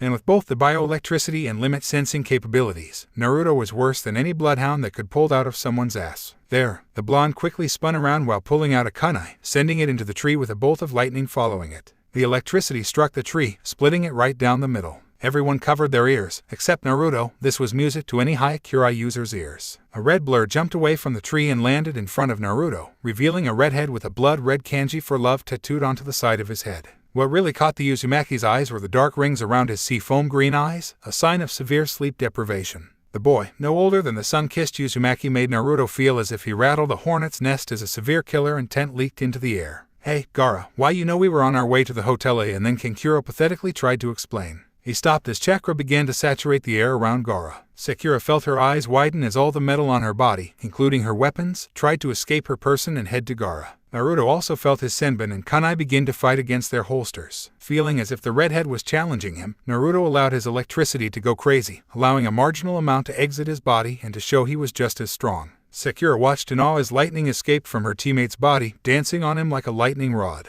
The most spectacular displays, though, were coming from his hands where electricity would arc and dance around his fingers. Gaara could sense the huge amount of power coming from Naruto and up the ante, saturating air with even more chakra, forcing all metal objects to come to him with even more force. The magnetic abilities in the air made Sakura feel like she was being dragged towards the battle of wills by her weapons alone. The redhead narrowed his eyes, daring the blonde across from him to draw on more power. And Naruto just about to do that, at least until a commanding voice rung through the area. Enough, it yelled. Immediately, whatever force pulling the metal towards Gaara abruptly stopped and Naruto quickly shattered his eyes, knowing exactly who that voice belonged to. He looked up and was greeted by the sight of an angry Aruka, whose attention was more set on the Sunanins. As guests, you should all at least show some manners, he ordered. I know you may be here for the Chunin exams, but that doesn't give you the right to trash the place. Leave before I remove you myself. Temari muttered a shit under her breath and quickly began walking away with Kankuro in tow. When neither sensed Gaara coming with them, they turned around to see him still staring at Naruto. What is your name? The red ghoul questioned. Sakura shivered at the sound of the voice, as did the Konoha. It sounded so hollow, so bloodthirsty that it felt like it could kill them just from listening to it. Uzumaki Naruto. How about you? Naruto asked back. Gaara, and with that, the redhead turned to leave. I'm sorry, sensei. Naruto mouthed towards his teacher so no one else could hear, but felt surprised when Aruka blinked his right eye at him, telling him they would talk more later. All right, you guys, he said, allowing a friendly smile to paint his face. I think you all should be heading home before your parents get mad. And I know for a fact, Naruto, that Anko is starting to panic after having lost track of you. Everyone nodded, and with a couple goodbyes from the Konoha, everyone, except Aruka and Naruto, left the alleyway. Naruto was quickly interrupted. Don't worry about it, Aruka comforted. In this case I'll let it slide. There are a lot of rumors of Gaara and none of them are good. And you did save Konoha from getting a black eye. Now, I think we should be leaving before somebody starts questioning what happened to their trees. The two quickly got out of the alleyway, headed straight for Ikaraku's before anyone could see the damage done to the plants. Across the alleyway, when Gaara felt no living soul, except his siblings, was looking, he allowed his signature bloodthirsty smile to paint his face. There was something about Uzumaki Naruto that made him feel so alive. Shukaku wanted, no screamed was a better word for his blood, something Gaara never experienced before. Naruto also done something that no other human being did, and that was to stare him in the eyes with no fear, even as his own bloodline limit was going at full force. Jikiden, an ability gifted to the containers of Ikabai no Shukaku and passed on to their children, was originally used by the Sandame Keisuke. All men from Suna would have shit themselves if they felt it, but that blonde just answered the call of intimidation by letting out more of his power, whether it was pure ignorance or just stupidity. He licked his lips in anticipation, making Kankuro and Temari become nervous. Naruto and he were going to meet again, he would make sure of it. He's got that look again, Kankuro whispered to his sister. As you all know, Sarutobi began to inform the crowd of jounin in his office. The time has come once again for our biannual Chunin Exam. If any of you wish to allow your genin to enter, all you need to do is stand. Kakashi and Yamato had been in heated discussion about it since yesterday on whether or not they should enter their team. Though the group was above what an average genin team, Naruto and Sakura were fledgling bloodline users with no clan to teach them, especially Naruto since he still had a tender grasp of what he could do. Either way, it still would be a good experience for them. I had it, Kakashi, said the Scarecrow as he stood up. Nominate Team 7 for the exam. As secondary team captain, the Mokuden user said as he joined the masked man, I second that notion. Mato Guy was not going to take that rolling over. If his rival was going to enter his students, then he would as well.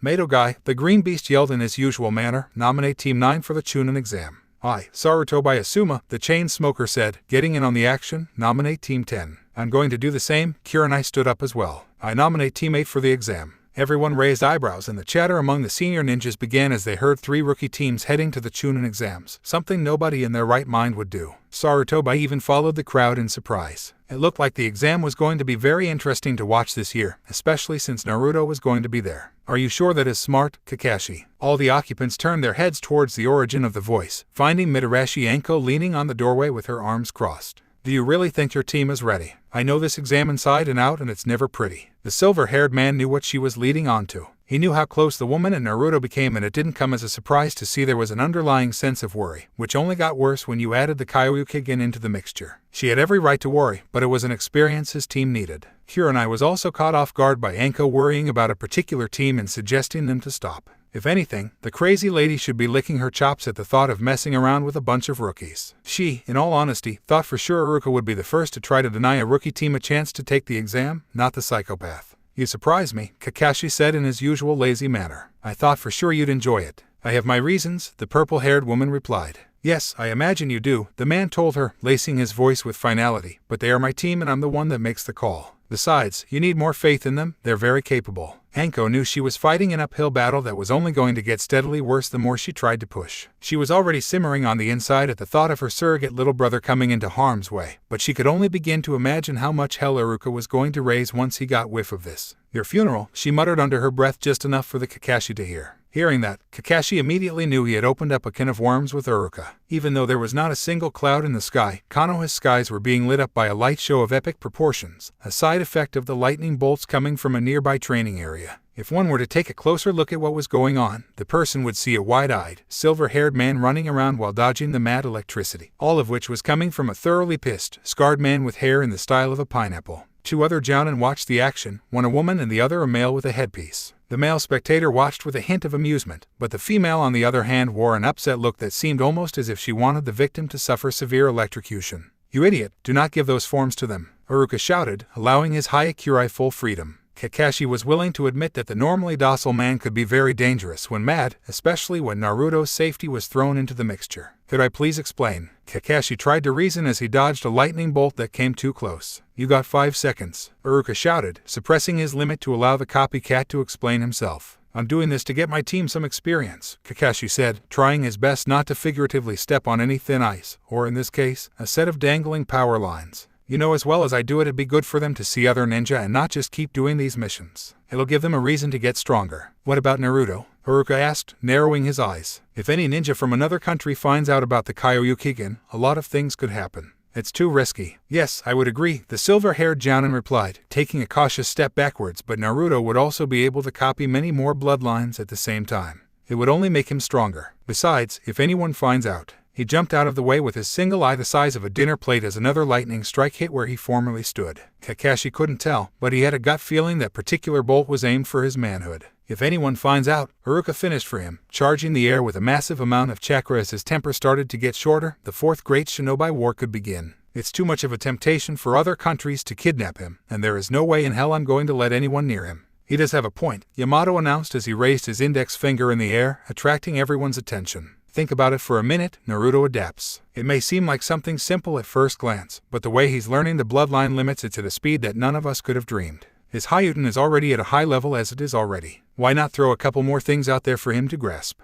Aruka slowly picked apart everything he had heard. Yamato made a point. The way Naruto adapted and grasped learning limits, he was like a sponge. His growth rate surpassed so many people his age that they were starting to have trouble trying to keep pace with him. Kakashi stood nearby on antsy toes, ready to dodge another lightning bolt in case. Lightning may be fast, but a copycat that was being targeted by said source of energy was faster, especially when it was a piece of his anatomy at stake. He still couldn't tell, but he was willing to bet money with Guy that Aruka was aiming for his testicles. Finally, after what seemed like an eternity in Shingami's stomach, Aruka sighed in defeat. The Scarecrow was about to relax, but went back on guard as the teacher walked up to him, a threatening smile on his face that made Anko proud. When he walked up to his face, Aruka gave his warning that sent a chill down the silver-haired man's back. If he gets a single scratch, I will not kill you. Instead, I will grab your head and send every voltage my body can create through your face. And after I'm done with you, not even your mask will keep your face from melting off your head. Anko let a Cheshire Cat grin come across her face as she heard a warning that done her so proud. She really was beginning to rub off onto Aruka. Yamato, on the other hand, just sighed.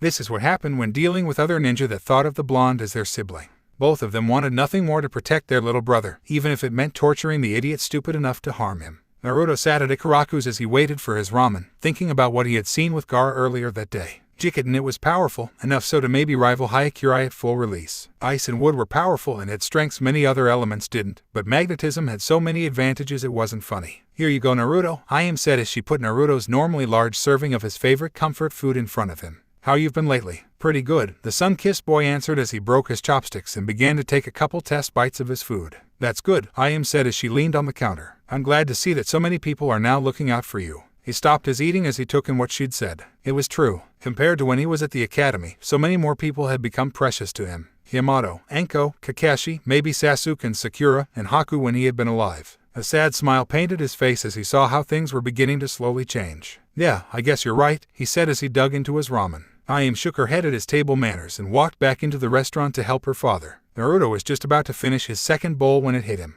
His Kyokugen picked up a signature nearby and ready to pass by. He spun around on his seat as he tried to decipher whether it was someone he knew or if it was someone completely foreign. It wasn't Jikiden. Gaara had a bloodlust mixed in with the feeling. As a matter of fact, it wasn't even any that he had ever sensed before. After a couple seconds, the crowds moved out of the way of his eyes, greeting him to the sight that made his mouth drop and all the ramen noodles in there fall out as well. The owner of the limit was walking beside two of his classmates he recognized as Shino and Kiba, alongside a female jounin he couldn't identify. Alabaster skin, navy blue hair, about the same height as him, and wearing a fur-lined jacket. No, it wasn't those traits that made his mouth drop, it was the fact that she was a girl, and a very pretty one at that. What really caught his eyes, though, were her moon-like eyes, a doujutsu he had never seen before. The girl stopped as she felt a set of eyes on her, a second sense she learned from being watched by her family so much. She turned, and the moment she did a ruby blush crossed her face. Naruto, her idol, was staring at her and with his mouth slightly agape at that. She didn't know how to react to that, so she did what instinct told her to do, squeak and then hurry away ahead her team.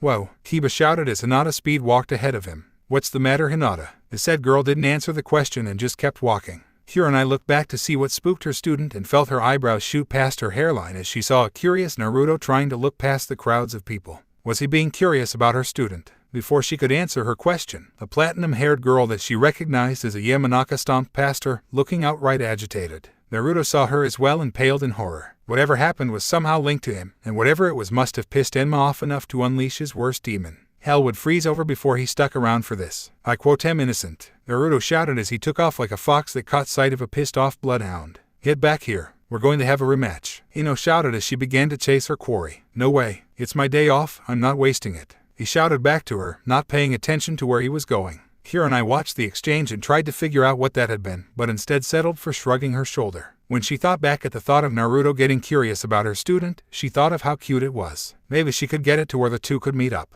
Naruto turned the corner with the hopes of losing his tracker, but instead ran into a hand that gripped him by the neck. Naruto regretted looking at the face of his capturer, his eyes meeting the wine-colored ones of his surrogate big sister and housemate, Anko, with an evil grin that didn't bode well with him. Ino turned the corner and immediately stopped as she saw who got her target before she did. She gulped as she recognized her father's coworker. Somebody, save me. Anybody, Naruto shouted as he tried to pry her grip off. He looked towards Ino with hope, only to have it shattered under his feet as she shook her head and stared at him as if she was staring at a funeral about to take place. You don't have to be so dramatic, a male voice jokingly chastised as the owner stepped next to the crazy Kunoichi, revealing Aruka with an amused smile. I think you should let him go, you're scaring him and it's already bad enough he's living with you. Anko thought about it for a minute and then finally let go. Yeah, you're right. Both them turned their attention to the other present blonde to see her with a look that was a cross between being caught in front of a set of headlights and sheer fear. What brings you here, Ino? Aruka kindly asked. Nothing, she squeaked and then ran away as if the devil was chasing after her. As she was running away, she couldn't help but repeat in her mind what she heard. He's living with that crazy, she shouted in her mind. It was going to have to be another day before she could finish that match. Naruto muttered something about a crazy ass as he turned to the two. You wouldn't be talking about me, would you? Anko almost looked touched. I wasn't talking about you, and besides, it would be giving you too much credit, Naruto told her as he crossed his arms, inwardly proud he had delivered that pun without getting his face beaten and like normal. Anko actually blinked in slight shock as she realized that set of words was intended for Ino. So, what are you guys doing here? The blonde questioned while putting his hands on the back of his head. What does it look like we're doing? Anko answered as she put her hands on her hips. Aruka and I are going to take you shopping. Huh? Naruto intelligently asked. Aruka shook his head as he felt the weight of explaining it in a bit more detail. Something came up, and because of it you need new clothes. Naruto stared at his former teacher as if he had grown 2 heads and then busted out laughing. Aruka frowned, but said nothing. Anko just wore an evil smile. She loved to rain on her little brother's parade. The blonde looked at the two again and saw how they were still being serious. Oh, your guys are being serious.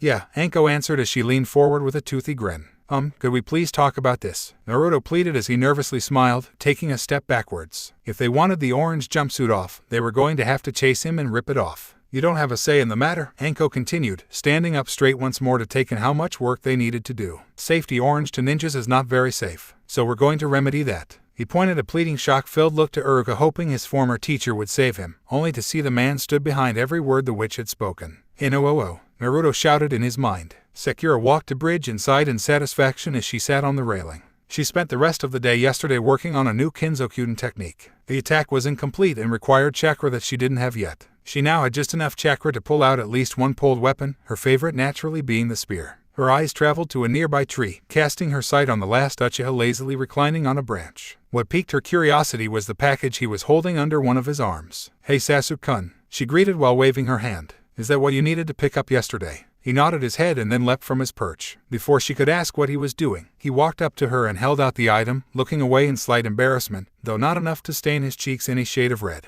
"What is this for?" she asked, unsure what the occasion was. "I had it made for you when I learned you were learning Kenjutsu," he simply answered. Allowing her curiosity to get the better of her, she took the package. Sasuk looked back at her to see what her reaction would be. Gift-giving was something still relatively new to him. Sakura opened it and felt her eyes widen in surprise at what was contained in the long box. It was a katana, and one that looked to be expensive. The hilt was a simple gold color while the handle was wrapped in a pale pink binding. A golden tassel hung off the end. Overall, the katana was actually very pretty. On the inside, she didn't know what to do. Swords weren't her forte, but she didn't want Sasuk to get hung over getting her the wrong thing. Sakura smiled as she looked at her idol. It looked as if swords were going to become her favorite from now on. "Thank you," she softly told him, earning a slight scowl from him, but at the same time tinting his cheeks a very light pink. "You're welcome," he told her as he leapt back into his tree. Those were some of the most foreign words to ever slip past his lips. Sakura didn't say anything, but continued to smile. She could tell Sasuk was a little new to things like this, but it didn't matter to her. He was kind enough to get her a little something. After a couple minutes, both of them felt the presence of another person. They turned to the newcomer to find someone they almost didn't recognize had it not been for his blonde hair and whisker marks. Naruto looked pissed, but they attuned it to the fact he wasn't wearing his usual ugly orange jumpsuit. In place of his old clothes was a black jacket he left unzipped, revealing a chainmail shirt with a red vest that was full of pockets for various items. He wore a set of black cargo pants with his kunai pouch where it would have been if he still wore his orange pants. To top off his look, he had red metal-plated gloves with Konoha leaf on it along with a new set of red sandals. The only remaining piece of his old outfit was the goggles across his eyes. "What the hell happened to you?" Sasuk questioned, curious as to what changed Naruto's sense of fashion. "Anko and Aruka-sensei," he muttered and then pouted. It was with effort, but after a long struggle the two managed to get their surrogate little brother to take off the jumpsuit. More like it was Anko tackling and holding him down while Aruka took off his clothes and used a low-level fire jutsu to burn them right in front of Naruto's eyes. He later erected a gravestone for his favorite clothes when the two weren't around. It was then that Naruto took notice of his teammate's new katana. "Cool katana, Sakura-chan," he said with a smile. "Where'd you get it?" Sakura blushed lightly as she held her new sword closer. "Sasuk-kun got it for me." It didn't surprise her how Naruto's foxy smile was quickly replaced by one of shock.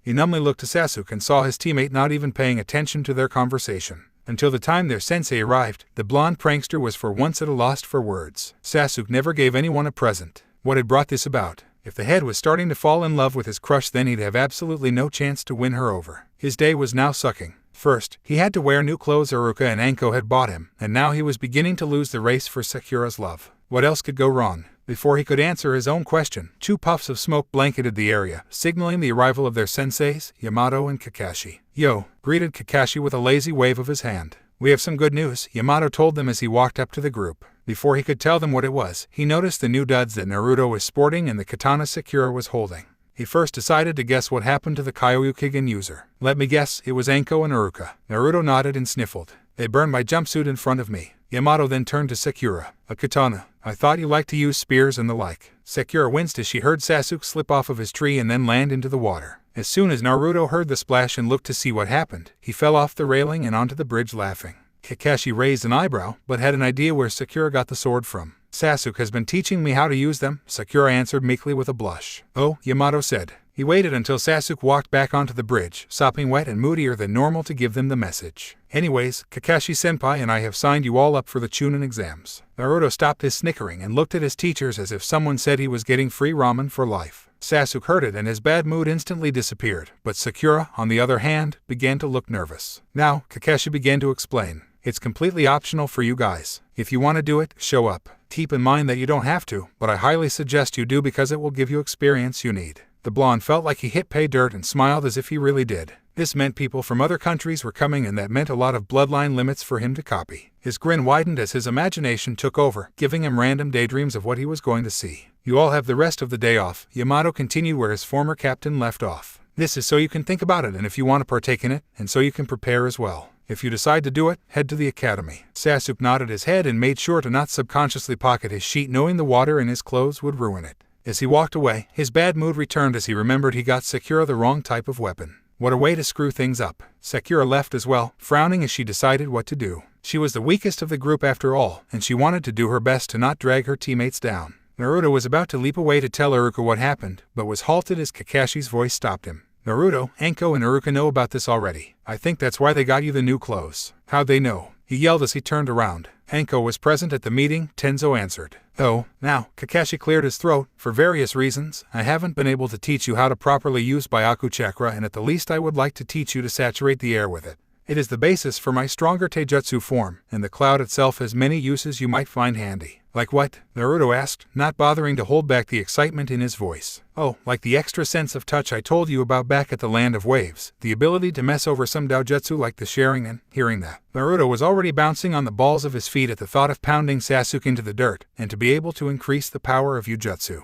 Naruto had enough as he bowed before his teacher and held out his hands. "Teach me." Yamato shook his head as Kakashi smiled. It was always a wild ride to teach Naruto. It was nightfall and already Naruto was a happy camper. He was currently headed to Anko's apartment so he could prepare for tomorrow. This was going to be his chance to take one step closer to becoming the Hokage. Controlling the chakra cloud was actually harder than it looked. Bayaku Chakra when outside of the body was practically an extension of one's senses, and because of that, he needed to learn how to make it stop dissipating. Otherwise, it'd be nothing more than a waste. It was difficult in the first place, though, since Naruto's reserves were so high it didn't feel like it was a strain on him. Just as he landed on a rooftop, he stopped as he felt his Kyoryukigen sensing capabilities going off. His eyes shifted as he stood stock still, searching for the person. He recognized the unique signature of an elemental limit mixed with bloodlust anywhere. What the hell was that guy doing here? "Come out, Gaara," Naruto ordered as he turned to where it was originating from. "It's not hard for me to sense you." From behind a cooling duct, a cascade of sand attempted to engulf him. Naruto's eyes widened briefly as he saw it, but then got his bearings straight at the last second as he leapt out of the way. He growled as he felt some of the sand cling to him like parasites, prompting him to wipe it off. Gaara stepped out of his hiding place, his emotionless eyes keeping Naruto within his sight. The blonde watched with horrid fascination as the sand returned to the gourd the boy had strapped to his back and then to be plugged by a large cork. It was then all the metal began to come to life, slowly crawling towards Gaara as if he was a super magnet. Naruto shattered his eyes and quickly changed to Hyakurai, allowing his electricity full reign.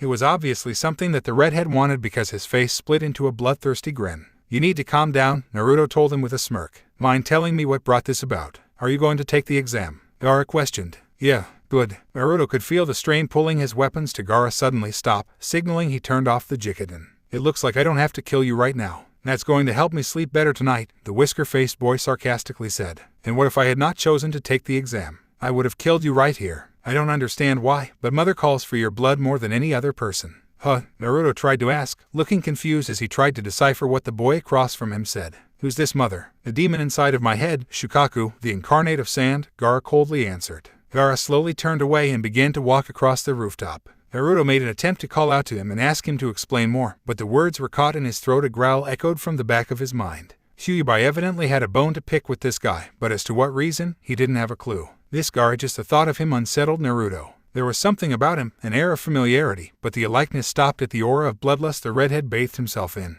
Everything in his being screamed at Naruto to stay away, but he knew that there was going to be an encounter in the future. After he watched the Suna genin leave, Naruto slowly turned around to continue his journey home. He couldn't tell why, but he had a feeling tonight was going to be one of those nights. His fear of it being one of those nights was not unfounded, as he found himself in a hallway of silvery water and broken mirrors. Naruto always hated the feeling of walking inside his mindscape. It was like walking through a mirror house at a carnival, only there was demon at the end of the road. With a sigh, he waded through the shin-deep water, following the red glow to the antechamber. It seemed like such a short walk this time, but he could attest that to the fact he'd been here a couple times, most of which involved a nightmare of some kind. If you had accepted my offer, a voice rung through the huge room. I wouldn't give you them. He scowled as the redhead walked out of the shadows, wearing a mischievous smile that seemed to be malicious as well somehow. The nightmares, that is, she continued as she put her hands against the clear barrier. How about you walk a little closer? How about hell no? Naruto told her as he stopped a good distance away. What do you want? How rude. She crossed her arms and looked away like a child made upset by something a parent said. I was going to let you in on a little info, but after that, I might just go away. Wouldn't that be nice? The blonde muttered to himself. You're about as mature as that Gaara guy. Out of the corner of her eyes, she peered at him with a piercing gaze that seemed to peer at him for an eternity. Naruto could see the pure hatred practically cascading from her eyes like a waterfall. Slowly, she turned her head to him and walked up to the barrier, slowly pressing her forehead and setting her hands against it.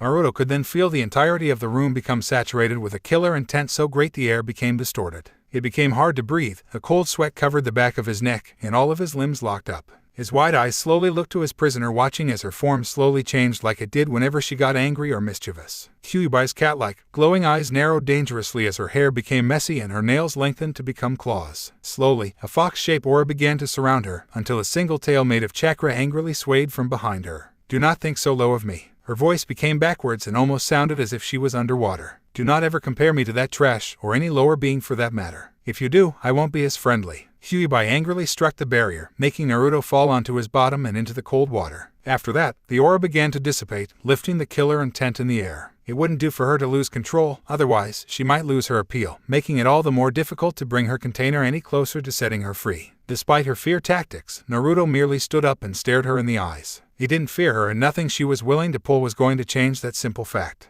And she knew it as well, and narrowed her eyes even more. Quit playing the hero, she simply said. Without another word, she turned around and began to walk back into the darkness. Didn't you have something to tell me? Naruto asked, still wearing his serious look. When he was around Kyuubi, it was never a time to be goofy and carefree like normal. She lazily looked over her shoulder at him and grunted. Watch out for that Suna kid. He's the container of Ikabai no Shukaku. First chance he can, he'll feed you to his sand. Ikabai no Shukaku. Naruto repeated to himself as he looked down to the water and thought. You mean a tailed beast like you? When he looked back, he found her already gone. Even her normally glowing crimson eyes couldn't be seen. He smirked, knowing that he must have really pissed her off this time. Comparing her to Gaara was like comparing her to Shukaku, a demon weaker and more psychotic than her. It was obvious she didn't like to be called weak. The world around twisted and lurched, signaling the end of his escapade. The blonde was very thankful his visit with Kyuubi was faster than any of his past visits. Maybe it was because he pissed her off so much she wanted to get rid of him. If that was so, every time he could, he was going to press her buttons. Naruto looked to his alarm clock to see that it was still early in the morning.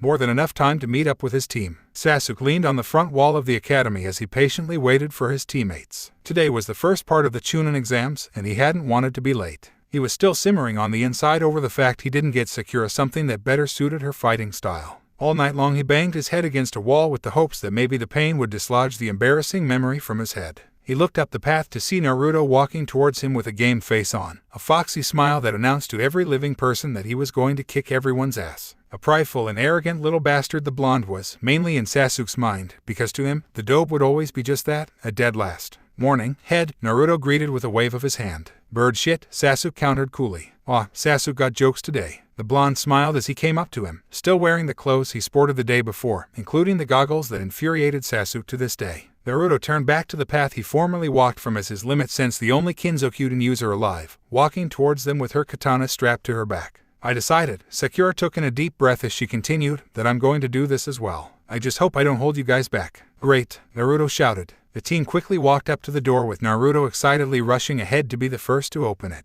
As he grasped the door handle, he could already feel the adrenaline running through his body as his Kyoryuken sensed all of the bloodline limits practically begging to be copied. "Well, hurry up and open the door," Sakura shouted. He obeyed, and as the door swung open, the small group felt their mouths drop at how many people were there waiting to take the exam. There were people from AIM, Kusa, and so many other countries he had yet to hear about. It slightly upset Naruto to not see any Kiri ninja there, since maybe someone would have info on the place Haku had at one time hailed from. The large number of people there also brought a problem he hadn't anticipated. He couldn't copy anybody without someone at least seeing his activated eyes just once. This wasn't what he originally planned. The prankster sighed, knowing he wasn't going to get away with copying. After several seconds, Naruto began to aimlessly walk through the area, attempting to sense where Gaara might be, but as he did, he sensed the familiar signatures of people with the same bloodline limit as the pretty girl he saw. Though, the major difference was all of them were pretty darn smug, especially the one towards. Before he could home in on the guy, Sakura abruptly snatched his arm and dragged him like a mother trying to keep track of a troublesome little child.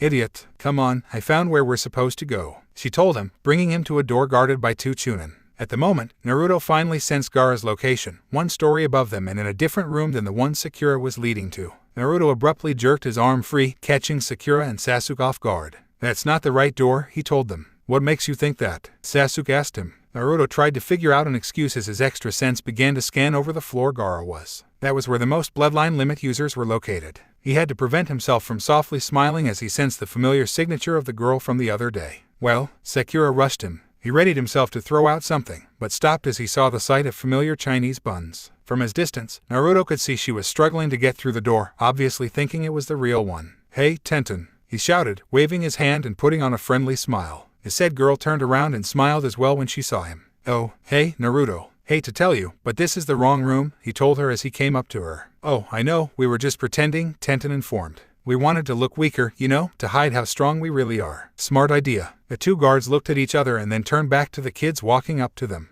That wasn't what they needed. Now everyone and their dog were going to head to the 2nd floor now. "Do you know this person, flower of my team?" a weird guy asked Tenten as the blonde finished walking up to them. Naruto turned to him, and immediately he wanted to grow a tree with his Mokyuken and then use a stick from it to gouge out his eyes. Who in their right mind would wear such ugly clothing? A green jumpsuit, orange leg warmers, a bowl cut, among other things, made up this guy. Even then, none of it could prepare him for the sight of the eyebrows, so large, so hairy it looked as if twin azalea bushes were growing from his eyes. "Of course I do," answered Tenten to the ugly genin. "This is Uzumaki Naruto, he comes to my family's shop." "Naruto, this is my teammate, Rock Lee." Before Naruto could properly say hello, the green-clad youth was already upon him, shaking his hand so rapidly the blonde swore he was going to get whiplash. "It is a pleasure to meet such a youthful friend of my teammate," Lee excitedly greeted. "You were right," Sasuk told Naruto as he walked up, his Sharingan fully active. The words felt like poison to him, but he had to give it to his annoying teammate this time around. "The door's number is covered with a simple genjutsu." The 2 guards looked at each and quickly turned ugly as they rounded on the group before them. "How annoying," one of them said. "We were trying to separate the good from the weak, but you guys kind of ruined it. Looks like we're going to have to staple those mouths of yours shut." One of the guys rushed forward to attack the nearest person, which happened to be Naruto. Seeing the oncoming attack, the sun-kissed boy wound up his own kick. Just as the attacks were going to meet, they were both stopped by Lee. "Holy crap," Sakura shouted. "I didn't even see him move." Lee let go of his new friend's leg, but as soon as Naruto's foot touched the ground, his eyes narrowed. Before anyone could react, he pulled out a Senbon and threw the needle at high speeds behind himself, hitting a guy that jumped backwards. The newcomer had long, flowing ebony hair, but his eyes were what caught Naruto's attention. He had the same doujutsu that the shy girl had. The major difference between the girl and him, his were far more harsh and unfriendly, and also carried an "I'm better than you" attitude. "So you're that uptight, smug asshole I keep sensing," Naruto announced to him as he pulled out 3 more Senbon and placed them in between his fingers. "You know it's not nice to sneak around, right? You're quite the arrogant one, aren't you?" the guy told him as he pulled out the needle. He quickly got into a stance Naruto didn't recognize, but the blonde wasn't going to get left behind as he took a basic stance of the Wraith Fist style. "Well, hold the show," Tenten shouted as she got in between the 2. She turned to Naruto first with a slightly embarrassed smile. "Sorry, Naruto, but this is my other teammate, Hyuga Neji." She then turned to the now named Neji. "Neji, this is Uzumaki Naruto, he comes to our shop a lot." Naruto was the first to relax, putting his pulled-out Senbon back into their case. "Since you're Tenten's teammate, I'll leave you alone for the moment." Neji snorted as he turned to Tenten and Lee. "I told you guys that we aren't supposed to attract attention. We might as well head up to the next floor now since everybody is going to be aware of this now." Team 7 watched Team 9 walk away, at least getting a goodbye wave for Naruto from Tenten and an over-exuberant parting from Lee. "What a prick," Naruto muttered to himself. He makes you look all warm and cozy. The blonde pointed his thumb at Sasuk, earning a growl, but nothing else. It wasn't a good moment to kill Naruto and make a show. They followed the route the older team took and climbed up the stairs to the second floor. Their sight was greeted once more with the green jumpsuit of Rock Lee, who had a determined, fiery look in his eyes. I challenge you, Uchiha Sasuk, Lee announced as he got into a stance, so that we may find out who is the true genius, me, a genius of hard work, or you, a natural genius, like Neji. And I would like to prove my love for Sakura-chan at the same time.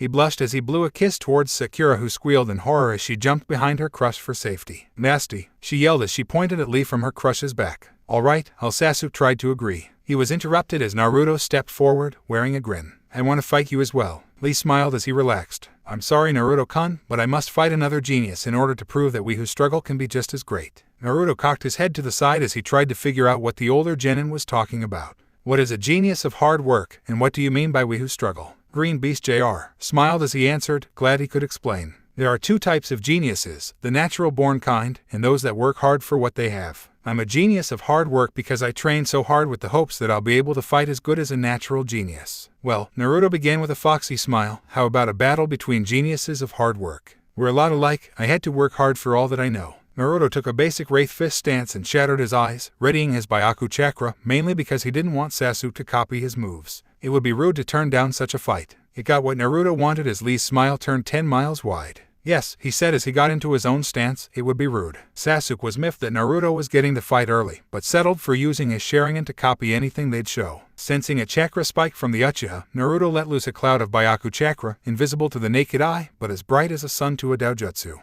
It gave him satisfaction to see Sasuk look taken back at the sight of it. What the hell? The Uchiha asked himself. What's wrong? Sakura asked. There's a chakra cloud surrounding Naruto, it's making it hard to read him. Wait, is that chakra white? He said, leaning forward with a disbelieving look. What? Sakura asked. The two then turned to the two combatants as their battle went underway. Lee charged forward first, faster than the human eye could track. Much to the surprise of Sakura and Sasuk, Naruto blocked the attack, only increasing the size Lee's smile. The older genin disappeared once more, but was suddenly blocked by Naruto's arm again. Before he could get away, Naruto grabbed his wrist and sent a punch into Lee's cheek, sending the boy backwards. Rock Lee slowly stood up, rubbing where Naruto had decked him a good one. Even with such a hit, he continued to smile. It seems I have underestimated you, Naruto-kun, Lee said as he took another stance. I shouldn't hold back so much anymore, it would be just as rude as turning down a battle with you. Just as Naruto was about to ask him what he meant, he was sent flying across the hallway, courtesy of Lee, who was standing in the spot the Uzumaki formerly occupied with a leg arced up into the air. Naruto quickly did a handstand as he landed, but just as he was getting ready to correct himself, another kick was sent into his stomach, launching him into the wall and cracking it from behind him. Lee bounced on the balls of his feet as he watched Naruto step up and take another stance for battle.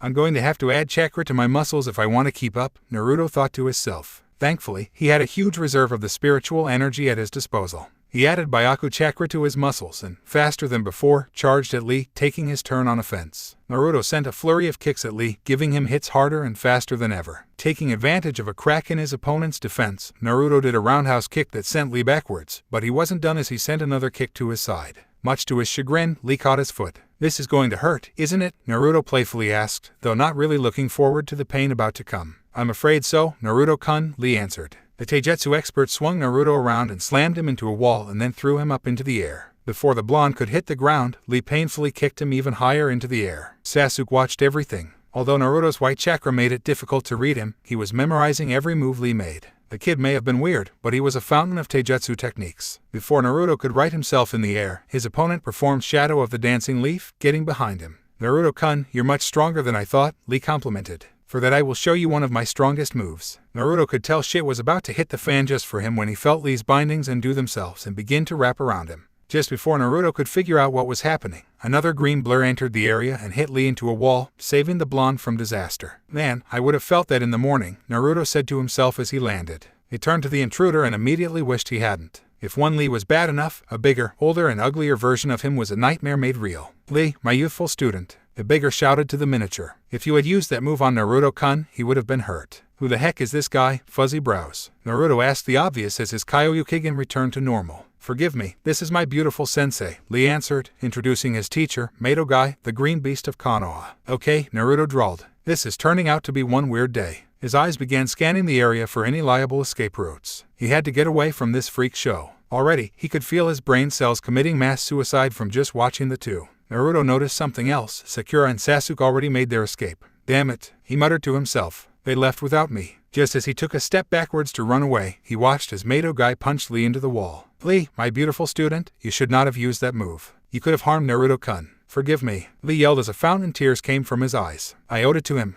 It was a battle among geniuses of hard work. Naruto-kun, the genius of hard work. Guy asked himself in amazement. Is it true that my rival has a student who wishes to work for glory? Yes, sensei. This requires celebration. Naruto-kun. Guy turned to where Naruto stood, only to see him not there. I wonder where he has gone to. Naruto huffed as he ran down the halls to escape the madness that was the crazies of Konoha. He stopped as he came up to Sakura and Sasuk standing in front the door to the next room with his sensei, Kakashi, standing over them. I was wondering when you'd get here, Kakashi said as Naruto walked up to them. Sorry, got hung over by a couple of Fruit Loops that escaped the nut house, the blonde told him as he pointed a thumb over his shoulder. But I wonder about something. Throughout the entire battle, Lee didn't use a single jutsu, nothing but hand-to-hand combat. Sakura and Sasuk looked at their teammate as if he was crazy. With taijutsu like that, who would need ninjutsu or jinjutsu? Then again, Sasuk thought to himself, those two didn't see what I did. True to what he said, his Sharingan picked up the calluses, bruises, and cuts adorning Lee's hands. He was only able to see it for a split second, but it was enough time to tell him there was something off about that boy. A very keen observation, Naruto, Kakashi complimented him.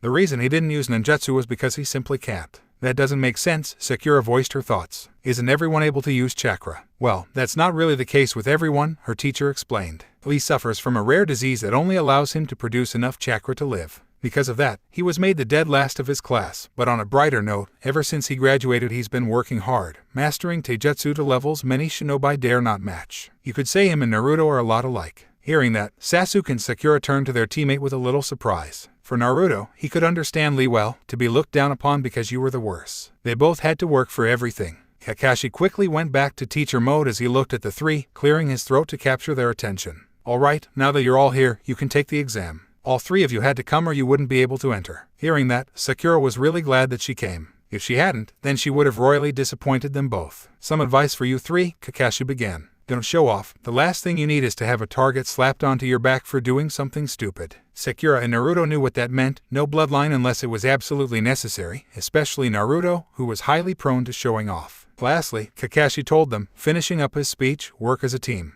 Beyond here, you three are really going to rely on each other. Other than that, good luck and I'm proud of you. All of them nodded as he opened the door. Slowly, the trio stepped through the portal to the first part of the exam. Naruto could feel his Kyoryuken going crazy as he stepped into the room, but he understood why, since most of the people in the building were here. He just didn't realize there were so many. All of them felt their eyes widen at just how many people were crammed into the room. There had to be close to quadruple of what they saw earlier. Naruto felt a familiar signature laced with heavy killer intent aimed at him from a corner of the room. He turned to meet the seafoam green eyes of Gaara staring at him with his usual hatred. Temari and Kankuro noticed their brother's fixation on Naruto, but kept it to themselves. They didn't need to take the brunt of his anger, best leave that to his new chew toy. It was then that his Kyoryuken picked up a signature Naruto engraved into his mind on that day at the ramen stand. He turned around to see teammate. Kiba was talking it up with Shino. The bug was ignoring him in favor of talking to one of his bugs, and the last member, the quiet girl, sat quietly at a desk. Naruto stared at her for a minute as a sense of familiarity hit him at the sight of her. Where had he seen that hair before? Her coat also reminded him of someone he met, but for the life of himself, he couldn't place a finger on the right person. It was then he remembered her. It was Hinata from class. Why hadn't he recognized her from the start? Finding he wanted to get to know her a bit more, and maybe determine whether or not he could trust her with his secret, he really wanted to copy her doujutsu as well. He walked over to the small group.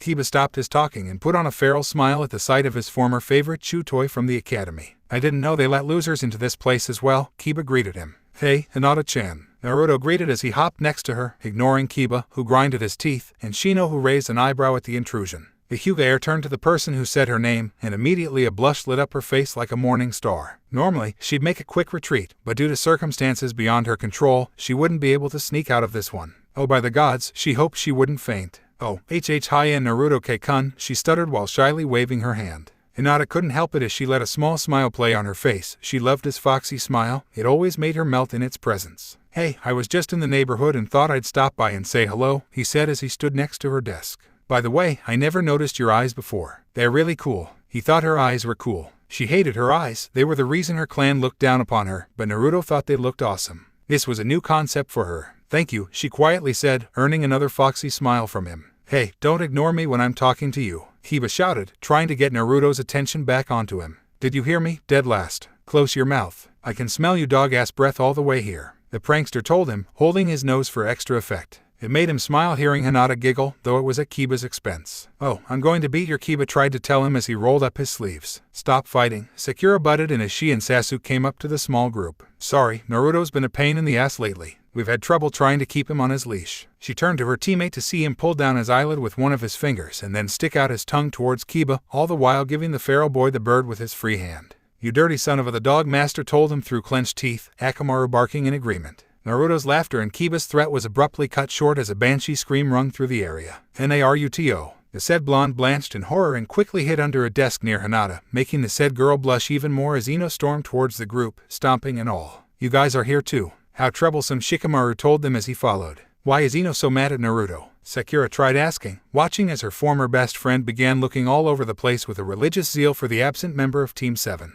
"She's been that way for a while," Chaoji answered past a mouthful of food. "Ever since the battle the two had, she's been calling him her rival and tries to call her a match every time they meet." "Wait, I thought Ino was my rival," Sakura whined. "Hey Ino pig," she shouted, hoping to get the blonde girl's attention. It worked as Ino turned to give her a look of utter annoyance. "I thought I was your rival." "Forget you," Ino yelled back. "You couldn't fight your way out of a paper bag." Sakura's mouth dropped. Did Ino just call her weak? She preferred to fight with Naruto over her. How did that work? The Yamanaka never even paid attention to him at the academy, so what was with the change of heart? "Calm down," Kiba told her. "Naruto's not that strong. Remember, he's the dead last. The worst grades in class and the weakest of the whole group, you know." Akamaru barked in agreement. Under the desk, Naruto was ready to jump out and deck Kiba a good one. Ino turned away from her fox hunting and gave a withering look to Kiba, making him shrink a bit under her gaze. "If Naruto is the weakest of us all, I'll eat my shoes." "Then how do you want them?" Kiba continued with a knowing smile. "Boiled or grilled? How about you eat yours if you fight him and lose?" she told him as she crossed her arms, but then went back to hunting her newest rival. Sasuk watched Ino with a raised eyebrow. He couldn't help agreeing with her observations. Naruto was much stronger than many made him out to be. He had been at the end of the stick in a battle with the blonde. There was no way in hell Naruto was that weak. Another thing that caught Sasuk by surprise was the blonde pig had yet to latch onto him.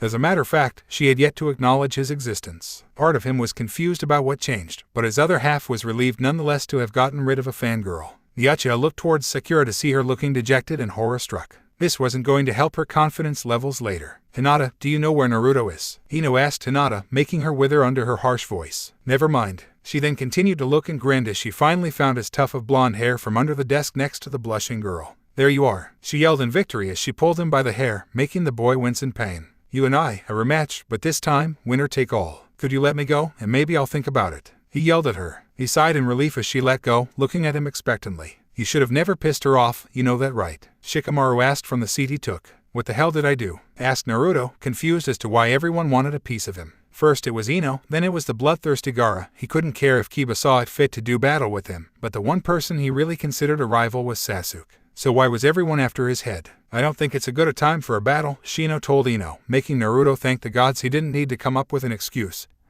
He seemed to be doing that a lot lately. "What's your point?" she countered, crossing her arms. "Actually, Abarum-sen has a very good point," agreed a new, overly polite voice. "You rookies are attracting way too much attention than what is considered safe." A silver-haired, glasses-wearing newcomer pointed towards a particular group of ninjas that eyed them with annoyance and hatred. Each of them had a sound note on their headbands, and looked to be downright pugnacious compared to the many other competitors. "They're from Atagakura, the village hidden in sound. It's a fairly new village. I believe it was just formed just little over a year ago." "And you are?" questioned Kiba. "Oh yes, how rude of me." The person pushed his glasses further up onto the bridge of his nose. "My name is Ikashi Kabuto. It's a pleasure to meet the Rookie 9, the only rookie ninjas entered. This is my 8th time taking this exam, and I highly suggest you all watch your backs. It is quite difficult." "Huh, man, you must suck to have failed it that many times," Naruto bluntly told him, earning a punch from Sakura to the side of his face. "I may not have passed this exam, but my trials have brought much fruit." Kabuto pulled out a stack of blank cards. He pulled off the top card and channeled a little chakra into it, turning it into a miniature map. All of the rookies leaned forward to look at the small map, and felt their eyebrows rise at the sight of it. "You all are very fortunate. Not many get to look at a world map of all the current shinobi nations," he said as he put the map card at the bottom of the deck. These cards reveal the public information of a person, including stats, number of missions completed, team members, and etc. "Really?" Sasuk asked, sounding interested. "I want some information." "Okay. On who?" "Rock Lee. By knowing his name, it makes it easy on me." Naruto gave a withering look to his teammate as Kabuto pulled out the card. He wasn't interested in such a way of spying on an opponent, even if the info was public. It just wasn't his style. But then again, maybe a little information never hurt anyone. Kabuto looked at the card over and raised an eyebrow. How interesting. It says he was the dead last of his class and is teamed with the Rookie of the Year, Hyuga Neji, and Tenten. It also says that his Genjutsu and Ninjutsu are non-existent, but his Taijutsu it's way off the charts. He put away the card and returned his attention to the others. Is there anyone else you all want to look at? Yeah, it was surprisingly Ino who spoke. Got anything on Uzumaki Naruto? She pointed her thumb towards her intended target, making the whiskered boy growl at her. Give me a second. Like last time, Kabuto took a card from his deck and channeled a small bit of chakra into it. Well, it says here that you were the dead last as well, the four-eyed ninja told Naruto, earning a grimace. It says your Genjutsu is below average, Taijutsu is average, but your Ninjutsu is above average. No bloodline limits of any kind, but how amazing. It says that you and Team 7 completed an ranked mission. How splendid. Teams 8 and 10 looked at 7 with a slight bit of reverence in their eyes, but Sasuk was unsatisfied. The information was way too far off. He knew how strong Naruto could be and he had no doubt in his mind that the blonde was much stronger. Bullshit, Sasuk said, catching everyone's attention, including Naruto. That information is too old. Naruto and I once had a mock battle, and if recall correctly, Dobe was fighting on par with me. You're joking. Kiba yelled. There's no way that the village idiot could get that good that fast. Naruto narrowed his eyes as he caught what Kiba had called him. Kinid bastard. I could take you on any day of the week. Hell, you stink so bad I could do it blindfolded. The group from Hidden Sound finally had enough of their carefree yapping. Dasu walked up to the rookies, making them tense up in preparation for a coming conflict. Kabuto, interestingly enough, remained calm, adjusting his glasses as they came. You all are starting to annoy the hell out of me, the Cyclops told the group in a threatening voice. Let it be known that we, from Sound, are better than all you little wimps. Kabuto smirked from his position, grabbing all of the Sound ninjas' attention. I would have to disagree with that one. It pissed off Dasu, enough so that he charged the genin. Kabuto quickly leapt out of the way of the armored fist, but as he landed, he fell to his knees and puked. His glasses fell off of his face, cracked from whatever strange phenomenon occurred. What the? Ino questioned. What was that? Naruto knew, as noted by the narrowing of his eyes. He had to hand it to the Kyuubi. Even if he hated her guts with something comparable to 1,000 suns, he really liked the advantages of having advanced, animal-like senses. His ears caught a single high-pitched sound when Dasu punched, created from the armored gauntlet on his arm. Before he could let everyone know his observations, a new, commanding voice rung through the entire room. All right, you shits, get to your seats. Everyone turned to see a man walk into the room with numerous scars all over his face, almost to the point of disfiguration. A single bandana covered his head and a large trench coat covered his body. They also noticed a large number of Chunin appear on the floor above them, snickering at the mayhem and hell they were going to inflict upon the unsuspecting genin. Their numbers also happened to include the 2 wannabe genin guarding the door earlier, who were currently glaring daggers at Naruto. He noticed and tried to put on a friendly smile, only enraging them even more. You all have exactly 60 seconds, the man down at the bottom of the room told everyone, wearing a sadistic grin that reminded Naruto too much of his housemate, to get to your seats, starting from the moment I spoke, or everyone will fail. It was like magic. Every living person got into a seat and sat there while being quiet, including the normally noisy Naruto and Kiba. Your first exam will include a seating arrangement. Some people groaned while others just shrugged or ignored it. The reason why is because this is a written exam. Come up here in a line, grab your number and a test sheet, and get back to your seat. You all may begin when I say so. Naruto's eye twitched when he heard that it was a written exam. Above him, Sasuk paled while Sakura's mouth dropped. This just blew their chance away at passing the exam. Naruto sucked something awful when it came to written tests. They were screwed. Naruto knew he was head high in crap as he waited for his name to be called for his seating assignment and to grab his test paper. Sasuk and Sakura looked defeated, knowing their blonde teammate could answer a test about as well as Kakashi could woo a woman. Today just wasn't their lucky day. Uzumaki Naruto, Ibiki yelled. The whiskered boy could practically hear the death march play as he numbly walked up to grab his test in assigned seat, all the while Sasuk death glared him and Sakura looked on with worry. When he had gotten to his seat, he allowed himself to briefly glimpse at the questions. Just looking at them, he knew they might as well put a stamp on his head saying failed or even dunce. These questions were so far above his own head it would have been like a monkey leaping out a tree with the hopes that it could grab onto the moon. How was he going to pull this off without cheating? Hello, Naruto-kun, a soft whisper greeted him. Abruptly taken out of his thoughts of doom, he looked to the seat on his right, greeting his eyes to the sight of the pale-eyed Hinata. She was just as nervous as he was, but her presence comforted him. Maybe getting this seat was a good thing. Oh, hey Hinata, he greeted with a foxy smile. Nervous? She nodded her head in affirmation. Don't worry about, he comforted. It shouldn't be too hard to beat. I hope at least, he added in his mind. Okay, she muttered, turning back to Ibiki as he spoke. All right, you idiots, Ibiki shouted past the clutter, silencing everyone. He quickly briefed them on the rules, making some of the genin pale in fear, namely Sakura, Sasuk, and Naruto in particular. If just one member of a team failed, the entire team failed. Then, Hibiki let them all loose, hearing the sounds of pencil scratching against paper. The only person without a pencil moving like mad was Naruto. He clutched his head as he stared at the god-forsaken paper, hoping his gaze might catch it on fire. These questions were much too hard, even for the average Chunin. What was he supposed to do? He had only an hour to finish the test, but even that wasn't going to help him get this sucker done. In defeat, he slammed his head against the desk, making everyone look and laugh at him. To them, someone cracked against the pressure. For Hibiki, this was priceless entertainment. The only thing he was missing was a camera. And to believe Anko praised this Naruto brat so much. He had talked with his working partner about what he planned this year since it was his first time hosting the first part of the Chunin Exam. Mitarashi laughed and said Naruto could pull it off with flying colors, but from what he was seeing now, Naruto wasn't all she made him out to be. It looked as if Anko owed him a nice stack of cold, hard cash. Finally, after feeling he killed enough brain cells, Naruto settled to his fate of making his entire team fail. With a defeated sigh, he leaned his head against his desk, feeling more like crap with every second ticking by. Hinata looked at him with worry from the corner of her eyes, but didn't move her head with the threat of being failed. Naruto saw it and gave a wiry smile. At least someone was worrying about his self being outside of Kakashi, Aruka, Anko, Yamato, and Sarutobi. You know, I'm worried about my team, Kakashi said as he paced the room, every so often taking a glance at the clock. For one of the few times in his life, he didn't have his nose buried in his precious make-out paradise. I wonder if I made the right decision when I said they could take the exam. I mean, Hibiki is the examiner for the first part. Yeah, I know, Asuma agreed, flicking the butt of his used cigarette. I wonder how many genin are going to crap their pants. After all, this guy's a professional. He could make an S-class criminal spill his guts. He could even get them to talk about whether or not they wet the bed growing up. Currently, the copycat and the other Jounin sensei, including Tenzo, were hanging out in a lounge, waiting for the antagonizing hour to be up. The tension was so thick in the air it could have been cut with a butter knife. Even Guy was being nice and quiet from the nervousness. Senpai, Tenzo interrupted his former captain, you do realize that I seconded your decision. Kakashi stopped and looked at him with his single eye. Yes, but I'm still the head teacher of the group, most of the blame would fall on me. Yep, the group of Konoha Jounin turned to the entrance of the room as Anko entered, smiling a devious grin as she leaned on the doorway. And you become target number 1 should anything happen to the genin.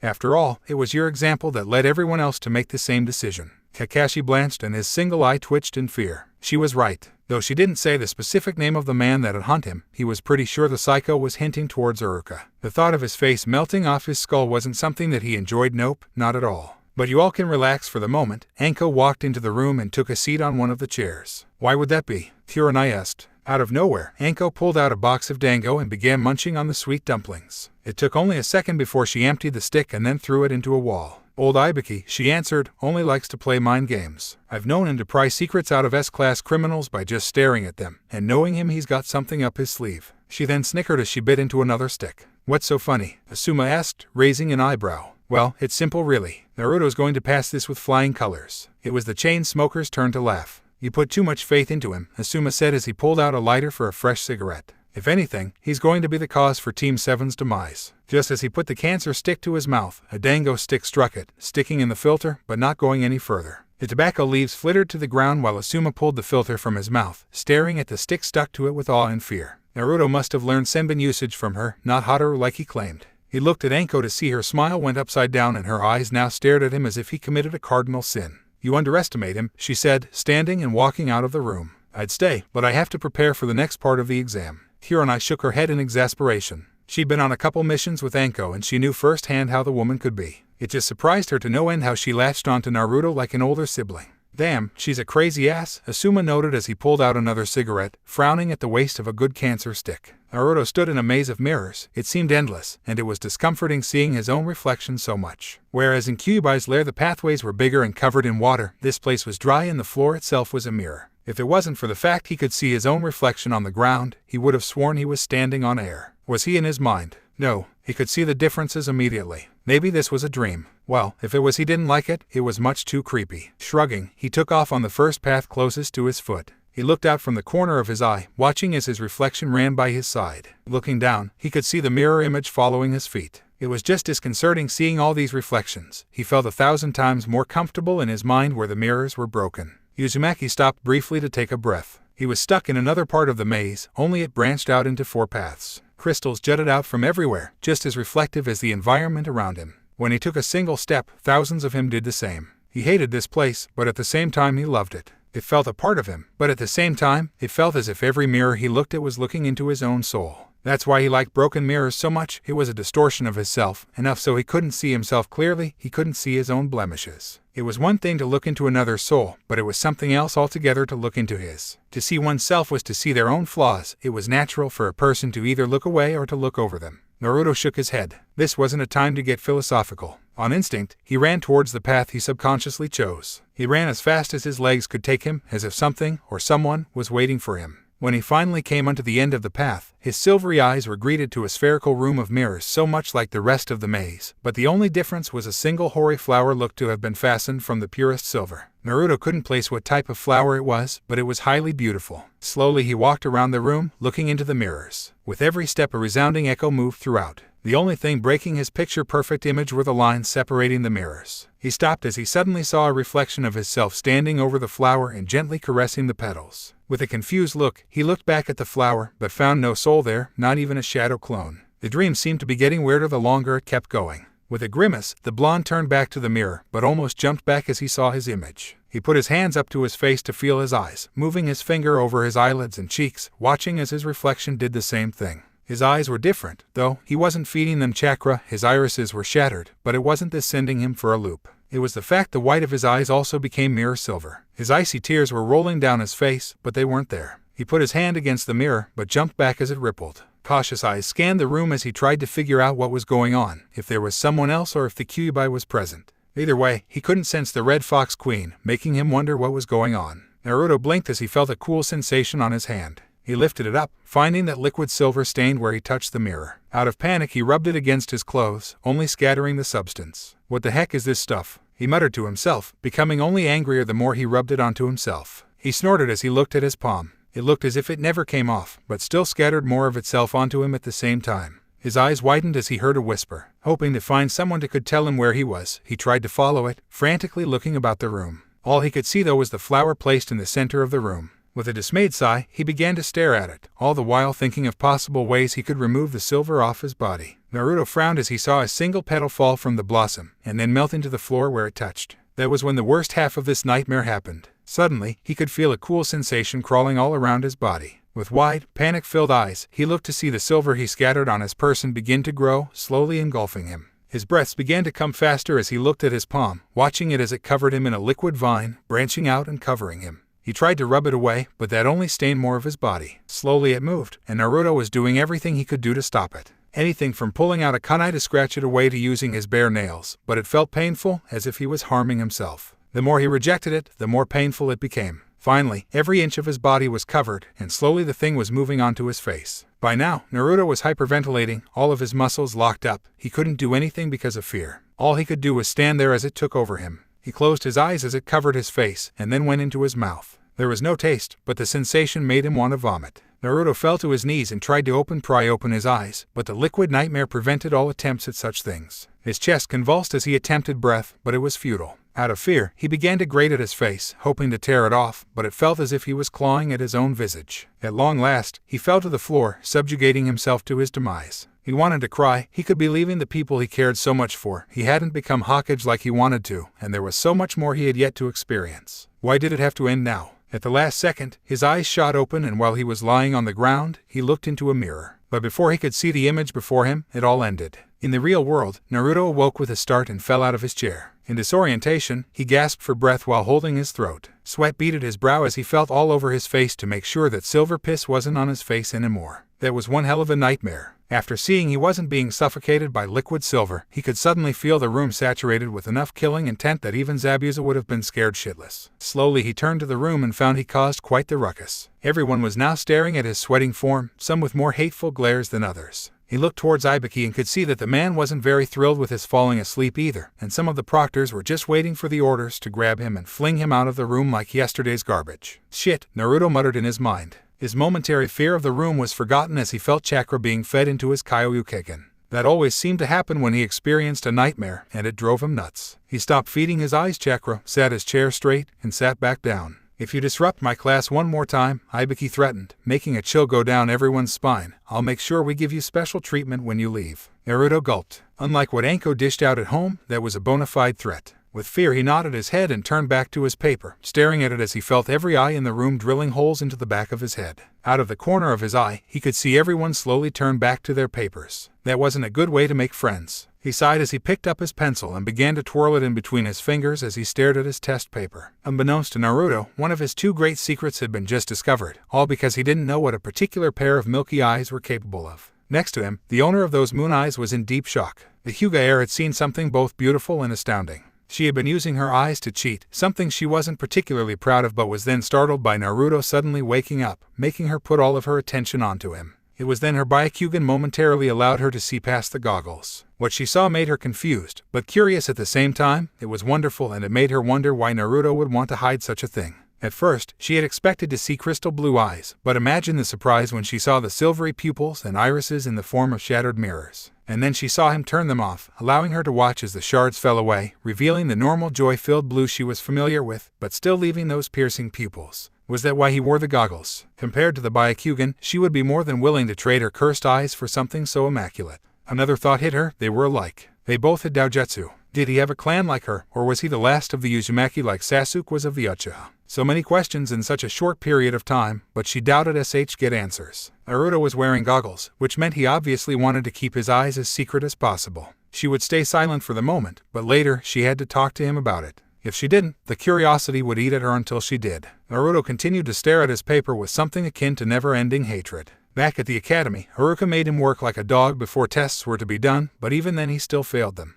There was no hope for him and his teammates to continue on. A sigh caught in his throat as he sensed something awfully weird. His Kairyukigen perceived several bloodline limits going off at the same time. That, and the air in the room seemed to be saturated with a lot of chakra. Curious, he turned his eyes around him, just enough to see what was going on, but not enough he'd get the boot. Naruto's eyes widened as he felt astounded by what he was spying. Sasuk was using his Sharingan to watch someone write. Shikamaru used his big brain to answer the questions, and then used his shadow to make his teammates copy the answers. Kiba made Akamaru look at answers and then bark them to him. Even Shino was in on the action, using one of his little bugs to scout and then come back to move his pencil with the right answer. Everyone was cheating. Weren't they afraid of being caught like him? They were Chunin watching them after all. Well, at least Hinata wouldn't lower herself to such a... His smile at the thought was wiped off of his face as he saw the veins around her eyes bulging. He never saw the Byakugan in action, but it didn't take a genius for him to know she indeed lowered herself to such a position. He abruptly turned his head as one of the Chunin hopefuls near him got a pencil lodged into his paper. "You there, you were caught cheating, please leave," one of the proctors announced.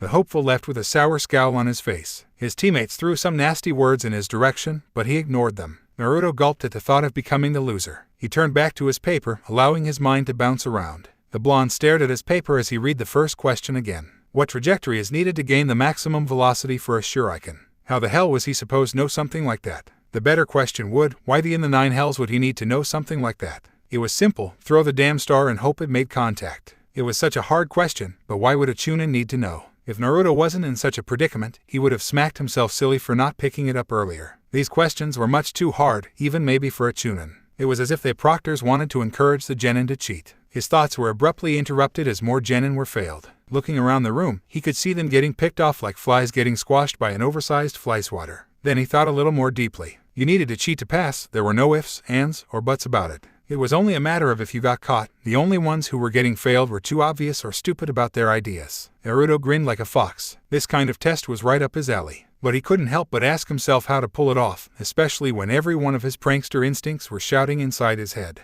If one bloodline limit was enough to allow you to pass, imagine how helpful several could be. But what to do? Sharingan, nah, too subtle, and that was Sasuk's method, so it was a big no-no. Haikyurai, not a smart idea, that'd be like placing a flashing neon sign over his head saying he did it. Bayaku Chakra, that one was kind of pointless for this situation. Mokuden, well, he didn't want Yamato-sensei to get into trouble. That left Hyuden. A smirk grew on his face as a plan came together in his mind. It was grandiose enough for his taste, but it was subtle enough no one could pin it to him. There was one major problem though, it was going to push his Hyuden to its limits. This was going to be the greatest amount of concentration he ever put into something. Hinata put down her pencil, having just finished her test. With her Byakugan, she could see some thinking going on in Naruto's head. He was smart and cunning, but no one ever noticed it. Sometimes she wondered if he should have been at the top of the class. At the same time, she felt bad for him. Written exams weren't exactly his forte, and she remembered how often he failed his tests. "Naruto-kun," she whispered, keeping her head down so that the proctors wouldn't see her lips moving. The said boy looked at her from the corner of his eye, trying to figure out what she wanted. He had the chakra necessary for his eyes at the ready, but because of the disruption, it scattered into the air. It didn't matter to him, though. He had enough to practically feed an entire squad of jounin. "What is it, Hinata-chan?" he asked, keeping his head down as well. "If why you want," she tried to stutter out, taking a leap of faith. "Why you can use my answers." He smiled a foxy grin. "I need you to hold that thought." Below, Hibiki saw the smile on Naruto's face and knew right there he lost the bet with Anko. It didn't bode well for him, or any of the other participants of this exam. He couldn't tell how or when, but shit was going to hit the fan in a fancy way, and the mess it was going to leave behind wasn't going to be pretty. And his favorite part, none of it would be able to be traced back to the culprit. Hinata could see with her Bayaku Naruto feeding chakra to his eyes, shattering his blue eyes and making them rapidly fade to mirror silver. The next thing that occurred, though, almost made her mouth drop. The shards fell out of his eyes like a soft snow, revealing stormy blue eyes not belonging to Naruto. For Naruto, he began to concentrate and try his absolute best to make sure his mind didn't wander, because if it did, everything would backfire horribly. In the palm of his hand, underneath his desk, water began to collect. Using the elemental manipulation the hideout granted him, he dropped the water to the ground and began to make it move away from him. Anywhere would be good, just as long nobody found out it was him. Hinata watched it as well with her pale eyes, seeing the beauty of the chakra saturating into the air and drawing out the water particles. Then she watched as the water slithered along the ground past people's feet like a snake headed to an objective. Naruto himself wore a mask of concentration. The water weaved through the chairs, out of the sight of the proctor's eyes, Hibiki included. It became larger as it engorged on more water from the air, but even with its increasing size it still moved silently. Naruto began to sweat. Now he was just testing the range of his hideout and how far away he could control it. Instinctively, the air-based chakra wanted to combine with the water to create ice, but he was doing his greatest to make sure it didn't happen. It still wasn't far away enough. Hinata still kept an eye on everything. She was curious as to where Naruto learned such a high-level chakra manipulation technique, and was even more curious as to what he was planning. By now, the small stream was the size of a large python, but it still kept moving. Finally, it stopped 50 feet away from its master, far away enough nobody could pin it on him. The water gathered up into a rippling blob. Naruto smirked as he felt someone spy the mass of liquid from under his desk, a random genin that had absolutely no idea what was in store for him. "What the hell is this?" the genin asked, looking under his desk. Every proctor turned their attention to the boy, Hibiki included. The bear-like man had a gut feeling that the pile of crap was now aimed at the fan, and the person was just arching their arm back for the toss. Finally, Naruto couldn't take it anymore. The water was too far out of range for him to control it, and his concentration was wearing thin. Everyone present looked over at the area where there was an explosion, only to see the boy and anyone nearby frozen inside a mass of ice crystals, or at least stuck to the floor by their frozen limbs. He had only a split second, so Naruto snatched Hinata's test paper and began to jot down everything on her paper, surprising her with a squeak. She had to admit, that was as genius as something Shikamaru could come up with. The love of her life used a distraction to turn everybody's attention onto a particular spot while he used the split second to get what he needed. That was a plan any jounin would have been proud of. But the ice there was a bi-element. She only read about them, and every single last one was an advanced bloodline limit, but that meant Naruto had that in his eyes. Did Naruto have more than one limit at his disposal? The more she thought about it, the more confusing it became. Sasuk and Sakura stared at the pile of ice in different ways. Sasuk had wide eyes and thought Naruto had just committed suicide for himself and everyone else on the team. Sakura's mouth practically dropped to the floor and her eyes were as wide as dinner plates. The thoughts in her mind were along the lines of Sasuk's. Hibiki was furious. He turned to Naruto, but saw him twiddling his fingers and doing nothing, but from his location he could see the full answer sheet. The little bastard used a distraction, but he had absolutely no proof. Well, it looked like he owed Anko a lot of money, most of it she would probably waste on dango or alcohol too. If I find out who did this, he watched as the corners of Naruto's lips twitched in the beginnings of a smile, I'll make sure your ninja career is permanently cut short. That was when the blonde's face broke out into a full grin, making Hibiki know full well it was him. For one of the few times in his life, he didn't have a single clue as to how the brat executed it, and even unto the end of his life he'd never find out.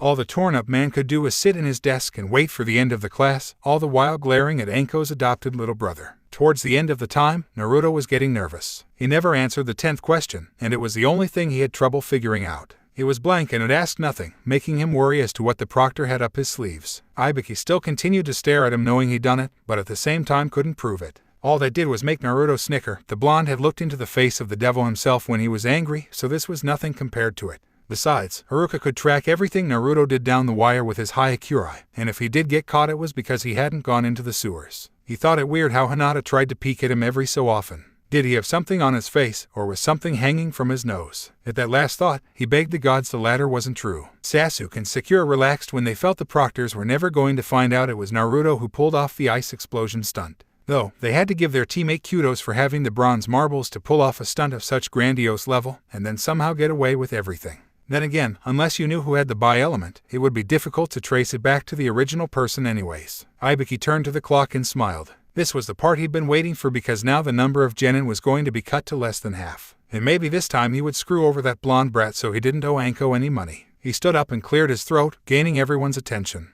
Naruto paid close attention just in case a curveball was sent his way. He had a feeling this was the moment of truth for everyone, especially since it was the end of the time they had for answering the test. But what did Ibiki have up his sleeve? From the few times Anko mentioned him, Naruto knew the bear-like man worked as the interrogator of the ANBU, and was so good that he could even get a rock to spill its guts in less than 30 minutes. "Alright everyone, pay attention or I'll throw you out right here and now," he shouted, magically making everyone sit on their seats while holding their breaths. As you all can see, the 10th question was left blank. Naruto muttered a shit in his mind as he briefly looked at the paper. So that was the spicy jalapeno on the sandwich. It was the do it or lose everything question. He should have known. This Ibiki guy was such a sadistic bastard that he made Anko look warm and cuddly. This question we saved for last because it's a do or die. The blonde looked to Hinata to see she paled even more than she already was. If you fail this question, you will never become a Chunin in your ninja career, but should you decline to answer it, well, there's always next year. If you get it correct, though, you will pass this exam, but should you value your ninja career, the door is over there. Ibiki pointed to the door, prompting several people to stand up and begin the sad walk of failure. Slowly, genin teams stood, upset that they were too weak or stupid.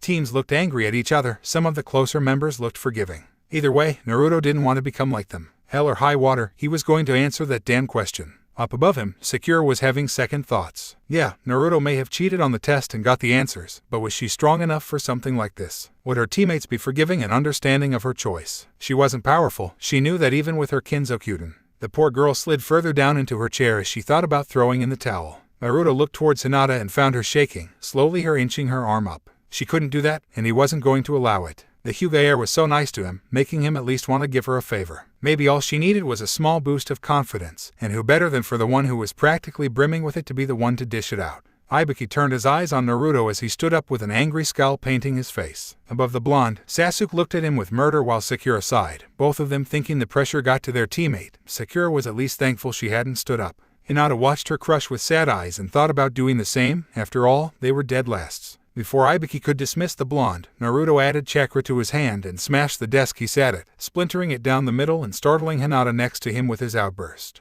"Go to hell," he yelled at the proctor, raising a shaking fist into the air. "I want to become Hokage, but I'm not going to get there unless I'm willing to take chance. So, wrong or right, shove that question up your ass." From his vantage point and his satisfaction, Naruto was able to see the proctor's eye twitch. Above them on the platform, almost every Chunin's mouth dropped at the gall of the blonde. All the genin thinking of quitting remained, finding strength in the boy's words or to stay and see if the idiot got his ass handed to him for insubordination. Hinata stared at Naruto with awe. She could practically feel the courage flowing off of him. It only made her will strengthen. She was going to stay for both her teammates and to be strong for Naruto to notice her. Sakura thought if Naruto had balls of bronze when he pulled the stunt with the ice, then they became balls comparable to diamond. But at the same time, she couldn't help but be empowered by his words. Maybe she could stay if only for him and Sasuk. Ibiki stopped his staring contest with the blonde and scanned the classroom to see no one else leaving. He growled as he realized the boy's well-placed words not only drove the fear out of everyone, but also made them want to stay. It was amazing how foolproof plans could be shattered by the ingenuity of a complete fool. He finally sighed as he gave in to fate. "All of you who are present," everyone hung on to his words, especially Naruto. "You all have passed." "What?" Temari yelled from her side of her room. "Huh," was Naruto's intelligent reply as his arms went limp and his eyes blinked in confusion. Then after a couple of seconds of letting it sink in, he gave a grin that threatened to split his face in half. "Hell yeah, I passed," he shouted, making a victory sign. "Naruto, you idiot," Sakura shouted from her point above him, part of her inner self doing joining. "Don't frick and scare us like that." Before he could duck, her pencil was launched faster than a kunai. Before he could dodge, it landed on the back of his head. From the impact of the tiny pencil, Naruto was sent into his already broken desk, creating a small fountain of splinters. Sasuk raised an impressed eyebrow at his female teammate's outburst. It was moments like these he was proud of having Sakura by his side. Annoyed at being ignored, Ibiki cleared his throat, prompting everyone to turn their attention from the noisy rookies to him. Naruto sat on the floor, rubbing the pencil-shaped lump on his head while paying attention. From there, Ibiki felt the need to explain to the class how he rigged the test. Naruto had to give it to the man, he was damn good at psychology. No wonder everyone pissed their pants when the test sheets were handed out. It was a nightmare back at the academy, so why not do it again? Then the interrogator showed them the scars. Naruto recoiled in slight horror, while Hinata covered her mouth in shock. They both could have sworn one of the nearby genin had the misfortune of having his lunch resurrect itself and then launch itself onto the floor. Many of the genin now realized just how much hell some ninja could or would have to go through. Ibiki was just about to finish his explanation, but was interrupted as a ball of clothes leapt through the window.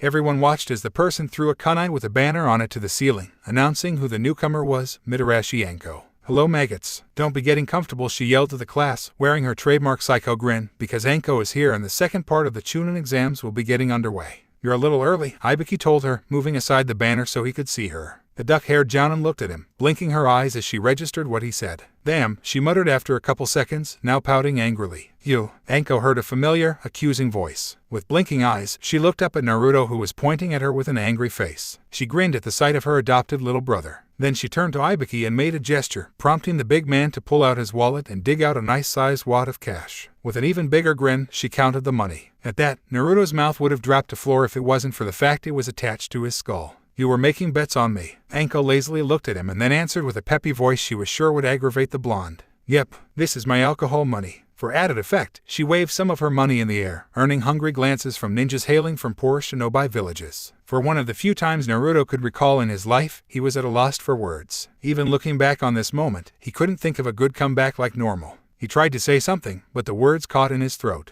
Instead, he just shook his head in exasperation, rubbing the side of his face. Hinata was confused as to who this woman was, and slightly petrified by her mere presence, but somehow Naruto had a connection with whoever this was. That fact was enough for her to calm down. When she paid closer attention to both of them and studied their eyes, she could sense an ease she was very familiar with. It felt like the thing Hanabi and she shared, but it was far closer and warmer between the two. Were they related? No, Anko didn't have those silver pupils like Naruto. But how could they be so close, like a big sister and a little brother? A couple of desks above Naruto and Hinata, Ino shrunk away with wide eyes. If Anko was the second exam proctor, everyone was dead. Shikamaru noticed it and knew that things were about to get very, very troublesome. Ino wasn't normally one to be scared of anyone, but if she quivered at the mere sight of this crazy lady, then they were in deep shit. If Sasuk wasn't so calm, he might have screamed out in public while pulling out his hair. Then he would have proceeded to smash his head repeatedly into his desk. The memory of slipping on one of Anko's undergarments and then landing into a pizza several weeks old was still very fresh in his mind. Even now he shivered at the thought of feeling that moldy crust and clay-like pizza sauce in between his fingers. Of course, the sight of Anko's bra wasn't something he particularly savored either. If she was the proctor of the next part of the exam, hell was about to be released upon the earth in 9 different ways. Should he put the knife to his throat now or later? Curious, he turned to Sakura to see that she was pale and biting on her lip. At least he wasn't alone in his fear. At least she never had to experience the embarrassment he did at Anko and Naruto's apartment. Had a camera been nearby, Naruto would have been flashing it like the paparazzi hanging out beside the red carpet at the opening of a new movie. "Alright maggots," Anko shouted to the class, making some of the genin with low constitutions want to run out of the room for the hope of escaping the insane jounin. "Join me outside, and I'll explain what the hell is going to happen. Just remember that I'm going to cut your numbers to less than half by the time I'm done with you." Naruto couldn't help but blanch. Anko stopped in front of a large gate, forcing the large troop of genin to follow her action. On the sign above, it read forbidden, and even higher than that it read training area 41. Naruto could have sworn he saw a snake 100 feet in length slithering nearby. "Alright maggots," Anko shouted to the group, if possible, wearing a grin that seemed more psychotic than normal to Naruto. "This is training area 41, lovingly called the Forest of Death. There's a reason it's called that." She stopped her narrative as she heard a snicker. In her mind, it sounded as if something fragile had broken. Nobody made fun of her training area, not even the perpetrator that was the blonde brat with Kyoryuken eyes. "Yeah, sounds so terrifying," Naruto sarcastically said, earning some more snickers from the genin around him. Others, though, looked at him as if he had just grabbed a shovel to dig his own grave with. Naruto's carefree smile was wiped away as he moved his head to the side, dodging the kunai his sister had thrown at him. Looking from the kunai to her, he could see he said something he wasn't supposed to. But at the current moment, and inside Naruto's mind, Anko opened a can of worms. 3, 2, 1, Sasuk counted off with his patented smirk, making Sakura raise an eyebrow at his weird gesture. It was only a second later she discovered just what Sasuk was counting down. "You sadistic," Naruto yelled, holding the cut he earned on the side of his cheek. "What the hell was that for?" "For making fun of my training area," Anko countered. "Why as in hell does it matter?" Naruto shouted back, feeling his Kyoryuken being instinctively fed chakra. "And they're off," Sakura muttered, shaking her head in embarrassment. All the genin turned their heads, following the smack talking with their eyes and then switching to the other when that person sent out another comeback. It didn't come down to mere name-calling, but there was a lot of bagging on the other's characteristics. Naruto was stung by a comment on his height, but Anko was smoothly countered with something aimed at her slob-like habits. "I know where the hell you sleep," Anko yelled, making all the genin ooh as if someone had dealt a severe blow. They wouldn't want this crazy to know where they slept, mainly out of fear of what she was capable of doing. "I know where you sleep too," Naruto countered, "but I wouldn't step foot in there, not unless I want to step on one of your dirty thongs." Anko blushed, both out of fury and humiliation. She cursed herself for not coming up with something better. Naruto could be a witty little bastard when he wanted. Every one of the present wannabe ninjas looked at Naruto with a sense of awe at having just outwitted probably the craziest person on the planet. Sasuk and Sakura shivered and cringed at the thought of such a sight. What horrors did their friend have to brave just to go to bed? "Here's the kunai you dropped." Suddenly a sense of discomfort filled the air, most of it coming from Anko, who suddenly locked up. Naruto could practically taste it in the air, and for some odd reason, a sense of horrid dread filled his mind. For the life of him, though, he couldn't place his finger on the cause. He saw the kunai and followed along the pale red appendage holding it, finding a grass nin holding it with nothing but his extremely long tongue. Just staring at the genin, he could tell something was off. Something didn't bode well with Mr. Freaky at all. If anything, Naruto's sense of dread magnified greatly just by looking at him, or her, he couldn't tell, but he felt safe to assume it was a male. "Thanks," Anko slowly said, cautiously taking the kunai into her hand. The blonde watched as the woman death gripped it, seemingly on the caution for absolutely no reason. She kept her eyes on the genin the whole time as she put away her knife, then instinctively sending her hand to grip a particular spot on her shoulder. Naruto imagined that was the spot where the cursed seal was placed. It was just barely a couple days ago he discovered she rubbed or gripped onto it whenever she was extremely uncomfortable or nervous. This time, she was in a mixture of both said emotions. Anko was uncomfortable, more so than she could recall being in a very long time. She watched with cougar-like eyes as the tongue receded back into the mouth of its owner. That technique was eerily familiar to one she remembered belonging to a particular someone she hated. She tried to mentally shrug it off as a coincidence, merely a genin just reinventing the attack for his use, but for some odd reason it lingered in her head. It couldn't be just a coincidence, but then again, Orochimaru might have the balls to step foot back into the very home he betrayed. But she couldn't prove it, not yet at least. "All right," she said, returning to a professional level, but keeping a particular eye on the ugly genin. "I'm feeling nice today, so I'm going to give you all an extra day to pack up what you need. Prepare for 5 days. Meet me here at the same time tomorrow, and if you aren't here on time, I'll fail you." How sad. Everyone turned their attention back on the genin. Naruto felt the hairs on the back of his neck stand on end at the mere sound of that high-pitched, squeaky voice. "I was hoping to fight today." "Oh well, tomorrow should come quite quickly." Anko said nothing, instead choosing to dismiss all the genin with a wave of her hand, making them all scatter like cockroaches in a lighted room. She began to walk away, but made a motion with her head for Naruto to follow. When he walked up next to her and they got out of ear range of everyone else, Anko quietly spoke to him. "Listen, and listen well," she whispered. Naruto paid close attention, knowing how serious of a moment this was. "I wasn't supposed to give you that extra day, but you better keep your ears on me, or I'll never forgive you." He knew she was being serious. The playful aura usually surrounding her was now gone and replaced with something more related to a highly cautious prudence, trained by years of being a jounin. Anko was in full shinobi mode, but what was it about that genin that spooked her so badly? "I want you, Sakura, and Sasuk," she warned, "to be absolutely cautious inside that forest. I may be worrying about nothing, but better to be careful than careless. If you meet that genin again, I want you to run away as fast as possible." "No need to tell me twice," Naruto agreed, feeling her warning sinking in like a rock in water. Unknown to the two, they were being watched by a genin with the insignia of a half-sun and half-moon on her headband. Their only danger wasn't just the creepy genin. "My student has become quite foolish," the ugly genin said to himself as he walked away. "I thought she'd be much smarter than that to attach herself to someone, especially someone like that." When he turned the corner, he sunk into the building, disappearing into the bricks as if it was water. It didn't take long for him to come out the other side, but when he did, one of his hands went up to his face. If anyone had been there to watch inside that supply room, they might have watched with horror as the face was peeled away to reveal pale skin and yellow snake eyes. "It will be very fun tomorrow," the snake told himself, speaking in a much deeper voice. "Sasuk-kun will be there to entertain me, and maybe even become my new container." He put his hand up to his chin as he thought of something just as entertaining. Anko had become too soft while he was away. It was time to give her a refresher of just who her sensei was. "Maybe while I'm at it, I'll kill her little toy. After all, he's on the same team as Sasuk-kun." Whoever this dark being was, he sunk into the ground while laughing maniacally. Naruto was leaning his head on the coffee table in the center of the living room. He was currently watching as Anko downed liquor like the madwoman she was. Funny enough, it was only 2 in the afternoon, a little early in Naruto's opinion to get drunk.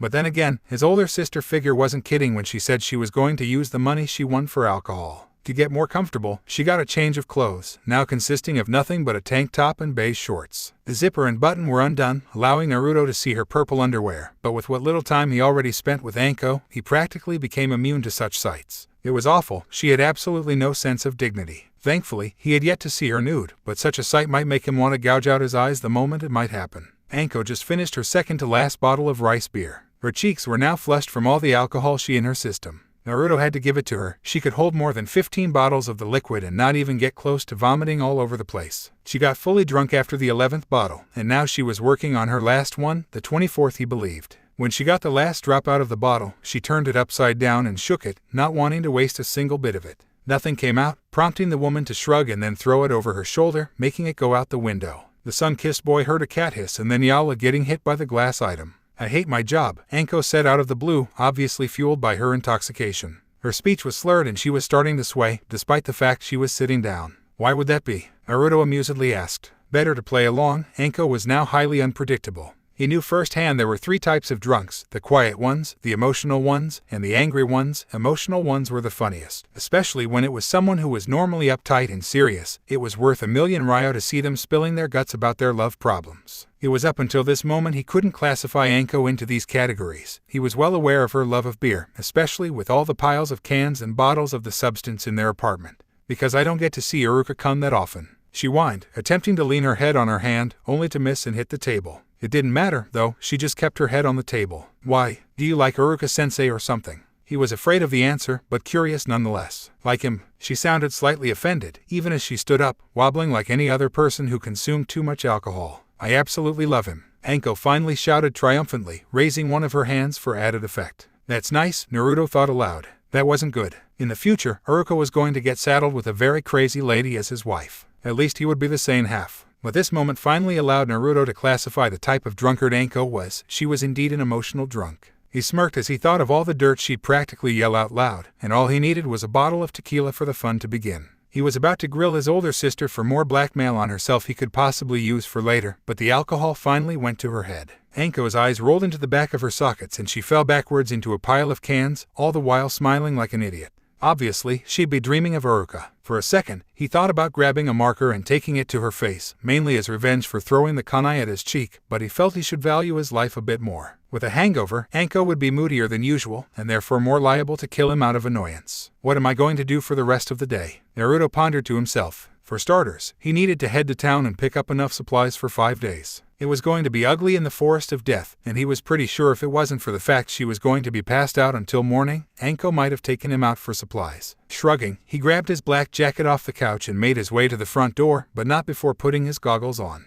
He looked back at his sister and thought about being nice and picking up Anko, throwing her onto her bed and leaving some aspirin for later, but that'd be too nice for his taste. Besides, she needed to suffer and learn that too much alcohol wasn't good for her. With that, he was out into the noon air. Naruto smiled as he walked through the streets with a brand new backpack full of supplies, courtesy of Haru, who had smiled as he handed him the bag. It was weatherproof and had a large amount of pockets capable of holding rations, a sleeping bag on top, weaponry, and a whole bunch of other stuff. And the best part was that he got it at a discount. He hoped to see Tenten, but Haru said she was out training since she passed the first part of the exam. With a final congratulation for passing the beginning of the exam, Naruto was now heading to his favorite training spot. The blonde stopped suddenly as he felt a bloodline limit on the outer reaches of his Kyoryukigen on the rooftops above, but couldn't quite identify who it was, mainly because the owner was just out of range of the radius. Shrugging it off as just some random person, Naruto continued on with a quick shake of his shoulders. That was also something odd he found out about his Kyoryukigen's limit sensing capabilities. Not only was its full range limited, but the closer he was to a limit user, the more he could tell about the person.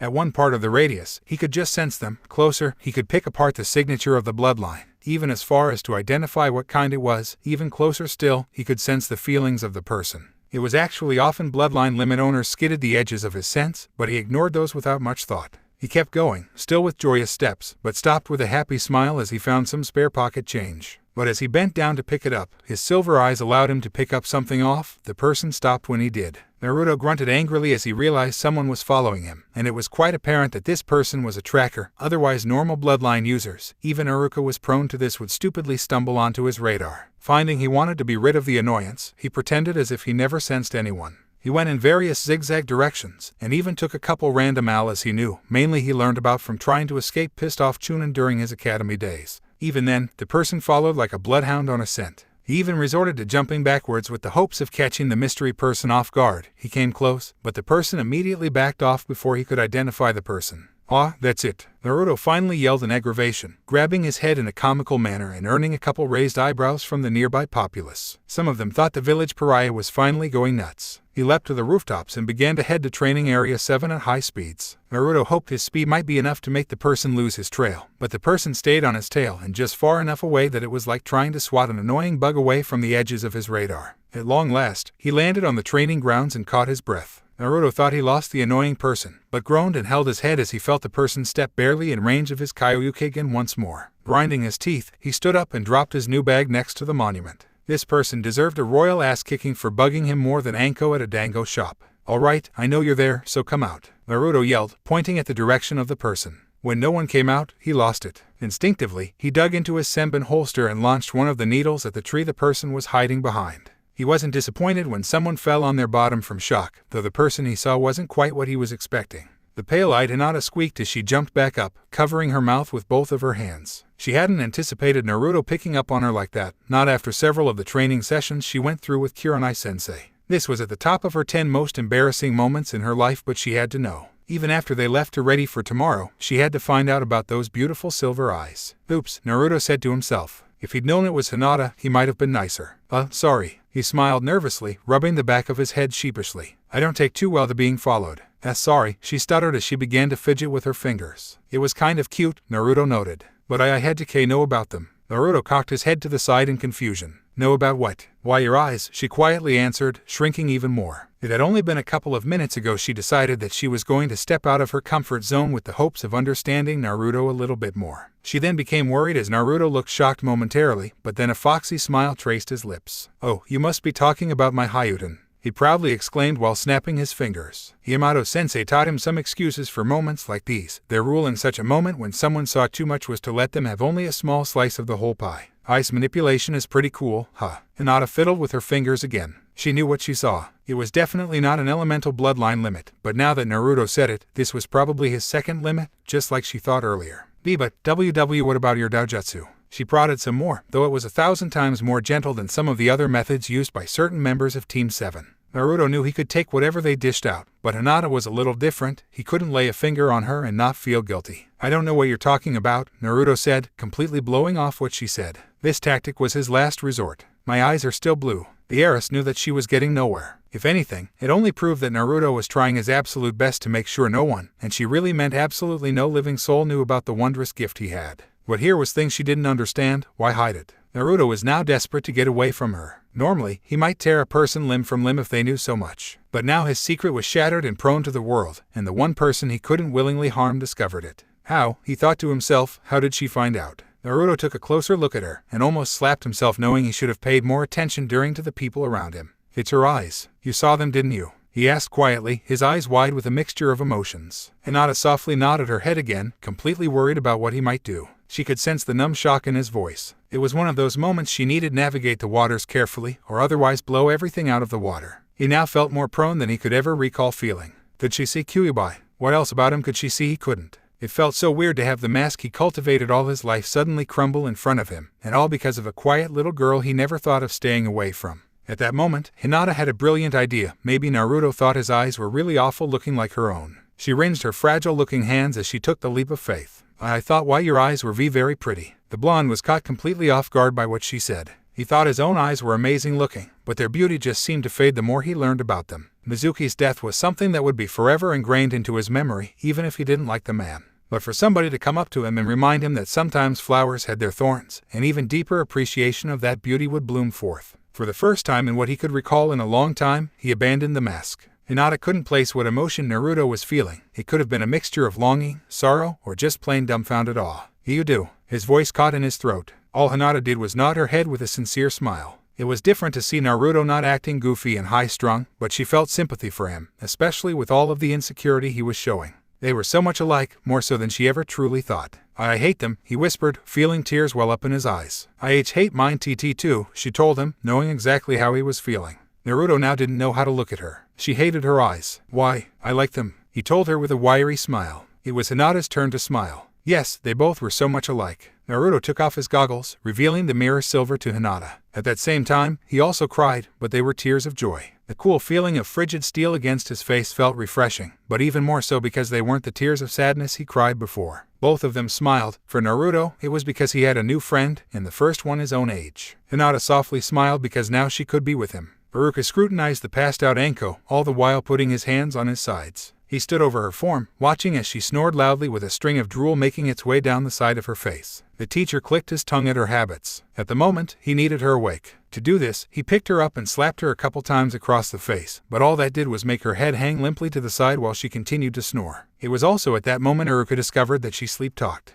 "Why are you wearing that funky underwear?" Huh, Aruka thought aloud. What the hell was she dreaming about? Scratch that. He didn't even want to know what was going through her head right now. Not getting what he needed, he sighed as he picked her up and laid her on the couch. Before he left, he made sure to grab some aspirin and a glass of water and then set the items on the nightstand near the couch. In the future, he was going to have to watch Anko's drinking habits. He spared the apartment one last glance. Naruto was right, Anko was a slob. She also wasn't the best role model, but at least his surrogate little brother had the common sense to not do the things she did. Even then, she truly did care about his well-being, more than almost all the people in the village combined. That was what Naruto needed, someone who cared and loved him, and he was what Anko needed to get over the wounds of the past. With one last sigh, he closed the front door behind him. His intentions were to find Naruto and give him some last-minute training, but he couldn't find the little monster. He thought it was a smart move of Anko to give everyone one day to pack up for the next part of the exam, especially since it was going to be much more difficult. Looking at his clock, he could see it was 7:10. The sun was starting to head over to the horizon where it would rest for the night. Aruka leapt onto the rooftops, activating his Haikyuri with the hopes of finding the blonde troublemaker quickly. "Why did you name it Keikyukegan?" Hinata asked as she sat on a rock, hugging her knees tightly as she watched Naruto pick up some flat stones and then skip them across the water. It was now twilight, and the sky was a beautiful summer orange. "Well, I want to say I named it," Naruto said, staring out into the water as if hoping to see Haku there, "but I really think it was more Haku than me. After all, it was in his room I named it, mainly because of the flowers he had near the mirror. It was such a poetic name, Hinata absolutely loved it. But she had yet to know what it did. They had yet to speak of their limits, avoiding the mere mentioning of them like they were taboos. During their time together, the duo had gotten to know each other well. They were a lot alike, with people looking down on them and having only a few close friends that seemed to care about their well-being. Hinata was mistreated by her own clan, something Naruto wouldn't wish upon anybody. He wouldn't want to be hated by his own family. Compared to Hinata's life, he was glad it was just the village hating him. Neither of them liked pity. Naruto didn't like people pretending to care for him just because of his plight, but Hinata didn't like it because it made her feel weaker than she was already. Other than that, they talked about mundane things, like what they liked to do, what they did in their spare time, learned more about the people that cared for them, and so on. It was new to them to act like they were talking to a close friend. But that was what they became, best friends to each other, two outcasts wanting the comfort of another. Both couldn't have been happier. "So, what does your limit do?" Naruto asked, turning the silvery eyes Hinata liked so much onto her. "It is called Bayaku," she answered softly, looking away. "It allows me to see 360 degrees, but I can also see through things too. Its best ability is to be able to see the chakra coils, allowing us to use our Juuken to clog the coils and prevent others from using chakra. We can also see far away." Juuken, Naruto cocked his head to the side as his mouth moved. "What is that?" "It is a form of taijutsu," she continued to explain, "that attacks F from the inside out. Normal taijutsu is meant to break B bones and harm from the outside, but Juuken doesn't do that." "That's pretty cool," he said with a smile, taking a seat next to her to watch the sunset. "Well, I guess it's my turn to explain mine." From there, he started from the beginning, telling all he had learned about his Kyoryuken. Naruto told her about it awakening the first time, how he learned what it did, about his trip to Zabuza and Haku's hideout, his meeting with Yamato-sensei, and any other details he could think of. Through the whole explanation, Hinata clung to each word escaping his mouth. Such power, how he could grow so much by just gaining another limit, but she also imagined just how many people would be out for his head. In Konoha alone he was threatened in several ways by the clans, either through marriage proposals or the threat of stealing his blood. But she felt so bad for him. Haku, a person he connected with, died that day. She wished she could have met him at least once. He sounded so nice on and off the battlefield. The purity the Hyuden user carried was amazing. To have never killed a shinobi even unto death was amazing and a feat that many wouldn't be able to claim. The thoughts of Naruto being in danger returned to her with an even greater force. Another great shinobi war would break out if anyone found out about the Kyoryuken, all for the sake of the very life liquid running through his veins. "Naruto," she muttered with fear. He just chuckled. "Even if they wanted my blood, they'd have to survive it. It's so poisonous that Mizuki team died when he put some onto a kunai and stabbed himself." The blonde shivered as he recalled Mizuki's dead, blackened eyes staring back at him. That wasn't my favorite memory. I didn't think he was good teacher anyways, Hinata muttered to herself, earning a healthy guffaw from her new best friend. Yeah, I didn't think so either. Hey, did you know that Aruka-sensei is actually an S-class ninja? Really? Yep, he's where I got my Haikyuri from. I just wished I paid more attention during class. If I'd known that, I might have worshipped the ground he walked on. They sat there for a couple minutes, just basking in the other's company. Both watched as the sun dipped halfway past the horizon and steadily declined as time slowly fluttered away. Hinata would be more than willing to say she still had a crush on Naruto, but she wasn't going to tell him that. She wasn't going to allow her own emotions to get in the way of their friendship, and she didn't want to make him uncomfortable every time they met. For the time being, she would squash those feelings, but only for a short period of time. They would eventually rise up again, but not yet. But then another thought came into her head, one that she wasn't so sure she understood about her friend. He could copy any Bloodline Limit at will, but he hadn't copied hers yet. Why would he do something like that? Anybody else would have been going crazy about it. And Naruto-kun, she asked, turning away from the sun with the hopes of him answering such a question. Why haven't you copied my limit yet? Naruto looked to her, processing what he was going to say. It was a deeper answer than she knew. He had his reasons that involved why he hated using the Sharingan, why he wanted to ask people permission to do such a thing even when he could steal for his own benefit. And he knew exactly how to explain it. Whenever I copy someone's Bloodline Limit, he said, talking in an emotion Hinata couldn't identify, it's like taking away a piece of the person and then keeping it with me everywhere I go. Naruto thought of everyone he knew and all the limits he copied. It was actually a very intimate thing to copy such a valuable piece of a person. Mimicry was supposed to be one of the sincerest forms of courtesy available to a human being, but it was also a deep form of sincerity, wanting to be so much like a person you copy them. That's why I hate the Sharingan, Naruto continued, this time turning his eyes to the sky where the brighter stars were just barely peeking beyond the veil of sunlight. It was the first limit I copied, but he tried to find the proper words to describe. It felt like I stole it from Sasuk, but I know we're the most alike of anyone here. That's why I hate him at the same time. I want so much to ask him, to be like him, but I don't want to at the same time. She could understand now. He felt like he carried pieces of a person's very soul with him everywhere he went. That was why he didn't jump at a chance to copy a person's limit. Hinata stood up, making Naruto look at her. Please copy mine. He couldn't help but sadly smile at her. Naruto nodded his head as he stood up, shattering his eyes at the same time. For the young heiress, it felt peculiar to stare into his eyes. She was pressed to look away, but she kept on gazing hypnotically at them. Finally, after a couple seconds, Naruto nodded his head to show he completed the process. Now he had another doujutsu in his arsenal.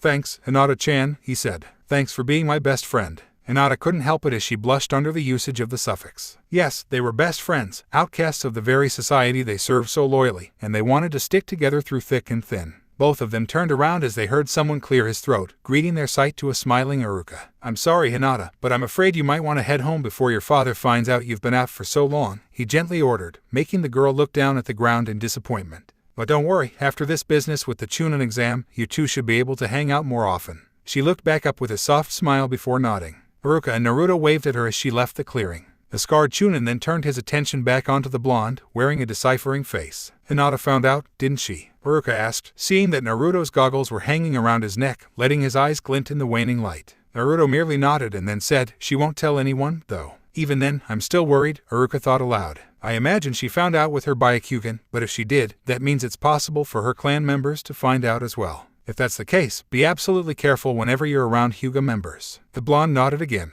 But, I'm glad that you have a new friend, Aruka finished with a friendly smile. He then watched as the sun set behind the horizon, bringing about the nightly darkness. I intended to give you some last-minute training, but I was a little late in finding you. How about dinner at Ikaraku's? Yamino almost wanted to regret his words the moment Naruto let a foxy smile light up his face. Jiraiya took a deep breath as he entered the gates of Konoha, walking at a relaxed pace after having just ran almost the entirety of the Land of Fire. It was good to be home. He smiled lecherously at the thought of being at the dedication of the new bathhouse. All of the naked women would be there. Oh, the material he could gain for his books. Life was looking up. He'd be there tomorrow, but now he needed to rest after such an arduous journey. Before he walked any further, he stared up at the Hokage monument, looking particularly at the face of Namikaze Minato. I'm home only for a little bit, son, he sadly told himself. Okay, sadly the chapter is over. And if you enjoyed, just leave a like and subscribe with post notification, so when the next chapter is ready, you will be notified. Okay, see you in the next video. Bye.